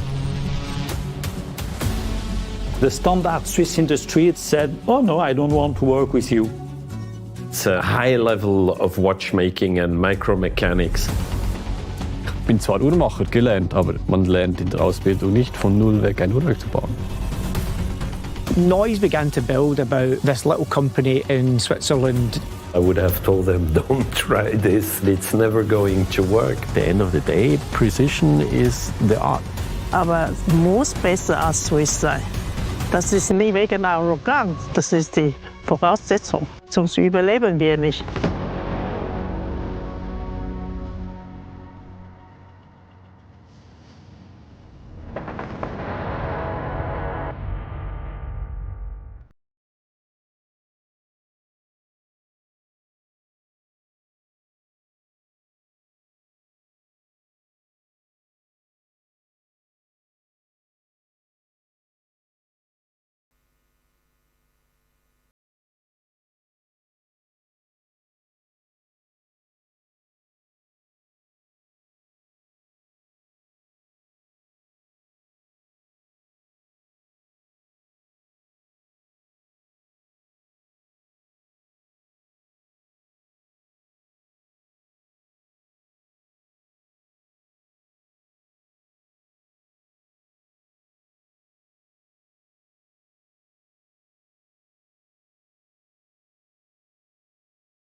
We're back to you with the action from the Biel Chess Festival, the biggest festival in Switzerland, in the heart of it. We've had all the results in the Masters, Grandmaster Triathlon, but we still have action in Generations Challenge who tend to deliver some decisive results. And as we can see here in the bottom middle board, it is Kongresshaus who is taking on the former women's world champion Alexandra Kostyniuk, and we might see him scoring a very important victory there. What about the other games, Arturs, that you can see? Carissa Yip against Václav Finek? Yeah, so this is, I think, simplifying rapidly, because maybe actually, I don't know, which game do you want to check first, because there's massive trades also. I thought that Kostyniuk's game versus Kongresshaus not continuing for long, but I'll follow your lead. Let's go to Alexandra. I also have a feeling that we might have a game wrap up pretty soon, even though the players got extra time on the clock.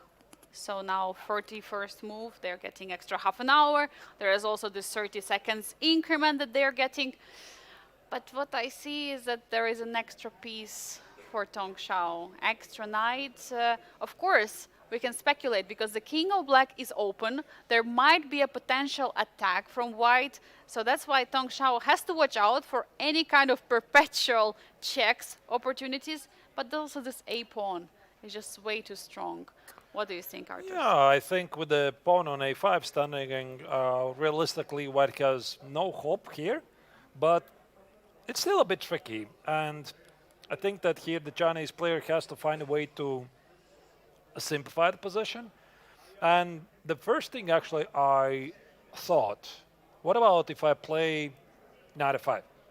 That's what I thought. You know, my knight is maybe a bit passive here. I play knight f5. I attack the knight, attack the rook here. But then I start to get a bit worried about this check. And I am not sure I like it because, well, knight e4 pins the knight. Maybe it's still good. But if I play queen d4, I saw that there could be issues with queen takes on a5, attacking the rook, and quite possibly black doesn't have the time to take on But there g3. is rook a7 attacking the queen, and then we're picking up the g3 rook. Not yet. Quite. Not yet. Not today. Wow, that's how you can blunder easily. Yeah, That's what I'm saying. Like, you still need to be... that's why I'm not playing. Yeah, you still need to be accurate here. Actually, But he played the move, by the way. yeah, all right, let's go. So he didn't go with a knight f5, he went with a knight g8. I think it's very smart choice because you're blocking all kind of the checks on the long diagonal with knight f6. Very smart by the Chinese Grandmaster. What is your take on it? Yeah, it looks reasonable. So queen a1 check now will be knight f6, as you mentioned. I mean, it does pin the knight, but here it kind of protects the king. I think black can build some kind of a box around the king. And what else? Maybe you play something like queen e6, but the queen was on e6 already before, no? I think it was on e6 before. But now you're attacking the pawn on g6, so knight f6 looks like a logical response. By the way, rook e8 is a threat in the position now, because the queen and the rook are on the same file, on the e file. Have to watch out for it. And yeah, not so easy to see how to continue from here. Yeah, the only hope for Kostyniuk is to keep the queens on the board. As long as the queens are gone, the game is over. Or maybe trade the queens, but snatch the pawn. And perhaps go for some endgame. Let's say the best scenario for Kostyniuk here is get the pawn on a5. If the queens are traded, fine. If the pair of rooks have traded, fine. But maybe you get some kind of a fortress, 2 pawns versus 1, rook versus a rook and the knight, and hope for something. Arturs, do you remember yesterday Alexandra was in pretty bad shape against Marco Materia. He was completely winning almost the whole game. And then at some moment she started to create these opportunities for herself. We might see something similar here. Do you think the advantage is just too big here for black, or is there still a possibility for white to stay in the game and find some ideas to equalize? Well, normally the answer would be no, there's no hope. if you But- play two engines. Yeah, then- you play like an engine, you make no mistakes. But we already saw a couple of surprising twists today. We saw the unthinkable, for example, Limle blundering on the spot. The same also happened in Martinez's game. Okay, even though it was a pretty complicated position, the players might be tired because this is already the 5th round in a row. They can be pretty long days. They already played the Chess 960 tournament. They already played the Rapid tournament.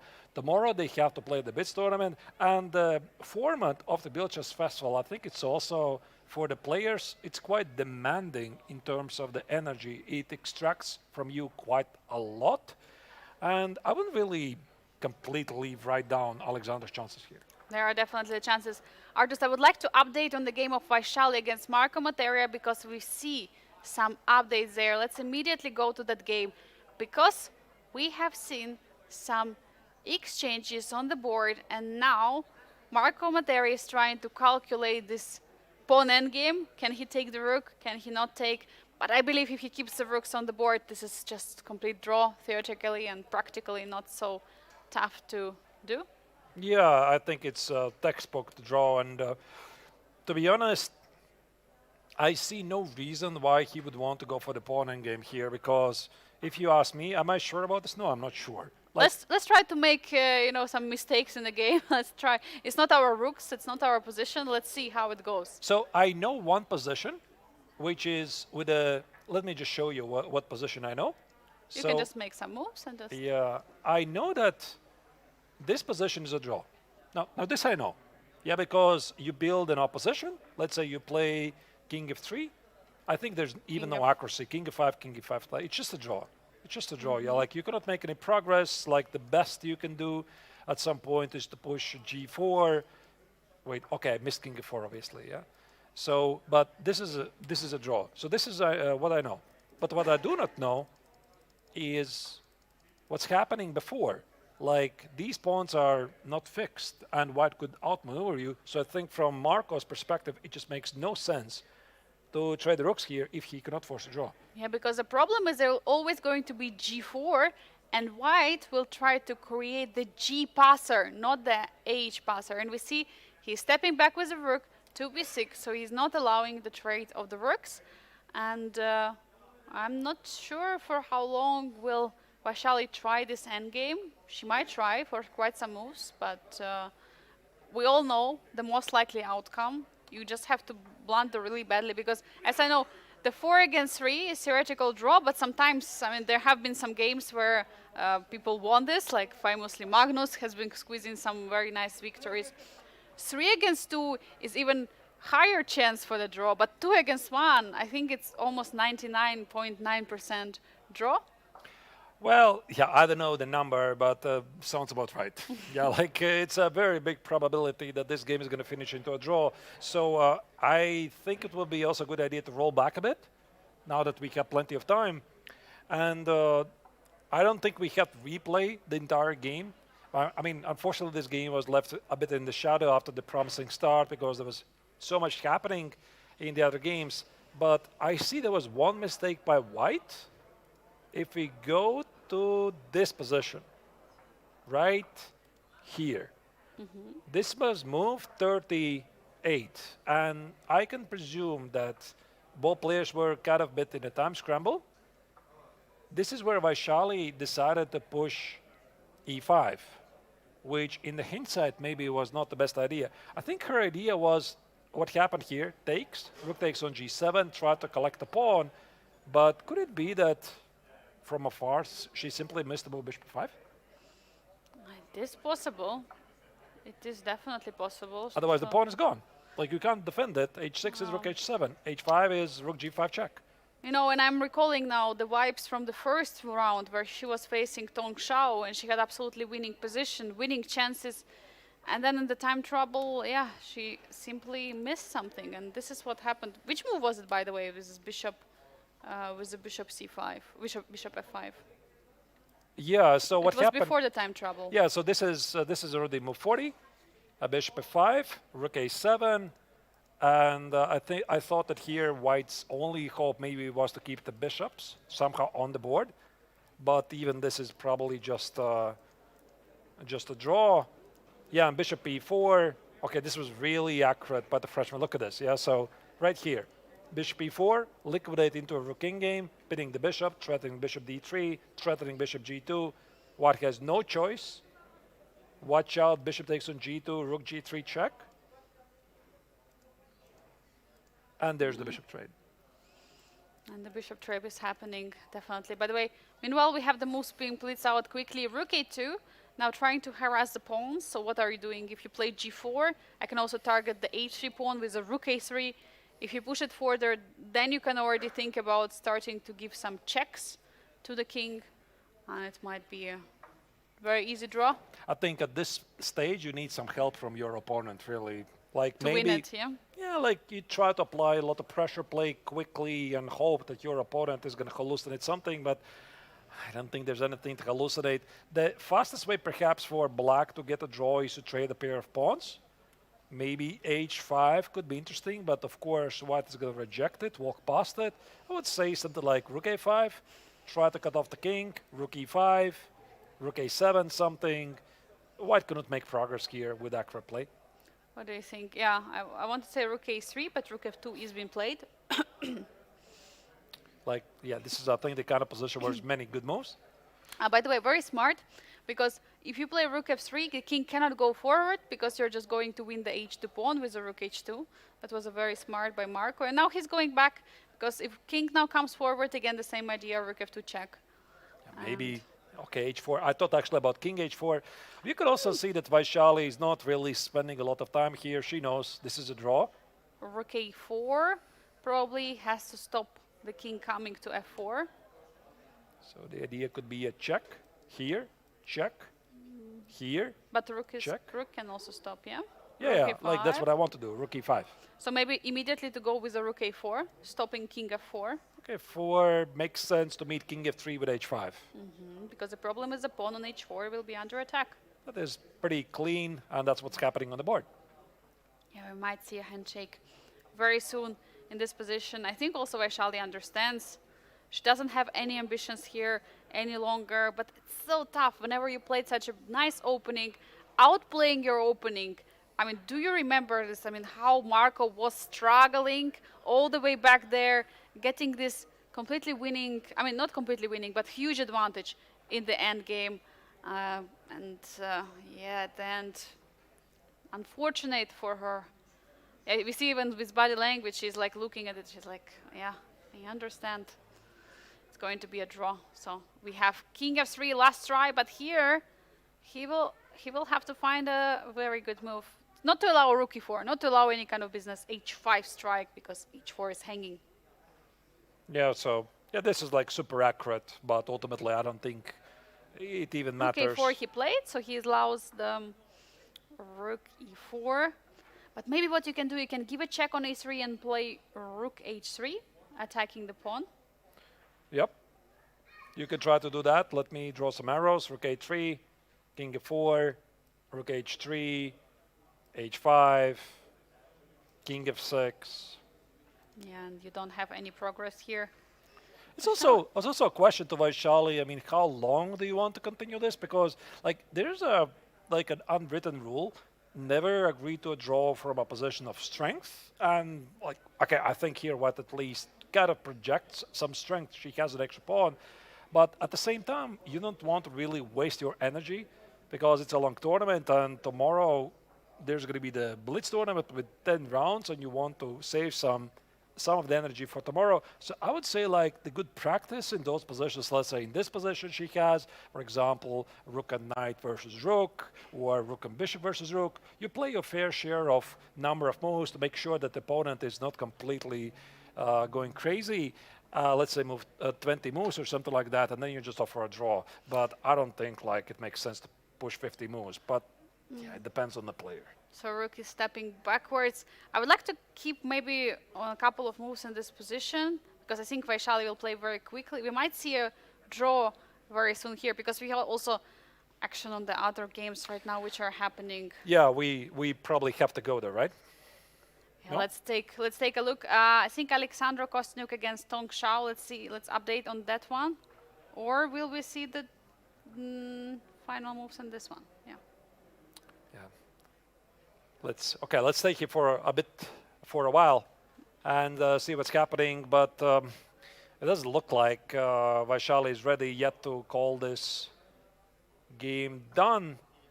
The players are playing it pretty quickly. All right, let's select another game. Maybe Let's go to Ali. which You want to Carissa against Václav? Yeah, I thought that Carissa's game is pretty interesting as well. Okay, sure. Let's go there. All right. This is the current position. Okay, we were talking about that there were some trades on the E file, and now Carissa played for this queen E7 move. Now queen on C4 is also under attack. She's trying to be very active here in this game. By the way, B4 pawn is defended, but black has some issues with the pawns. And again, there were a couple of moves, and I think we saw this position. I'm going to pull back like 5 moves, where black made a pretty big choice. It was right here. Right here. White played bishop a7, and the black committed to bishop takes on b3, which our dearest friend called Stockfish quite doesn't like it. To be honest, I don't see like a major difference what's happening here, but I think what happened is that he felt like, also this is what Matthias said in your interview, that black has just too fractured pawn structure to go for anything real. And here black went for this very nice shot, e3, tried to simplify the position a bit, and after bishop e3, knight takes on e3. What happens after f takes on e3? F takes Why on E3. not like this? Is there bishop c3 attacking the rook and b4 pawn? Yeah, actually, you're completely right. Yeah, bishop c3. So that's why queen e3, queen c4. Now the pawn on c4 is hit, and queen e7, rook f8. Okay, it looks pretty human to me. Maybe black would have done something a bit more aggressive. Cannot really criticize it. Yeah, but that's how they got here. Yeah, this is the current position, and we see that black has more pawn islands. We were discussing this story. There is a pawn on a6, pawn on c7. There are 2 pawns on the king side. While for white, it is a bit more easier that there are top pawn islands, but and the pawn on b4, by the way, it's just stopping both c7 and a6 pawns in this position. So it feels like it's stopping 2 pawns, very good pawn, but the question is how are you going to improve here? And also black has a bishop. Bishop against the knight being a bit more active, but also pinned. I mean, how do you evaluate this position? We see computer says it's draw, you know, it's equal, but is it really so easy? I think that Finnick is making the right choice. You want to get the queens off the board, because if you do this, you get the queens out, then you trade one of the pawns here, and you have an outside pass pawn, which is backed by a bishop. I think it's a very reasonable idea. So, by the way, queen f7 comes with a double attack, hitting the queen and the pawn. So does Carissa trade it, or she plays queen c5? How about, I don't think she's ambitious here. Yeah, I think you have to trade. Yeah, and comparing this trade, She doesn't. She is ambitious. She doesn't. Carissa is ambitious, so she plays queen c5. Now rook e7 is a threat in the position, attacking the queen. Pawn on c7 is under attack. a6 pawn is also not feeling so comfortable on the queen side. What do you think about this, Arturs? Are there chances? Yeah, I mean, I try to understand why she didn't trade the queens. Maybe she felt that this endgame is not so good. Like takes, and let's say knight something. Where do you put the knight actually? Let's say knight e4. Yeah, cannot be a mistake. Rook e7 doesn't work because of knight g5 clearly. I want to put the knight on c5.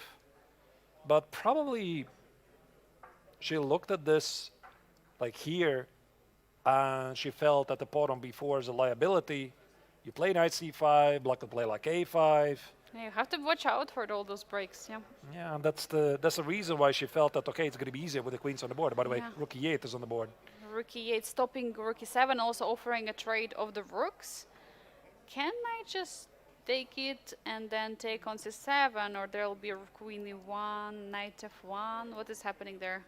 Yeah, that's what black wants. Oh, okay. But I don't think this is such a dead draw as the engine No. suggests, because this pawn is moving forward. Okay, maybe because of the pinned bishop, black doesn't really have any real chances, but if you get the queens off the board, if somebody's playing for the win, it's only black. I fully agree. It's definitely black, but yeah, Carissa still has a chance not to trade and just stepping away. What about rook c1, by the way? Just targeting the c7 square. Yeah, and I could play maybe bishop e5. And now we can see, do we play knight f3, targeting the bishop, or knight c4? We play so many moves and computer always shows it's all equal. Yeah, I just love it. Yeah, because there's a big reserve of opportunities for both players. I think that one of them really has to do something terribly wrong for the relation to change. Most likely, these queenside pawns, they will be traded. And if everything is going to go as it's been going in this game, then the most likely outcome of this game is going to be a draw. What was your prediction, actually, about this game? It was a draw. I think we predicted, both of us predicted We a said draw. it's a draw, yeah? So I have to score some points as well. Yeah, you have to. But the game which most likely not will finish in a draw is the game of Alexandra Kosiniuk against Tong Shao. Arturs, I suggest to go immediately there and Let's see go. which updates we have from the game. We had this knight g8, knight f8, very nice maneuver, knight f6, a maneuver from Tong Shao. But Alexandra is still not giving up. She is not resigning. She's keep on resisting, keep on trying to find some opportunities because black's king is open. So you have to always watch out for all kinds of checks. But rook e7 offering a trade. Can you stop the trading of the rook, playing something like rook c1? Rook c1. I was thinking that queen d5 is a bit unpleasant. I mean, on top of that, you're down a piece, if we can call it unpleasant. If you move the rook, there's going to be a checkmate. If you play king g2, I can simplify the position quite a bit. So there's this. And if I try to play rook d1, is there some really fast way to wrap up? Maybe this is an idea. Yeah, and create some checkmate ideas. So very tough for Alexandra. Yeah, I don't see this game continuing for very long. Of course, I feel for Alexandra. She's a bit unhappy. Maybe all of this, like, okay, yesterday she managed to escape. It was a very, very tense game. But this missed victory against Vaishali, it's somewhere in the mind. You know, you can't really forget it because 2 rounds ago, there's the rook trade, by the way. 2 rounds ago, she played a beautiful game against World Championship challenger Vaishali. She messed it up, missed the trap of the repetition in the very end. And yeah, after such a game, it's so difficult to recover. But yesterday she managed to hold to a draw against Marco Materia. So it was really stunning result by her because we already saw that Marco is so much winning. But there she found it. So she still wants to keep on fighting. Now trading the rooks. Queen a1, trying to pin that knight, trying to make that knight not meaningful. And unfortunately, it's too difficult to do so.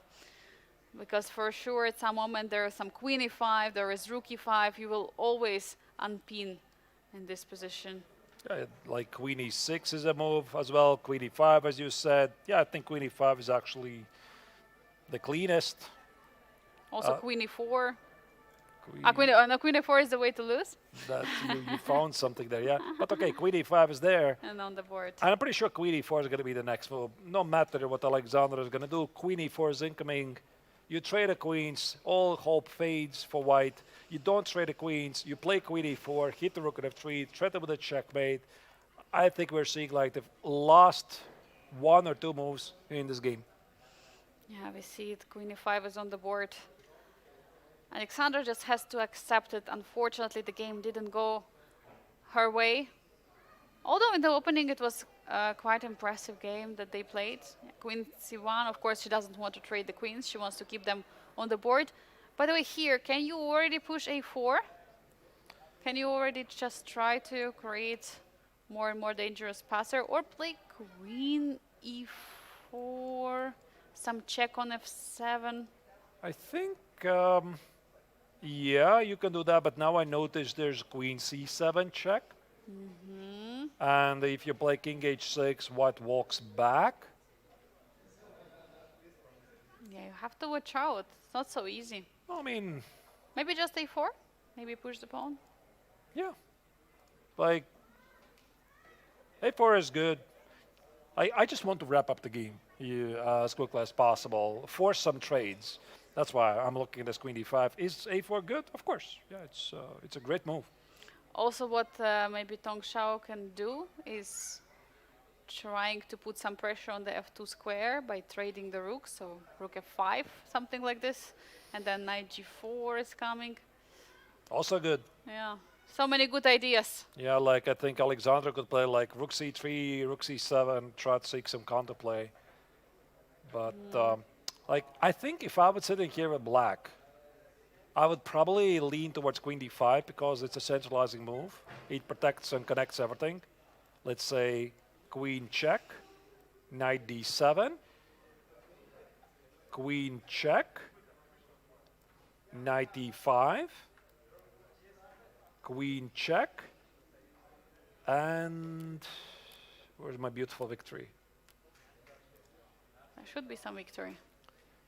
So once again, let's maybe show it on the analysis board. Like there's definitely many, many winning ideas here. So let's start with queen d5. Check. Here. Check. Here. That's what I want to do. He's aiming for the move. Yep. He's going for the move. He does play queen d5. All right. Queen So let's d5 go back on to the the current board. position. This is the current position. So queen d5, queen So c7, knight e7, knight e5. It should be a forced win, yeah, obviously. And then you put the knight at f7 and hide a king on h7. I think I see it. Yeah. So the game could finish with knight f7, queen c3, knight e5, queen c7, knight f7, queen c3, king h7. Oh. No? Oh, we see king Something else. g8 on the board, stepping away. So what's the idea how to give a check? Queen c8 probably is going to happen. Queen c8 makes perfect sense. And then what? King h7 and knight d7. That's what he wants to do. So he wants to put king on h7 and knight so d7. there are no checks. Just avoid the checks. Yeah, it's very, very clean. I love it. You know, one would have thought that the younger players here, they're sometimes not very accurate when it comes to the converting. This is the thing we would often see between the younger generation. I was so impressed by Shaw, also how Marco Materia was converting his advantages. Okay, yesterday he slipped against Alexandra Kostanyuk, but overall, world-class players. King h7 is on the board. So I think Alexandra already sees this idea. After she will check on a7 or c7, there will be knight d7 stopping it. Yeah, We and might then, also see the resignation. and then that's it. The rook has to move, or the king has to move, and there's going to be massive trades. Queen f4, no, queen f4 is rook f5. Like that's the problem. Okay, queen c7. Queen c7 giving a check now. Knight e7 we expect blocking. And look at he's watching Alexandra. He's like playing the move very slowly. He's showing, yeah, I'm winning. Just enjoying. I don't know, actually, you know, sometimes when I'm in these situations, like from one side, I kind of want the game to continue. Sorry, the game to finish and get the full point. And look at this, g4 has just been played. Yeah. Now queen. It's winning it's just a forced checkmate. It's a checkmate in 2 now in the position. Resignation by Alexandra. What a tough loss for her, but for Kongresshaus, incredible victory that she scores and gets higher on the leaderboard, which is super important Generations Talent Challenger to stay in the top 4 to qualify for the finals.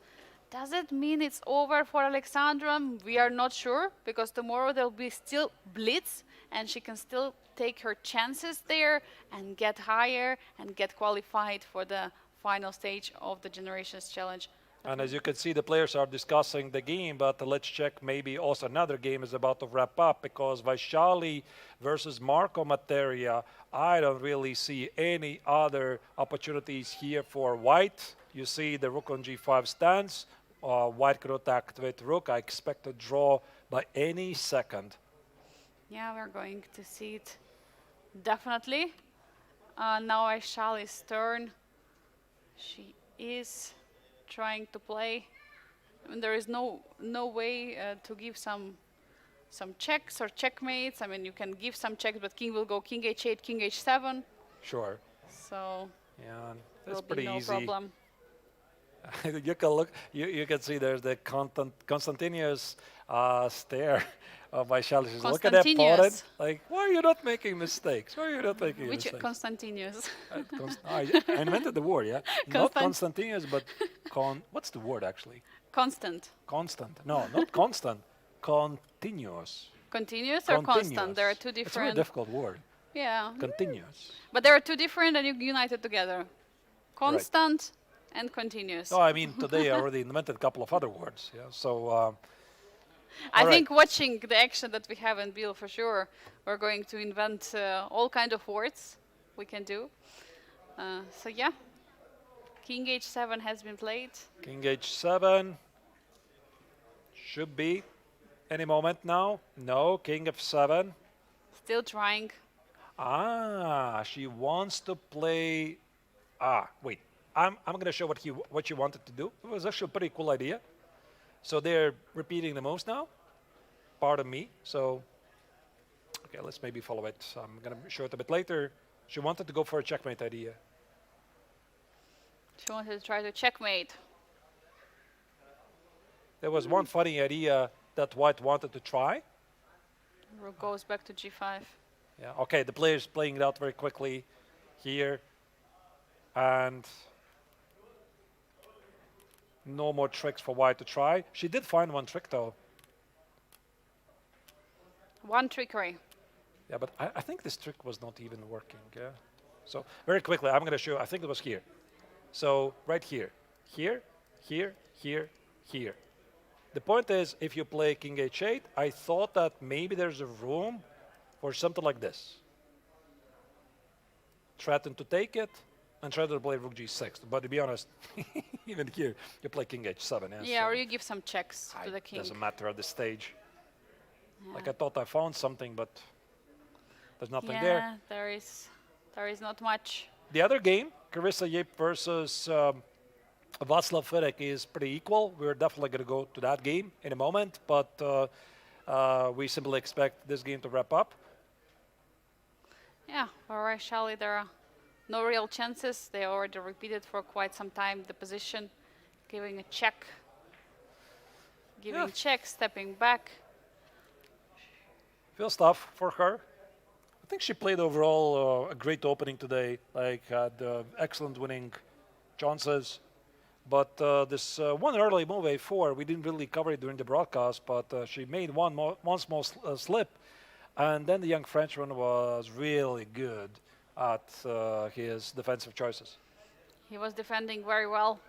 Vaishali, of course, had this opportunity, and it's already not the first time that she's missing out on it. First round against Tong Xiao, he had absolutely winning position, and yeah, what a tough game for her, because those 4 points would be so needed to stay still in content for the final stage.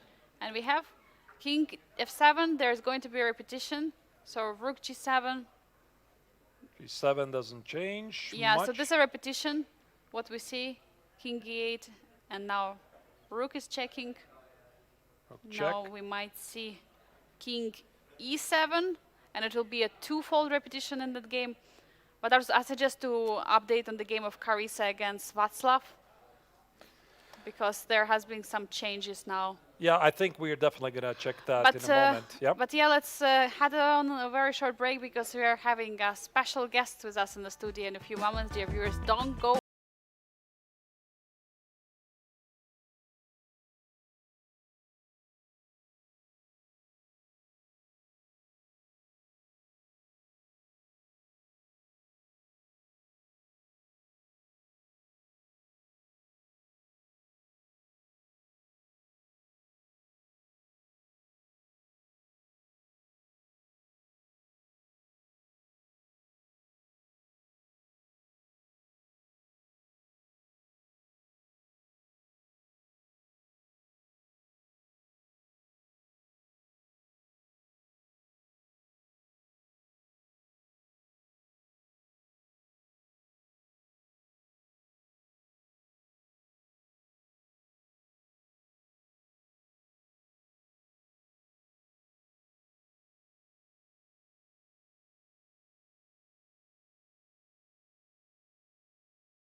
Against Grandmaster Alexandra Kostniuk, the former women's world champion.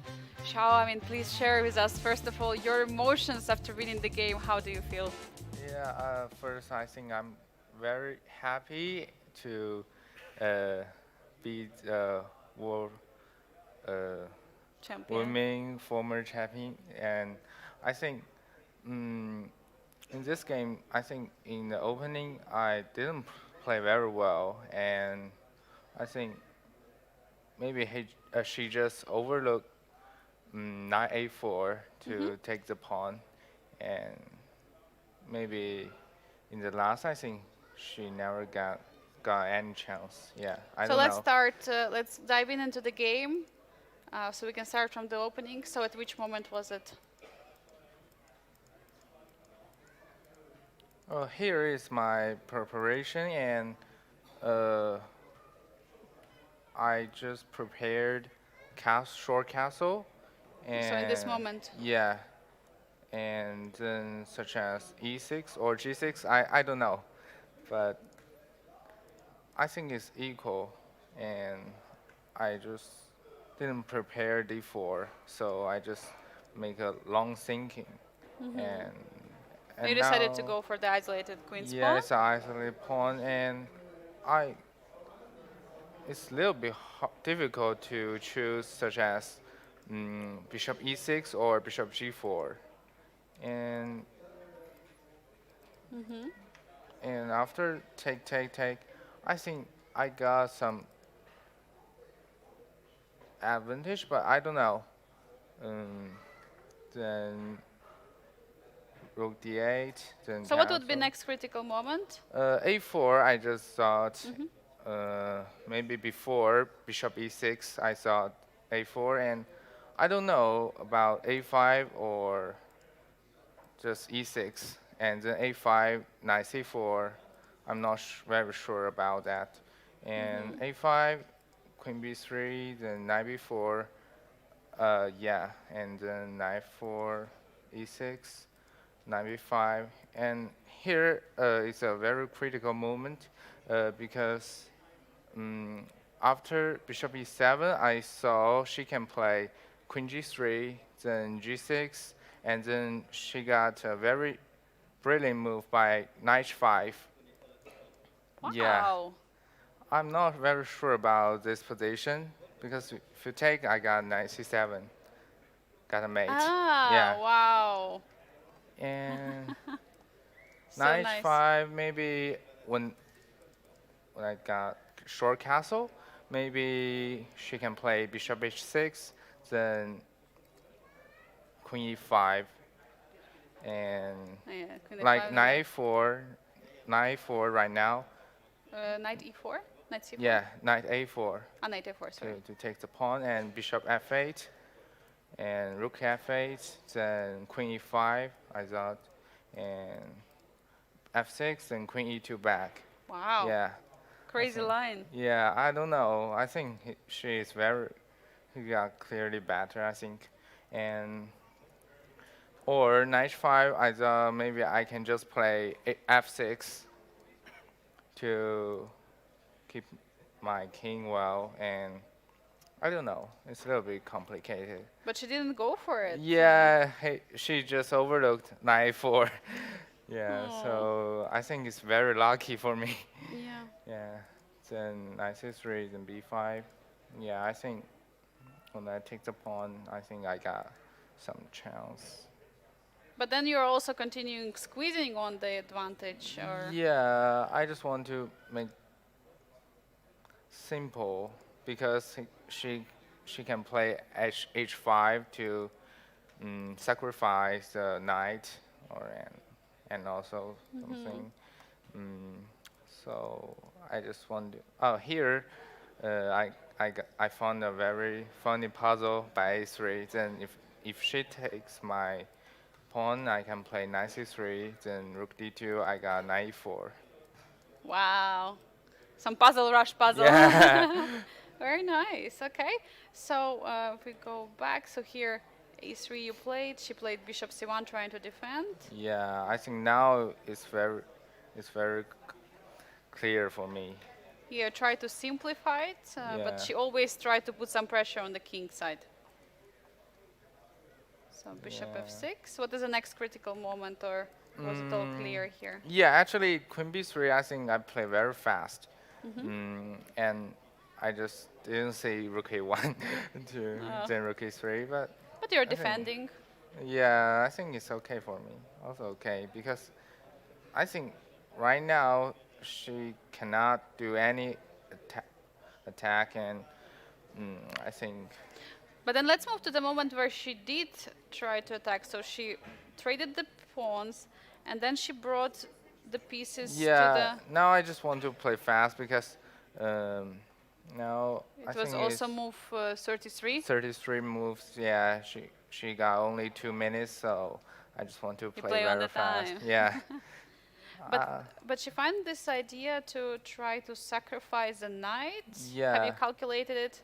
I just want to simplify, and I don't know. I think I can defend very well because I got very adequate time. So By the way, just shortly mentioning, there have been already results as mentioned earlier. We were expecting Vaishali against Marco Materia finishing a draw, as well as Carissa Yip against Václav Finik just finishing a draw. So last 2 games. Your games is the only one which is decisive in this Yeah. round. And okay, so here she sacrificed a knight, Yeah. but it felt like, okay, there could be some ideas for her to create perpetual, but you yeah, defended but perfectly. it's in second time control, so I think she's hopeless. I think. Yeah, and at the very end, you found this very nice idea, I Yeah. think, here with Trade all the pieces and with the king g8 stepping Yeah. away and the knight d7. so I and found a mate. okay, and here the mate. Yeah, Yeah. let's make it on the board so everyone can see. Yeah, very beautiful Yeah. game. I mean, And it's my first win in the standard control. Yeah. it is it's very important to lucky. score, even if it's the final round. It's Yeah. important to score because now you're getting higher on the leaderboard and get more chances before Blitz because you would Yeah. like to qualify for the final stage. Yeah, and I think I just raised too much confidence after this game. Yeah. So everyone has to be worried now. But the final question before I let you go, Xiao, please share with us, it's your first time here in Biel. Is it your first time in Switzerland? No, And how are second- you? second time. Yeah. And how are you enjoying it? here? Yeah, I think every game I enjoy very well, and although I play not very well in previous 4 standard games, but I think I got a little bit confidence after maybe yesterday's game because I played high accuracy, so I think I got much confidence, and I think I can play well. Yeah, and you also managed to defend so many positions early in the game. So, Yeah. shout one more time, huge congratulations for Thank this you. important victory in the final round, and best of luck for you tomorrow in the Blitz portion for the Grandmaster Triathlon to qualify for the final stage. Thank you very much. And now, dear viewers, let's take a look at the results of the final round 5 of the round robin, because we have all the games wrapped up for today. In the Masters, we had, of course, one of the most exciting games, Matthias Blühbaum against Levon Aronian, finishing in a draw, but it was absolute roller coaster there because Levon Aronian was sacrificing a pawn. But we have other 2 decisive results, because usually in the Masters it was not so decisive in the previous round, but it was the final round which decides so much. Yezer Dogmush winning against Jose Martinez in a classic fashion. Liam Le has to suffer a loss against Aydin Suleiman Lee in the crazy position. By the way, I have my partner in crime back, Arturs. Arturito, are you here? I'm here. I'm here. Yeah, Yes, who's so back? I'm so excited about today because, that's how it works in the tournament. Sometimes you have a quieter day, like yesterday. The players are trying to conserve energy for the critical stages, and today it's a very, very nice way to say goodbye to the classical portion. Of course, we are going to still have more classical games in the final stage, but what a way to wrap up at least the round robin of the classical tournament in both Masters and Challengers. And I already know which is going to be my game of the day for the weekend. I'm thinking it's Jezer Dogmush against Jose Martinez. How did you know? Because you interviewed him, that's why. But here are the standings. The round 5 was so important for the overall standings because what we can see, Arturs, in the Master is that 16.5 points, Levon Aronen still leading the tournament, but it's Aydin Suleimanli just half a point behind him. 1 point behind Aydin is Limle, the former leader of the tournament. Now he has to try to score more points in the Blitz to stay in the finals. Jezer Dogmush is still in the striking distance in the top 4 right now with 13 points, but with the 10 points is Matthias Bluebaum. If he does well in the Blitz, I can see him going all the way up to the leaderboard and to this final stage. For Jose Martinez, it's going to be a must really to perform well tomorrow to stay in the game. So we'll unfortunately have to say bye-bye to 2 of these players tomorrow. Yeah, unfortunately, when you have such a great field, some of them have to leave. So for, like you said, for Jose, he's going to have to show up tomorrow for the Blitz tournament and perform really well. When we look at the standings of the Generation Challenge tournament, we see Václav Finek, he's still perfect with 20.5 points, ahead of Marco Materia, Xiaotong, who are trailing him by 3.5 points. But I think also Carissa Yip has to be, together with Alexandra Kostring, they have to be a bit careful because they are now trailing effectively 10.5 points behind the leader. And again, tomorrow there's the Blitz tournament, but if they lose 2 more points to the tournament leader, they might not make it to the final stage. And Vaishali Ramajbabu in the last spot with the 6.5 points. So even if she wins all her games tomorrow, she will get 16.5 points, which will be just half a point below Xiaotong and Marco Materia. So there might be not even a chance, but as we know, if something can happen, it definitely can happen here at the Biel Chess Festival. So it was really exciting final round of the classical portion. I mean, Arturs, how would you summarize today and overall the classical portion that we've had so far? Thunderstorm over the board. That's what it felt, because it's not in the game where you would have thought, because Matthias Bluebaum versus Levon Aronian, it started off with some fireworks, with a very interesting opening idea from the German Grandmaster, and then things just went completely off the rails, like this blunder from Limle. Also, then Erdomush came up with probably the combination of the tournament so far, and it was really fun to follow it. Absolutely. Very exciting battles. And tomorrow the players will have to prove what they were in the Blitz portion.